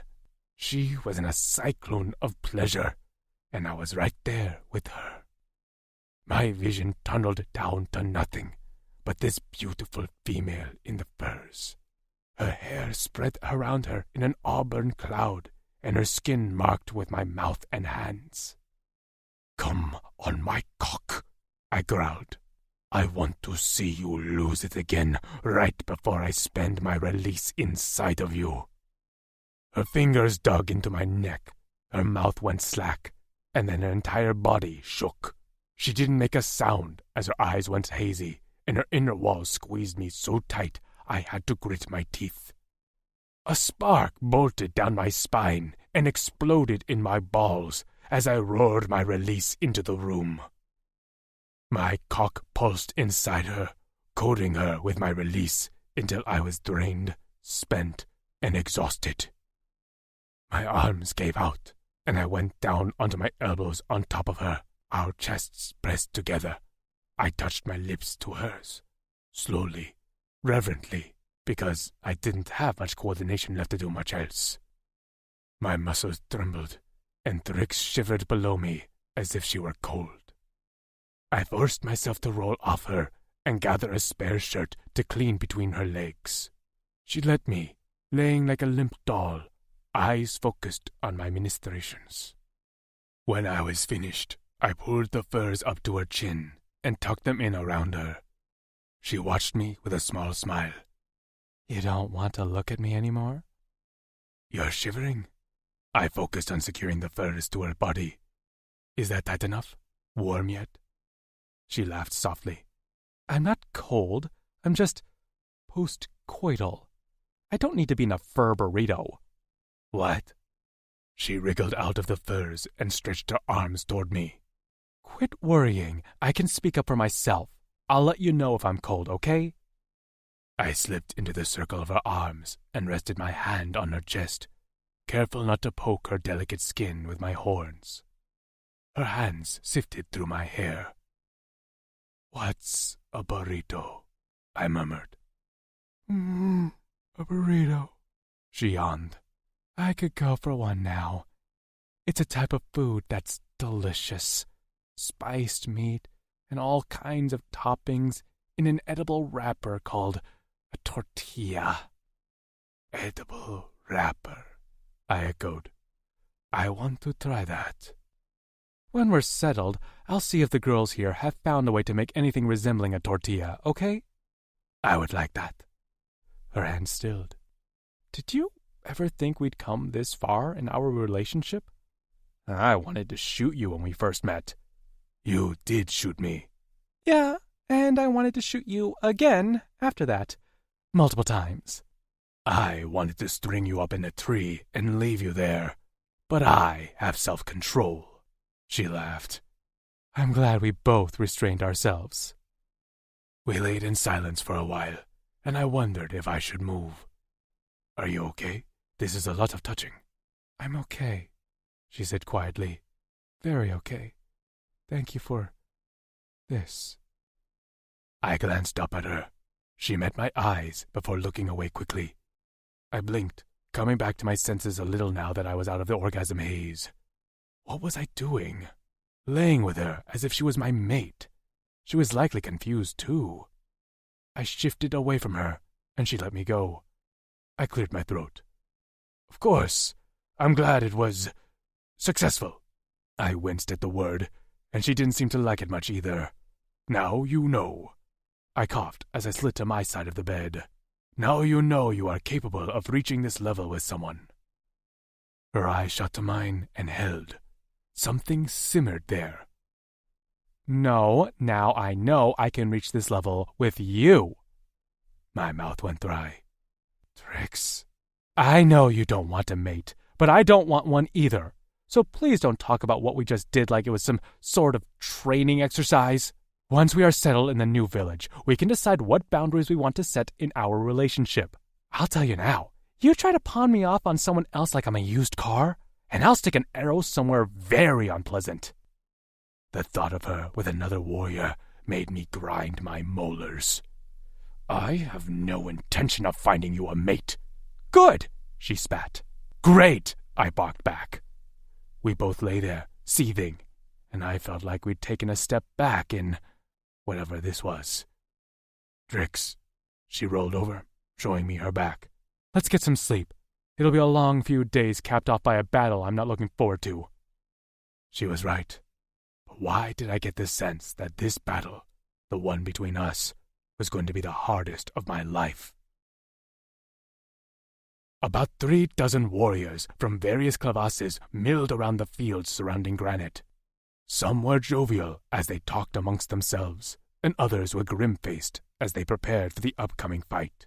Trix and I had met with Daz that morning to discuss everything we knew about the Jok'tals. I had no idea if Upreth had only his half-dozen warriors, or if he'd marched on the camp with an entire army. Daz had said he would do all he could. 36 warriors were far more than I expected. Even a dozen Drixonian warriors on hover bikes were enough to break an army 5 times our size. But 36 warriors, plus the stolen warriors. My confidence in our victory rose. Daz approached where I stood next to a new bike with Trix. My old one would have to be recovered at some point. While I was partial to it, I'd learned long ago not to become too attached to material things. Trix stood with her bow strapped across her chest and her arrows in a sack at her back. She didn't look out of place among the warriors, and my respect for her soared. I didn't think it could get much higher. Having her at my side soothed me in a familiar way to knowing that Axton had my back. While Trix wasn't like him, our strongest fighter, she was something else that settled inside me. My gaze met with hers. The tension from last night was still there, simmering slightly below the surface, but we both knew what was to come was bigger than us. Her eyes softened a fraction before her gaze traveled over my shoulder. I turned to find Daz approaching, with a scarred warrior at his back. I recognized him as Gar. Some of the human females stood behind him. Rex spoke quietly with Daisy, while Miko's mate rubbed his shoulders. Phoenix clasped hands with his mate, and he bent his head so she could whisper in his ear. Guilt weighed on my chest. These warriors were risking a lot for me and my warriors. Daz's voice drew me out of my thoughts. They volunteered. I blinked. What? You used to hide your thoughts better. His gaze flitted to Trix before returning to me. He gestured around us. Everyone riding with you volunteered. Some of them are bored of construction work on Granite or hunting game. They miss battle. We're Drixonians, after all. It's in our blood. I swallowed, not expecting that. I had wondered if Daz had to bribe them to ride and save a bunch of Sons of Naught. Daz took another step toward me, and when he reached out and grasped the back of my neck, my entire body flushed hot. The heat of his palm burned the scars of my brand. Our foreheads touched, and I had to lock my knees to keep them from buckling like an immature chit. This gesture was a greeting for warriors who cared about each other.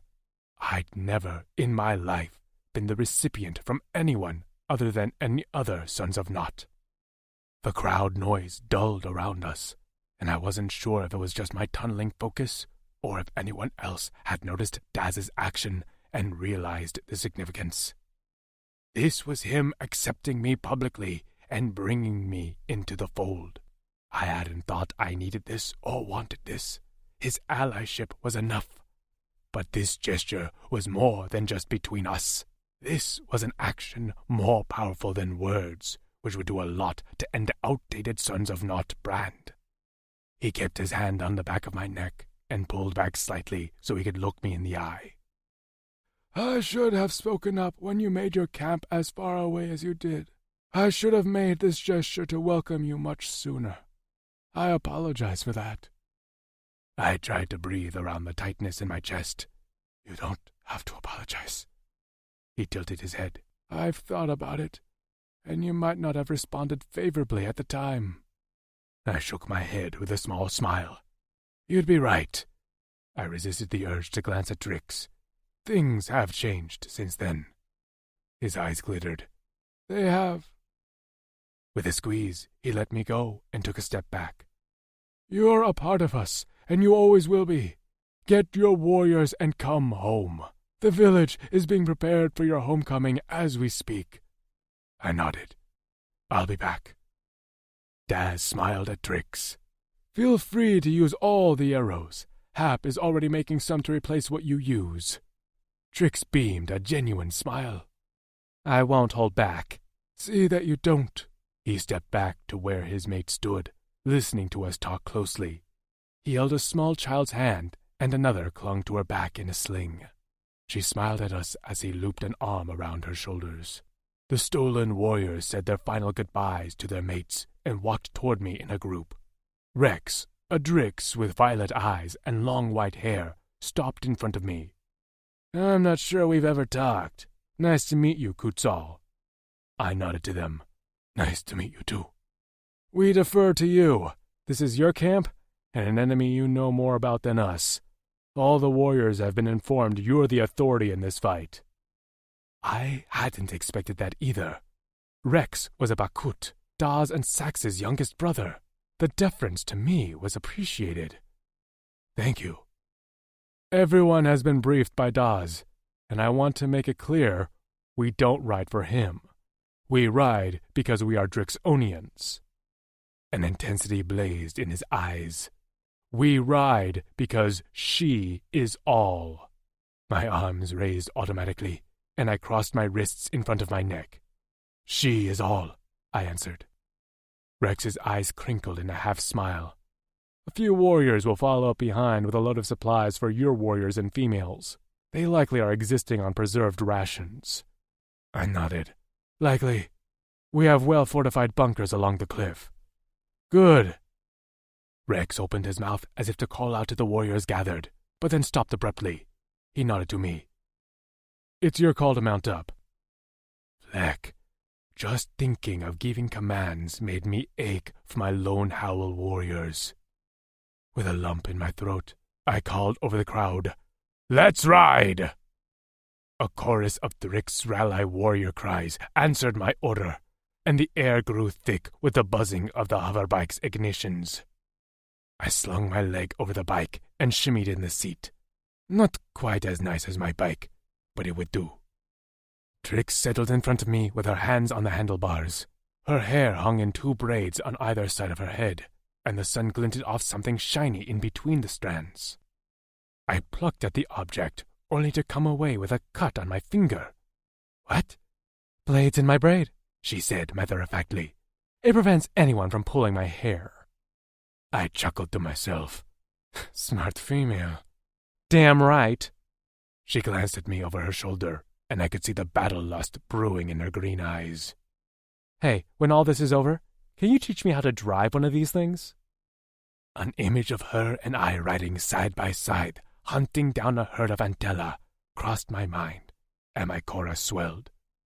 Absolutely. She grinned and then faced forward as the hover bike rose into the air. She waved to the females waiting below, while I gave Daz a one-armed farewell. He nodded, eyes tight as he watched us ride away. Trix whooped as we rode away, and the sound made me smile. I couldn't explain how her presence made me feel. Content. Anchored. Like I was home. After my mother died, I hadn't thought I would ever feel at home ever again. The cabin wasn't the same without my family. It was just a bunch of boards and things. Trix had filled it again, but it didn't matter where we were. If she was at my side, I could live anywhere and have it feel like home. The realization gripped me tight around the throat. I'd been so dead inside for so many cycles that I hadn't contemplated that the mating bond was just a confirmation. Trix was already so tightly embedded in my blood that the thought of losing her. The bike dipped as my hand shook.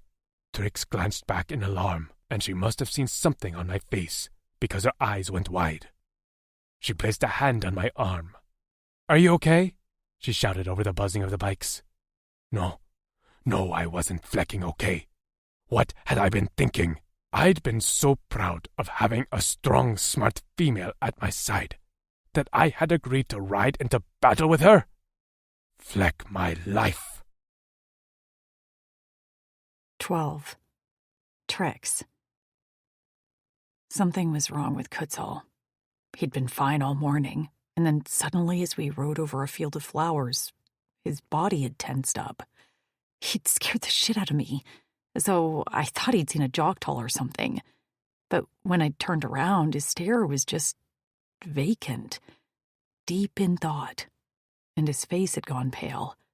When I tried to talk to him, he'd pretty much ignored me. Tired of shouting over the roar of the bikes all around us, I stopped trying to get him to open up. Fine, whatever.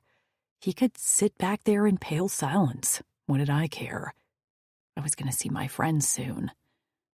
But as the day wore on, Kutzal's silence grew louder. So loud that it drowned out the buzzing of the bikes, and all I could hear was his dedication to muteness. But I couldn't ask him about it because we were riding like bats out of hell. The trip would normally take 2 to 3 days on foot, and we planned to make it in 1 day. We'd be there by nightfall, which didn't surprise me as this speed was breakneck. We rode in front with Rex, Maiko, and Phoenix, while the rest of the warriors flanked us in a triangle. When I looked back, the spectacle of the Drixonian army was nothing short of awesome. I wondered what they'd been like at full strength when their civilization was at its peak. Enemies had to see all the blue skin, thick muscles, dark hair, and piercing violet eyes, and want to turn tail and run. While I was worried that Upreth had bolstered his ranks during the siege, I had to admit that this display of Drixonian power was terrifying. A bunch of aliens on what amounted to flying Harleys? Scary as shit. I was sure glad I'd defected to this side. Team Drix for life. There wasn't time or energy to deal with Kutzal's mood change. I kept telling myself it was his reaction to the upcoming battle. But I knew Kutzal enough now to know he didn't react like this when faced with a physical challenge. In fact, I think he was relishing the idea of killing a few Joktal. I didn't want to be vain, but did it have something to do with me? Was he regretting last night? I was. At least part of it. The part where I'd gotten angry with him. Maybe I'd let my guard down too much after sex, because when he'd made the comment that insinuated I could get this close to someone else, it had felt like a slap to the face. I knew he didn't mean it that way, and I didn't know when I started looking at Kutzal as anything more than a temporary partnership with a common goal. That morning, I hadn't been able to take my eyes off the locks of the females at Granite. While I'd once seen them as shackles, I now saw them as something else, a promise. I had even found myself envious of their locks and happy lives.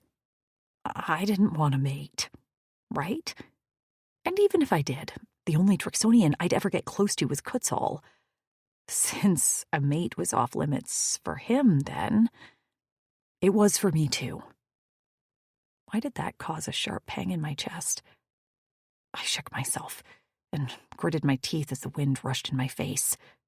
Stop it, Trix. This was the time for focus. I couldn't be distracted around the Joktals, or I was likely to get a clawed club hand right in the guts. The sun was beginning to drop below the horizon when Kutzal raised his hand in the air, and the bikes came to a slow stop at the base of a hill. I gazed up it, detecting a small path leading into dense brush. I glanced over at Phoenix to see him strip off a glove and flex his fingers. The scales of his hand and upper arm were a mass of melted flesh that looked incredibly painful. Snapping his fingers, he nodded with satisfaction as a small flame flickered to life on his palm. With a twist of his wrist, the flame extinguished. His eyes lifted and met mine. Embarrassed to be caught staring, I smiled at him, and he smiled back. It looks bad, but it doesn't hurt. Not anymore. There was a relief in his voice that I understood more than he could know. The absence of pain felt like a miracle. Should we? Kutzal began, then stopped suddenly and tilted his head as if listening to something. I held my breath and tried to detect sound through the slight breeze, rustling the tall grasses around us, but heard nothing. Flack, Rex growled. Hear that? Kutzal's eyes were a little wide as he nodded. Hear what? I asked. The siege is over. Kutzal turned on his bike, and the others behind us followed suit. What do you mean the siege is over? Panic curled my fingers into my palm. How do you know? Because the final battle has started. He clenched his jaw. We got here right on time. He threw his head back. She is all! He crowed into the sky. The voices echoing his rose up behind us in a growl of syllables. We took flight, and he raced up the hill. I couldn't see much of anything as the bikes spanned out, some riding lower, others higher, in a practiced formation that sent a chill down my spine. We must have ridden a few miles when we crested a hill, and there I got my first look at an alien battle. A wide, deep ditch surrounded the flat rock of the Drixonian camp. Spikes rested on the ditch bed and the outer rim. While it might have held the Choctaws for a few days, they were no longer waiting out the Drixonians. In several places along the ditch, the spikes were nothing but blunt, burnt husks, and the Choctaws sped across with their charged whips cracking the air. A solid line of Drixonians blocked their path to the edge of the cliff, where a pair of stairs were carved into the rock. I couldn't see below, but Kutzal had explained that they lived in huts on cliff ledges. In the distance, I could make out a rope bridge leading to another cliff with more ledges dotted with small buildings. The battle was waging, but it was clear the Drixonians had been fighting for a long time. And they were losing. Outnumbered easily 5-1, they fought with weapons, machetes, and some laser guns. A few rode in the air on their hoverbikes, firing at the advancing Choctaws, but they couldn't get too close to the whips. One large Drixonian slashed with 2 massive broadswords, cleaving a Choctaw nearly in 2 despite his bony armor. But he was bleeding badly from a massive wound in his neck, and he staggered slightly on his big booted feet. Another hacked away with an axe in a flurry of movement so fast he was nearly a blur. And yet another fought with a grim determination as he slashed with his machetes and spiked tail. Most Drixonians were injured, bleeding from blade wounds or whip slashes. At the sound of our bikes rushing over the hill, they looked up. 2 sword Drix stabbed at a Choctaw before lifting his hand in the air to shade his eyes. The one with the axe beheaded a Choctaw before glaring up at us. About fleckin' time, Cuts! A familiar whoosh sound flared in my ear, and heat coated the side of my face. A fireball lit into a group of about 5 Choctaws. Their agonized screams as they burst into flames filled the cliffside. The weary, lone-howl Drixonians seemed to feed off the dying cries of their enemies as they fought with renewed vigor. The Choctaws found themselves caged in, advance to the cliff and meet the lone howl, or try to retreat, and they fell to the fresh Drixonian warriors from granite. Kutzal sped past a break in the Choctaw line to touch his bike down close to the cliff behind the lone howl line. The grim-faced warrior with a wicked scar on his face jogged to our side. His eyes went wide at the sight of me, but then quickly focused on his Drexel. Females are here! Tasha's screech was the best sound I'd ever heard in my life. She sped up the cliff stairs carrying a large blade with Amber at her heels. I told you to stay hidden! His voice cut off as 2 massive nosehounds raced after them. One was bleeding from its side, likely from Tasha's blade, but the 2 women were no match for these werewolf-sized fuckers. Tash! The scarred Drix howled her name and leapt toward them, but the nosehounds were going to get there first. I withdrew my bow, notched my arrow, and let it fly. It hit the first nosehound in his throat, and he abruptly reared back with a squeal that sounded like a million demons. I didn't have time to relish my aim. I aimed and fired again, this time at the second nosehound. I hit him in his wound, and the force of the arrow knocked him off his feet. Before either could regain any sort of composure, the scarred Drix was there. With a slash of his machetes, he slit their throats, and their bodies shook as the blood drained onto the rock. Tasha bent over, hands on her knees. "They slipped past your line and found us." She kicked one of the bodies. "They knew our scent." The scarred Drix reached for her and tugged her against his chest. Her hand wrapped around his biceps, and the golden locks on her wrist, which matched his, glittered. "I'm okay." I felt an unfamiliar stab of jealousy and beat it back. Her eyes found mine and immediately brimmed with tears. "Triggs!" "Tasha," I whispered. "Amber!" But there wasn't time for a homecoming. There was a battle going on. Kutzal unsheathed his sword and shot me a look. "Stay here. Shoot any enemy that comes close." I liked his direct orders and almost saluted him. "Absolutely." He gave me another look, this one harder to read, before he turned and strode toward his fighting warriors. The scarred warrior raced past me, leaving me standing near Kutzal's bike with Amber and Tasha. They stepped close, not enough to touch, but enough so I could feel their heat. They'd learned just how much I could take. "Kutzal found you?" Tasha said. I noticed she glanced at my wrists. "I found him." I kept my bow in front of me, an arrow notched and ready to go. "This sounds like a story," she mumbled. "It's a doozy." I laughed and met her gaze for a moment. Her head was cocked curiously. "He was touching you. You rode in front of him on his bike." "Yeah, that's another story." "I've never wanted to hug you as much as I do right now." Amber's curly hair blew in the breeze. A streak of dirt marred her cheek. "I think Vince can do anything, but even he's tired." "Vince is your mate, right? Which one is he?" She didn't seem surprised I knew. She pointed to the quick one with the axe. Her locks were like a large golden cuff. "There." A Joktal lifted his whip above Vince's head, where he stood with his axe held in both hands, chest heaving, back streaked with black blood. I lifted my bow, aimed, and fired it at the Joktal's neck, their weakest spot.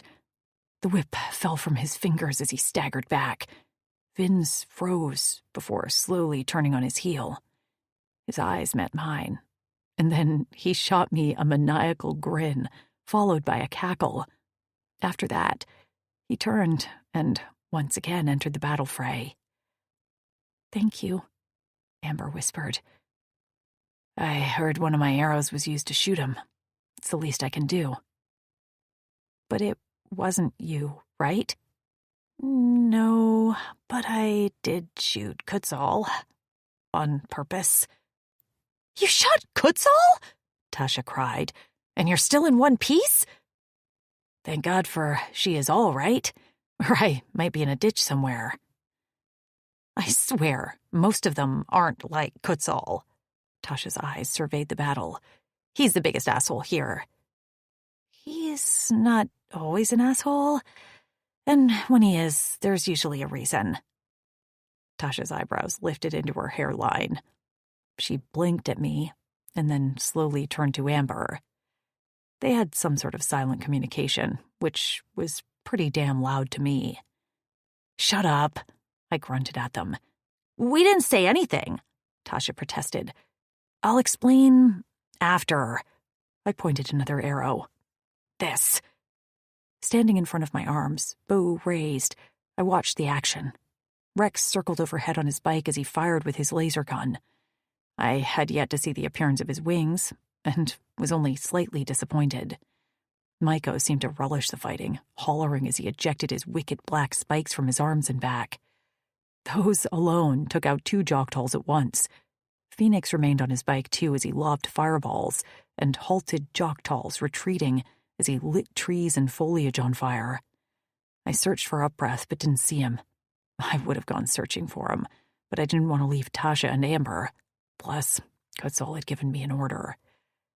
Hard in my throat with worry for him, I searched for him in the crowd and found him fighting next to Two Sword. They fought back to back, swords flashing in the light of the setting sun. Kutzal was fast, strong, and focused. The tip of his sword had great aim, plunging into the few places on the Joktals where they had delicate, meaty bits. Still, I jerked every time a Joktal was able to land a blow on his body. Those bunched muscles had been on top of me the other night, for a much different purpose, and I marveled at the way he could be just gentle and kind, and yet so very deadly. Cries of the wounded rang out, and as the Drixonians pushed the Joktals back and depleted their numbers, Amber, Tasha, and I stalked forward. While the other women tended to the wounded, I kept my bow strung tight in case any Joktals decided to make a break across the Drix line. Kutzal stepped over the body of the Joktal he just killed and stood with his bloody sword at his side, other fist clenched, while he surveyed the waning stages of the battle. Thanks to the 36 Drix reinforcements, we'd driven the Joktals back. Upbreath had definitely come with larger numbers. I would have estimated close to 100, along with several nosehounds, 2 of which lay dead behind us. The Joktals were retreating. Some made it through the flaming bushes and Drix, but most were cut down in their tracks. Bodies littered the ground of what had once been Kutzal's camp. Several huts on the cliff were nothing but piles of burnt lumber, and I mourned the loss of the home Kutzal had made for his warriors. Two Sword laid his hand on Kutzal's shoulder, but the Drexel ignored him as he glanced over his shoulder. His eyes found mine. I gave him a solemn nod, a silent, "We did it," and he returned the gesture. I dropped my bow, so my arrow pointed at the ground, and took a step toward him. I craved a touch from him, even if it was just a slight brush of his fingers. Suddenly, his body jerked forward as a crackling snap rent the air. "Kutzal!" I cried as I began to run. His body pitched forward, but he caught himself and spun around, sword raised. His back sizzled with vicious whiplash. Behind him stood the Joktal who'd struck me. Yurij. I had long forgotten about him, and I'd assumed he'd perished in the battle, felled by another Drix's sword or machetes. But no, of course not. He was here, and he sought to kill Kutzal. I raised my arrow. "Duck!" I shouted at him. "I have to kill him!" Me. Because if Kutzal killed him, then he'd get the one thing he didn't want, a bonded mate. A sob wrenched up my throat, and I took a split second to mourn what I'd never have with Kutzal. "Trix! No!" came a voice from behind me, and a split second later, what felt like a fiery hand wrapped its white-hot fingers around my neck. I let my arrow fly, hoping it found its victim. The fiery band yanked, taking me off my feet. Pain sliced through my body, burning me from the inside out. A blow slammed into the side of my head, and everything went dark. 13. Kutzal. "Trix!" The cry wrenched up my throat like a spiked ball. Out of nowhere, Miko ran into my vision, his spike slamming into the eyes of the Joktal, whose whip was wrapped around Trix's neck. I turned onto the Joktal, who'd whipped me, knowing he was familiar. Trix had told me once that his name was Yurij. Vatas had saved him for me, and despite what Trix thought, we didn't end here. An arrow stuck out of his shoulder, and he wrenched it out with a snarl. "Hold him!" I barked at Lucent and Axton. "Do not kill him! Save him for me!" I didn't wait to watch them follow my orders. I knew they'd get it done. Ignoring the smell of my own burning flesh and the lancing pain cutting into my back, I raced to Trix, sliding onto my knees at her side. Afraid to touch her, her friends hovered at her side, crying and hollering for first aid supplies. I tugged Trix into my lap, Cora in my throat at the red lacerations around her throat. Blood coated the side of her face and slid into her deadly braids. I clenched my jaw to stop myself from howling with rage. Her head lulled, and I placed my hand over her Cora. A faint, steady thumping beat against my palm, and a strangled sound left my throat. "Wake up!" I cradled her to my chest. "Please, Trix, you have to wake up, so I can yell at you for what you did." A water skin was thrust into my face, and I grabbed it. After dripping some over her lips, I poured it over her wounds in her neck. Amber handed me a clean wrap, which I used to dress the wound. With another clean bandage, I swiped at the blood on her face. "Why did you do that?" I murmured softly. Shadows darkened the surrounding ground, and the human female sobbed quietly. "I was going to kill him. I wanted to kill him. And he's still alive, so I can show you just how much I want to do this." When I'd seen his familiar face, I'd felt like it was Fatas confirming a decision I'd already made. No matter what happened in our future, I refused to live it without Trix at my side. "Kill him!" Rex's voice drifted through my distress. He stood over me, Phoenix and Miko at his back. My face must have showed my confusion. "Killing him will confirm the Cora eternal bond, right?" I wasn't quite sure how he knew that, but I'd ask later. After I nodded, he gestured to where Axton stood with a foot on the Eurish's back. His two set of arms were tied tight to his side. "If you kill him, she will heal faster." "What?" I whispered. "Sax's mate, Val, would have died if it wasn't for the power of the locks. It enhances the females in ways we haven't fully explored." I glanced down at Trix and smoothed loose hair off her damp forehead. She took shallow breaths, and her body hung limp in my arms, which was such a contrast to the strong, controlled Trix I knew. "If I do, I can't take it back." I swallowed as I glanced at her friends. She saw the locks as ownership and said she didn't want to be owned again. What if it isn't what she wants? Amber buried her face in her hands and sobbed, while Tasha bit her lips as tears streamed down her face. But neither argued with me, which was enough of an answer. I would do it to save Trix's life. I'd rather have her alive and resent me forever than dead. But the thought of my proud, independent Trix feeling shackled by me curdled my stomach. Clutching her to my chest, I closed my eyes and did the one thing I swore I wouldn't do after watching my family die. I silently asked Fatas for a favor. The sounds around me of the crying females and the moans of the wounded fell away, and in its place was the beating of my heart and Trix's shaky breaths. Then a new sound emerged, a rumbling in my chest that surprised me. Instinctively, I was prushing. The vibration started slowly before gaining in intensity, as prushing was the only way my body knew to comfort the female who was my mate.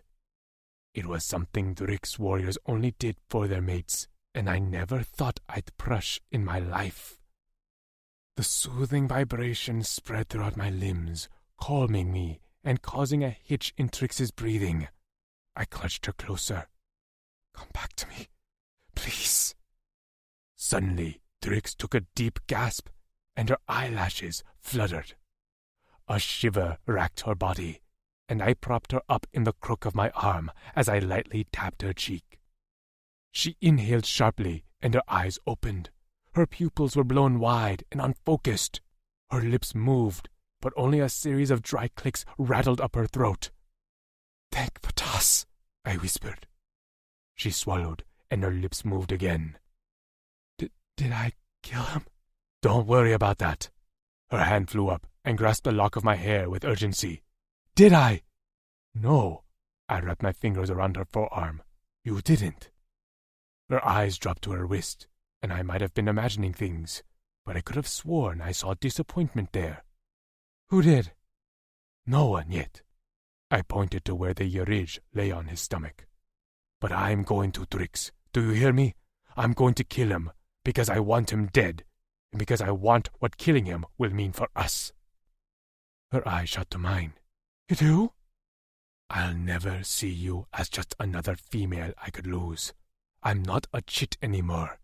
I'm a full-grown warrior, a Drexel, and I will fight for a life with you, because that's what I want until Fatas decides to take me. I cupped her cheek. If you'll have me, I'll never own you. No one will ever own you. She sniffed as her eyes turned glassy, and when she opened her mouth, she said words that only confirmed she was the perfect mate for me. Slaughter that motherfucker! I barked out a laugh as I hauled Trix to her feet. Knowing she'd want her dignity, I made sure she was balanced before I let her go. With her chin proudly jutted in the air, she gave me a stiff nod. Unsheathing my sword, I walked over to the Joktal. Untie him and let him up. Axton made quick words of releasing his bonds. Yarij immediately rolled to his stomach and shuffled away, dirt swirling around his feet. I didn't relish killing another warrior like this, but he'd struck my mate, and he'd waged a siege on the only family I knew. With a vicious upswing of my sword, I speared him under the chin. His eyes went wide as blood dribbled out of his mouth. Tugging out my sword, I let the point rest on the ground, while the body of the Joktal fell to the ground in a gurgling heap. Deed done, I turned back to Trix to find her swaying on her feet. Her friends gripped the loose ends of her clothes to keep her upright, and I admired their ingenuity on how to deal with Trix's inability to be touched. Dropping my sword to the dirt, I lunged to her side just as she was about to tip over. Her eyes rolled a bit as she tried to focus on me. "Sorry," she mumbled, the words a bit slurred. "Still a bit unsteady." "Tend to your mate," Lucant said. "You can use our hut. We'll work on cleaning up camp."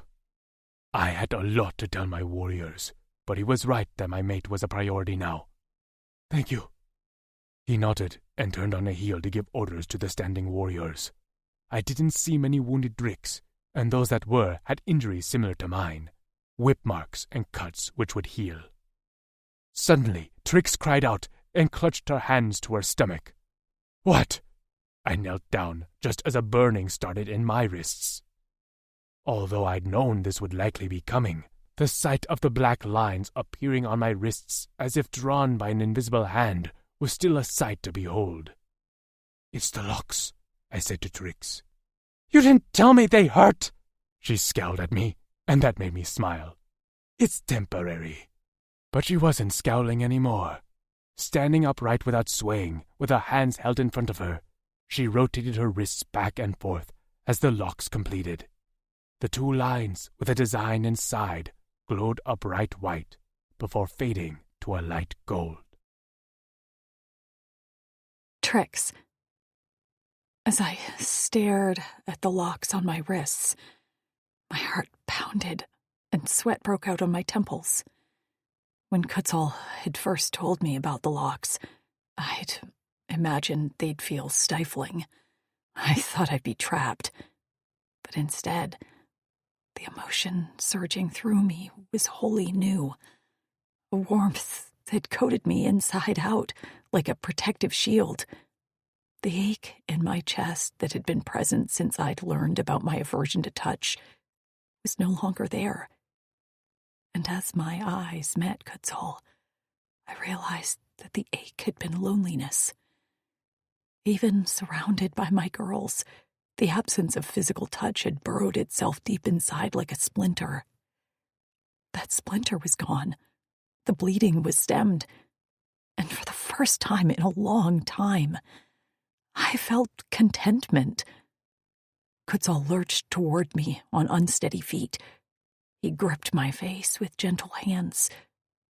"Trix, are you okay?" A swirl of golden smoke warped and shifted in my mind. When I reached up and wrapped a hand around Kutzal's wrists, the smoke settled, as if expectant. I'm okay. Are you? I had to know if he was regretting the decisions to kill Yurich himself. His eyes softened. I'm okay. I'm good. Really? He smiled then. Really? I swallowed. We're bonded now, right? His thumbs swiped under my eyes. We are. But it feels like a formality.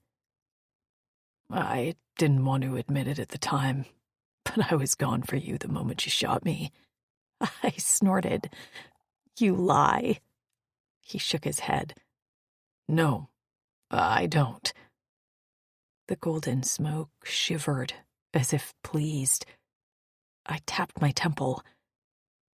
Why is there something in here that seems to mimic your emotions? We call it your aura. Amber stepped closer to our sides. You can feel his emotions, and he can feel yours. I marveled at that. He's like golden smoke, and you're a windstorm, holding me together. I lifted a hand to my neck, and I feel okay. A little pain, but I no longer want to throw up. He dropped his hands from my face and wrapped an arm around my shoulders. Still, you need to rest. But we need to tell... I know. He cut me off. Leave that to me. Go spend time with Amber and Tasha. Rest and eat. Nearby, some of the granite warriors were already digging through the supplies and handing them out to members of the Lone Howl Clavis.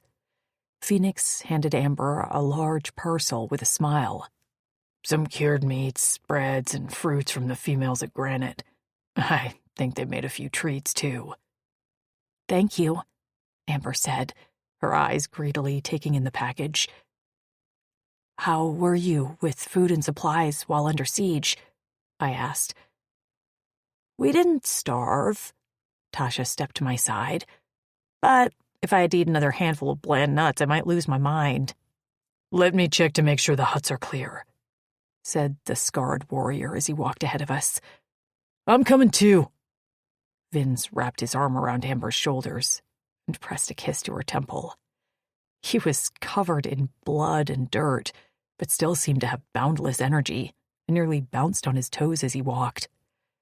Kutzal squeezed my hand and let me go. I'll find you after I deal with the aftermath. As much as I didn't want to let him go, I was exhausted, hungry, and dying of thirst. Most of all, I very much wanted to talk to my friends. Tasha walked at my side as we descended the stone stairs of the cliff. She pointed to the scarred warrior who talked ahead of us, searching each hut before he deemed it safe. That's Lou Kent, my mate. I call him Kent. I heard he saved you from the Wutarks. And just in time. They were about to launch me off a cliff, and I would have been nothing but a Tasha pancake. I shuddered. Don't say that. It's the truth. And he's good to you? She eyed me. You know the answer to that. I did, but I needed her to confirm it for my own peace of mind. Just answer the question. Of course he is, she said softly, her gaze finding him immediately. He's sweet and gentle, despite the fierce way he fights. But Kutzal is the last one I thought would be mated. I'm sure it's a story, right? I laughed.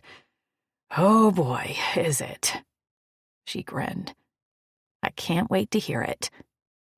After all the huts were searched, Amber, Tasha, and I settled into an empty one. I lounged at the head of the bed pallet.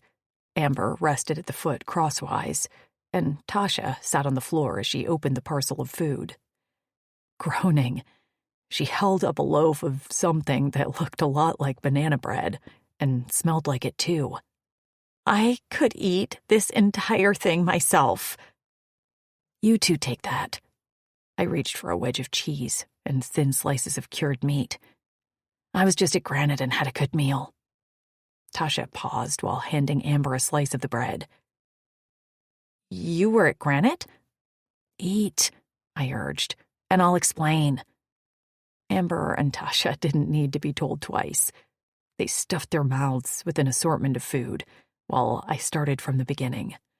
How I'd been tricked by the Jogtals, helped them capture Kutzal, and then I'd learned the truth. I skipped some of the details about his past because that wasn't my story to tell. Kutzal let me know that you two were mated, but forgot to tell me that there was a whole damn colony of human and Drixonian mates at Granite. I woke up to see a woman named Val and nearly passed out. Tasha smiled. Val is sweet. I had to trust Kutzal, because my gut told me to, and because I didn't know what else to do. But finding them there and Val telling me she'd met you really helped put my mind at ease. Okay, but Kutzal, Amber asked around a mouthful of bread. How can he touch you? My altar has never been very consistent. Sometimes I can be touched briefly. You both know that. But with Kutzal, I don't know what happened. It started out that I didn't have pain as long as I touched him first, and then it evolved into... I waved a hand. This. Touching. No pain. I don't get it either. Is your pain gone? Tasha asked. No, I don't think so. Val tried to touch me to treat me, and the pain was nearly unbearable. I swallowed and held out my hand. Here, touch me. Tasha's lips pulled into a grimace. But just try, lightly. I'll pull away when it starts to hurt. Swallowing, she hesitantly placed the tips of her fingers on my wrist. At first, I felt nothing, and my heart soared. But then the familiar burn began, and I yanked my hand away with a frustrated growl. Well, there's the answer. Shit. I was hoping he was the cure or something. I shook my head. I don't think there is a cure. Are you two still affected by your mods? Tasha, how are your nosebleeds? Amber, do you need to sleep as often? Tasha tapped her nose. I still get them. You should have seen Lucan's face the first time I got one. We couldn't communicate yet because our implants weren't updated, and I was still iffy on whether he wanted to eat me. But his concern over my bloody nose was unmistakable. Later, he told me he thought I was going to die. And I still fall into a deep sleep every few days. Like Tasha, I thought Vince might want to eat me. But when I stayed up too long and passed out, he protected me from the Jogtals. My heart lurched. I know how you hate being so vulnerable when you sleep. She smiled. He gets it. Tasha's hand found hers on the bed, and they laced their fingers together. I wished I could join them. And maybe one day I could. For now, with my belly full, all I wanted to do was sleep. You should clean your wound before you rest, Tasha urged. In my excitement to eat and talk to Tasha and Amber, I'd been ignoring my aches and pains. I reached up to prod at the wrap around my neck. The skin felt raw and tender underneath. Not looking forward to seeing this. Tasha bit her lip, which told me it was as bad as it felt. She showed me the attached cleanser, and I ditched my clothes to stand underneath the filtered air. When I turned off the cleanser, Amber stood outside with a fresh set of clothes. They helped me bandage my head and wrap my neck, which was healing surprisingly fast. Tasha explained that the core eternal bond gave us humans some faster healing abilities like the Drixonians, which blew my mind. I lay down, but as tired as I was, I couldn't seem to fall asleep. My head still felt full, and the golden smoke of Kutzal's aura was active. I would have to get used to that. Do we know anything about Lou, Maisie, and Nev? I asked. Tasha stretched out on a fur beside the bed, with her hands folded behind her head. Amber curled up next to her on her side. Not yet. Tasha played with Amber's curls. Kutzal promised to help look for them, and many of the warriors have been. But the damn Joktals and Wutarks keep interrupting us. Shit, I grumbled. Of all the girls to still be missing. My sentence hung in the air around us, and I didn't need to finish it. Tasha and I had been the leaders, with Amber a strong third. Lou and Maisie were like our bratty younger sisters who we loved anyway. And Nev was a wild card. She didn't talk much and didn't appear to have an altar. But she was overwhelmingly kind, caring, and patient with all of us. She would always be the first to help if someone got hurt, and never complained, no matter how tired she was. Fuck. I rubbed my face. We'll speak to Daz. I bet he'll help. Is he coming here? Tasha tilted her head to meet my gaze. I shifted to the edge of the bed pallet to break the news to her. No, Tash. We're going there. Where? She frowned. Granite. Well, not Granite, but a village nearby. She sat up, dislodging Amber, who let out a grunt of protest. What? We're leaving here after defending it? You defended people, beings, not a place. Tasha's eyes darkened. I knew she wouldn't like this news. She'd made this her home, and I couldn't blame her for not wanting to move again. That was the condition, for Daz to send warriors to help end the siege. He said we had to move closer so we could be a part of the Drixonian community. A muscle in Tasha's jaw ticked. Does he want them closer so it's easier to send the Sons of Naught off on the dangerous missions? Tash, I said softly, you met him. Did he give you that impression? With her arms crossed over her chest and her chin jutted out, she looked like a petulant child. No. I get where you're coming from. When Kutzal told me how he and the others had been treated, I hadn't wanted anything to do with other Drixonians. But Daz made a pretty significant impression.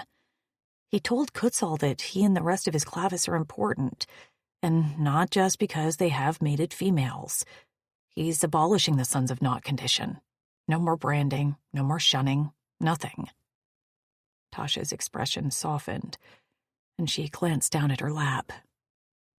That actually does sound like him. I know it's only been the 6 of us for so long, but the women at Granite are kind and thoughtful. They are, Tasha said to Amber. You'll like them.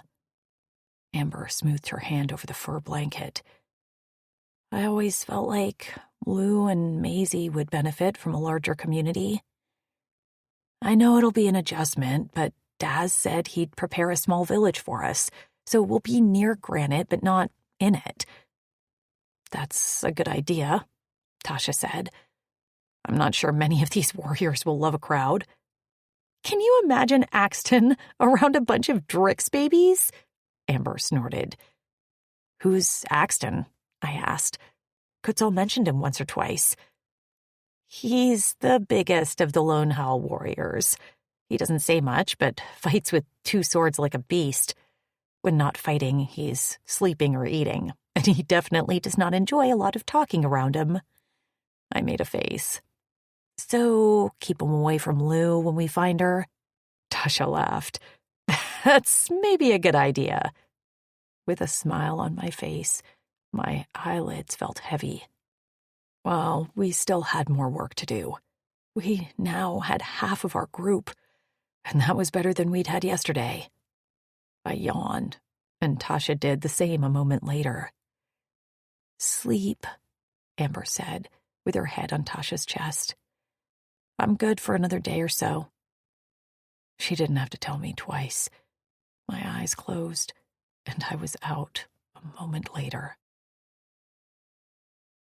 14. Kutzal.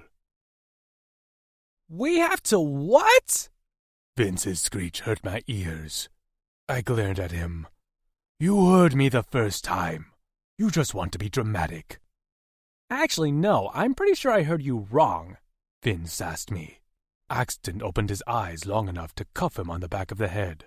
Knock it off. Did you hear him? Vince whirled around to face Axton. I thought you were asleep. You know he hears shit even when he's sleeping. Lucant then ignored Vince and focused on me. This condition is non-negotiable? Non-negotiable, I answered. And in fact, I don't want to negotiate it. Daz is right. If we're closer to Granite, we'll be able to defend ourselves better. It's good for our females, and eventually, I swallowed, our families. When I decided this was the best place for us, I never imagined we'd possibly have females heavy with our chits walking around the cliffs. What if we had a siege again? Vin stiffened. They were never in danger. I understand that, but chits aren't meant for siege life. I fisted my hands and went in for the kill. I want better for them than what we had, Vince. That remark hit its target. Vince visibly flinched and then fell silent. We stood around the remnants of my hut. The sun had risen a little while ago, shedding light on the carnage that had occurred overnight. The camp was littered with Choctaw bodies, and several wounded Dricks lay grouped together, while our healers tended to them. We had no casualties, and only one of the injuries seemed life-threatening. The uninjured Lone Howl and Granite warriors piled up the bodies to prepare to burn them. My only regret is that we didn't find Upreth. He'd escaped, likely with his closest warriors. But at least we'd shown them our strength. The sight of the home I'd made with my warriors, now in disrepair, felt like a jagged stone in my gut. The hut where I'd held countless meetings and got buzzed on Zavi's spirits and our Yuza plant was nothing but a burnt husk. This home had served us well, but it was time to move on. Eyes half closed and his arms crossed, Axton leaned on what was left of my back wall. Blood dripped from his elbow, but I knew it wasn't his. Lucent stood with his hands on his hips, jaw tight.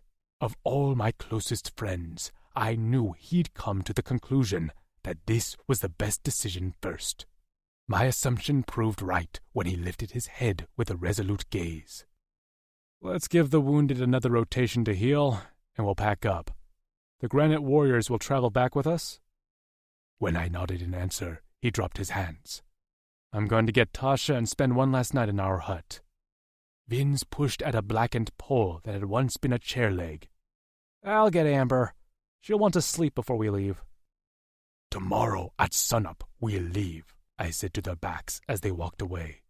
Vince ignored me, but Lucent waved a hand over his shoulder. Axton hadn't moved. I nudged his shoulder, and he cracked an eye open. What? Anything to say?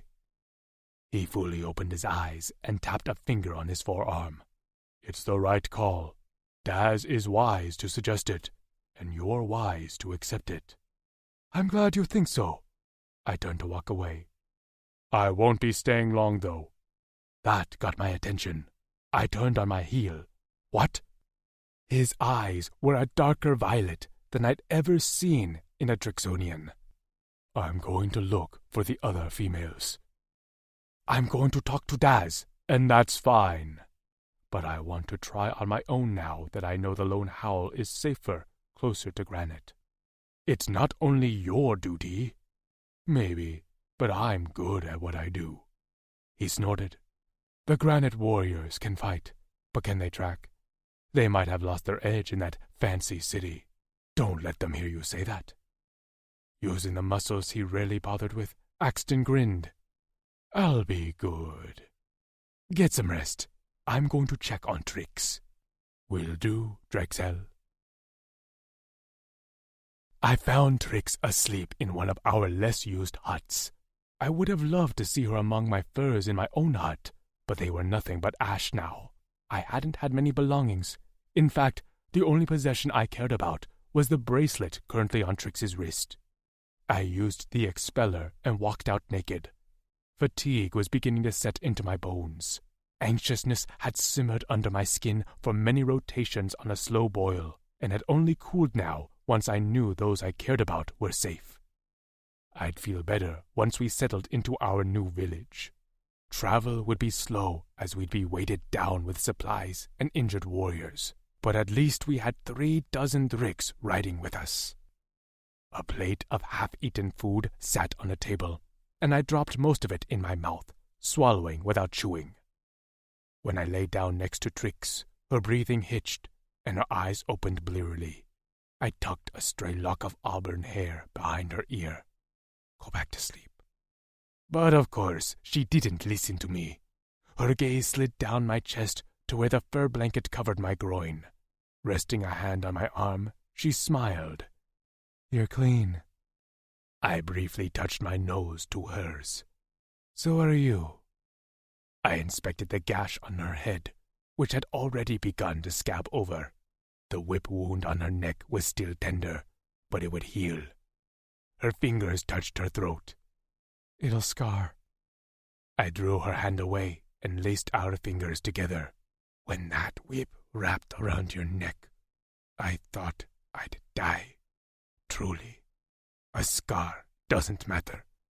You being alive matters. I know, I'm not that vain.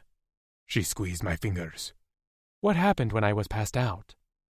Rex told me to kill your rage, because the Korra Eternal Bond could save you. Val would have died without it.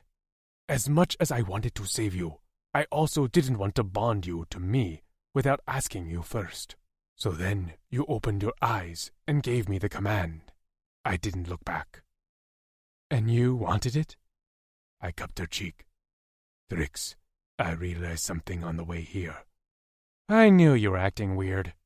Because I had to work some things out in my head. But the truth was that I didn't see you as a burden on my Korra. I was a chit when my family died, but I'm not a chit anymore. I will fight for this future with you. I've battled for it this far. I intend to do it until I take my last breath. I held her gaze, so she felt my sincerity.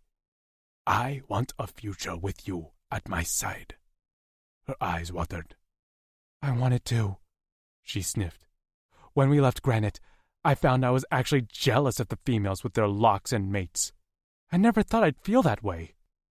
I pressed a kiss to the inside of her wrist, over her locks. The pattern inside resembled wispy swirls of smoke. She smiled. And being nice to you doesn't make me want to hurl anymore. Oh, how far we've come, I murmured. Her lips pressed to mine, and I drank her down, tasting the freshness of the qua on her breath and the saltiness of the cheese she'd eaten. I rolled on top of her and caged her in with my arms. She stared up at me with flushed cheeks and swollen lips. I should be making plans. We leave tomorrow at sunup. No, you should be making me come. Her fingernails scratched down my ribs, and a shiver snaked down my spine. I groaned as the windstorm of her aura kicked up a notch in my mind. The wind swirled around, tempting me with flashes of lightning.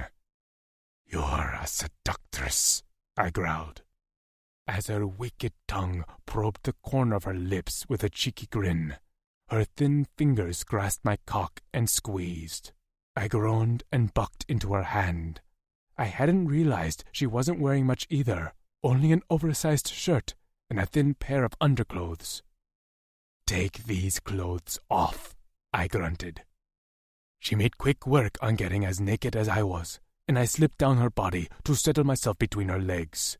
Drix's green eyes glowed in the morning light, and when I placed my mouth on her clit, she cried out. As much as I wanted to draw this out, my cock ached, and Trix's cries of pleasure spurred me on. I wanted to see her fall apart. Plunging 2 fingers inside of her slick cunt, I worked that pleasure bud with my tongue and my lips until she came on a shuddering cry. Crawling up her body, I slid into her cunt in one smooth motion. Her hands flailed as she arched her back. Come again on my cock, mate, I grunted as I slammed into her. My subcock extended and latched onto her already slick clit. "You're soaked for my tongue, but now I want you soaking my cock." "Oh, God," she moaned as she writhed beneath me. I pounded into her hard, one hand braced above her head while I dug my knees into the bed for purchase. Beneath me, she went wild, fighting me like any good prey. I took a fingernail to the chin and licked at the blood there. Trix bared her teeth as her inner walls rippled around me. Sucking in a breath, she let out a loud moan as her body shuddered. Her windstorm racked the walls of my mind. The sight of her reaching her climax was all I needed. Shouting my release, I came inside my mate with every muscle tensed. When my body went slack, I gathered Trix in my arms and rolled us to our sides. I panted while the hard buds of her nipples rubbed against my chest. With her face tucked into my neck, she dropped tiny kisses on my scales there. "I love you, Kutsal," she whispered. I'd heard Tasha say the words to Lukent. I knew what they meant, and I knew the words were a very big deal to the human females. "I love you too, Trix." "Do you know what it means?"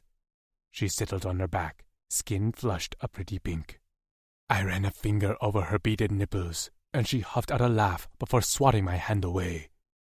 "I think Tasha said it to Lukent. It means declaring your dedication to someone else, right?" "Sure, that's a definition that works." She settled her hand over where my Cora was still racing. "Different people think it means different things.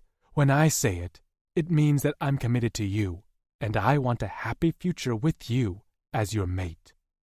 "That's what I mean, but also," I placed my hand over hers, "my Cora beats for you." She smiled and nuzzled into my chest. "And mine for you." My skin prickled as I stared out over the remains of our camp. We'd cleaned up what was left of our fire pit and the burned buildings.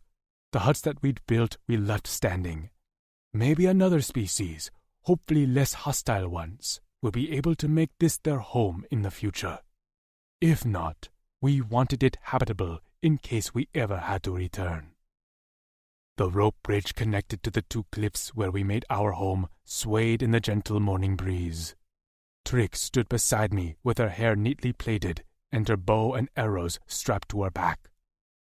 The lone Howl warriors flanked behind me, while the granite warriors had already descended the hill and waited for us there with their hover bikes and the sleds of supplies.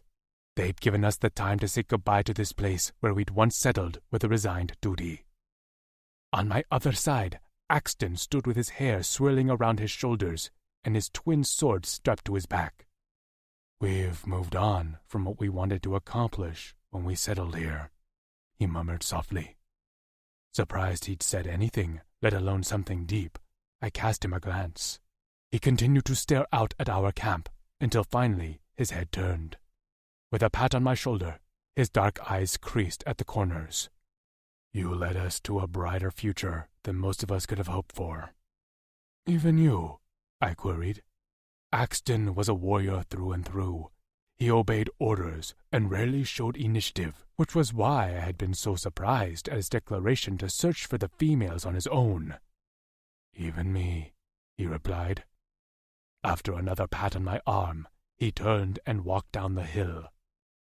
Loaded with supplies on their backs, the other warriors followed, until only Trix and I remained. Her hand slid into mine. "We can come back and visit if you'd like." I shook my head. "No, this is my past now." She must have read something in my face, or in my aura, because she fell silent. "I lived for them, my warriors, for all these cycles," I said, and that made me content enough. It had been so long since I'd seen my mother and my sisters that I hadn't remembered what it was like to be happy. I lifted our hands and pressed a kiss to her knuckles. And now that I remember, I'm not letting it go. Her tongue peeked out from between her lips as she grinned. "Who knew you were so good with sappy words?" "Don't tell the warriors," I grunted. "I have a reputation to uphold." "Oh, I'm pretty sure they've seen the sap now. You can't take it back." Maybe we should stage a fight. Her eyes lit up as I tugged her down the hill at my side. Ooh, a fight! Yeah, let's do it. Can I shoot you? No. Well, we have to make it real. I was joking. Do you have to be so excited to shoot me? She stuck her lip out. I wasn't going to actually shoot you. Just get really close. I narrowed my eyes at her. No. Fine. So what can we fight about? I wasn't serious about fighting. She seemed to deflate. Then she perked up again. What kind of fighting now? Careful of the still heating cut on her head, I swung my arm around the back of her neck and tucked her head into my side. She let out a yelp and then a cackling laugh. Get off me! No. Quit saying no! Quit fighting with me. Half running, half fighting. We made it to the bottom of the hill to find 36 warriors plus my lone Howclavas staring at us in silence. I immediately let Trix go and cleared my throat, but she didn't get the clue. With a weird rally cry, she kneed me in the back of my leg. My knee buckled, and she shouted in triumph as I stumbled to the side and shot her a vicious look. Instead, she put her fists up near her face. Come at me! Trix! I hissed with a head jerk to show our audience. Stop it! Her eyes slid to the side, and she went very still. Then she coughed a few times into her fists and faced them with a casual stance. Hello, everyone. Just, sparring. We like to do that. Keeps us fresh, you know? She shadowboxed the air. Tasha let out an amused snort. That's nice. Are you two done now? Can we leave? Trix bit her lip and turned to me with a wince. Sorry, she mouthed. I held back a laugh. Tell 'em. What? Tell 'em we're ready to go. Her mouth opened in unparalleled glee. With a fist in the air, she hollered at the top of her lungs. Let's ride! The air filled with the whoops of Drixonian warriors, the buzz of hoverbikes, and the delighted laughter of human females. Epilogue. Trix. The trip to the village outside Granite took over 2 days. We'd flown there like bats out of hell to fight the siege, but this time, surrounded by so many warriors and loaded with supplies, the travel took longer. Not that anyone really complained. Overall, the mood was upbeat, optimistic even. Phoenix started a fire for us every night, and the stolen warriors told stories around the campfires. I was a little ashamed. I'd thought some of the females at Granite were pampered. Maiko had met Ryan in a prison pit full of nasty beasties, and they'd barely escaped with their lives. Tasha had met and talked with Maiko's mate, Ryan, when she'd visited Granite and was eager to see her again. The stolen warriors directed us to the village, as it had been their home before they'd moved to Granite. The village was surrounded by woods and plenty of game, according to Rex, and we rode into the center of the village, where a large moke tree took up the center. Quaint benches surrounded the thick trunk, and there were humble cabins lining a wide dirt path. A vine decoration hung from the tree, twisted to spell out the word welcome, and the sight of it made a lump grow in my throat. Amber went ahead and cried tears of joy, while Tasha leapt off Vince's bike and twirled in a circle. Rex approached where Kutzal and I still sat on his bike. Name the village whatever you like. It's your home permanently now. Make it yours. Thank you, Kutzal said, for all you've done. We're going to leave you to it. I can see our females were busy, and I believe they left you a cooked meal in the dining hut. I'm eager to see my mate, so we'll be riding back to Granite. Kutzal took the time to walk around to all the Granite warriors, thanking them in turn for helping. He spoke longer to the few who were injured, although most expressed that they were happy to participate. As the Granite warriors left, Kutzal and I explored. Our arms brushing, we walked through the center of the village, while most of the Lone Howl warriors strode around, throwing open doors and shouting to each other like kids at their first beach house. Axton claimed a cabin at the far outskirts of the village.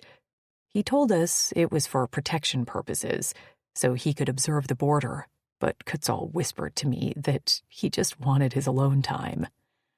Lukent and Vince settled on cabins near the largest one, which Kutzal claimed for us. Food smells emanated from the dining hut, a large open-air pavilion scattered with tables.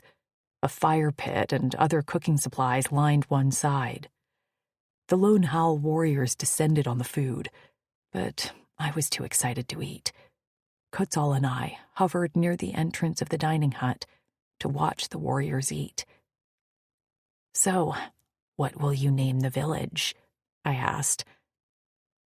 "I don't know," he answered thoughtfully. I gripped his hand. "What was your mother's name?" He startled, and his eyes swung to me. "My mother?" "Yeah." His throat bobbed as he swallowed. "Sorry." "That's a pretty name. What if we name the village Sorry, after your mother?" He stared at me a long while with his expression unreadable. His aura was rather still, so I couldn't make out if I'd upset him or not. Finally, his lips spread into a sad smile. "I'd like that." My heart lightened. "Yeah?" Sticking his fingers in his mouth, he let out a piercing whistle. The crowd of warriors fell silent, some pausing with their utensils halfway to their mouths. "Keep eating," Kutzal spoke over the crowd. "I have a few things to say. I want to first thank you all for making the journey here and trusting me to have your best interests in mind. I am proud to be your Drexel, and I'll always do my best to keep you safe." Many of the warriors crossed their arms at the wrist in front of their necks, and murmurs of "She is all" rippled over the crowd. Kutzal nodded. "This village is ours, and I've chosen to name it Sorry, after my mother." The "She is all" chants grew louder, and booted feet stomped the ground. Green dirt swirled under the tables. Soon the chant morphed into another word: Sorry. Sorry, sorry, sorry, sorry. The chant filled the air, and Kutzal's golden smoke aura lifted into the air and swelled until my entire mind felt full of glitter. Seated with their mates, Tasha and Amber banged their fists on the tables, mouths wide with laughter, as they chanted along. Sorry, sorry, sorry, sorry. My voice joined the chant. Kutzal clasped my hand and lifted it in the air. When his deep voice finally boomed the chant as well, I knew that we'd finally found our home. This concludes The Aliens Battle by Ella Maven. Narrated by Reagan West and Gabriel McKnight. Copyright 2022 by Ella Maven. This unabridged audiobook is published by arrangement with Ella Maven, care of Corvisiero Literary Agency, and was produced in the year 2024 by Tantor Media Incorporated, a division of Recorded Books, which holds the copyright thereto. Please visit tantor.com for more information on our growing library of unabridged audiobooks.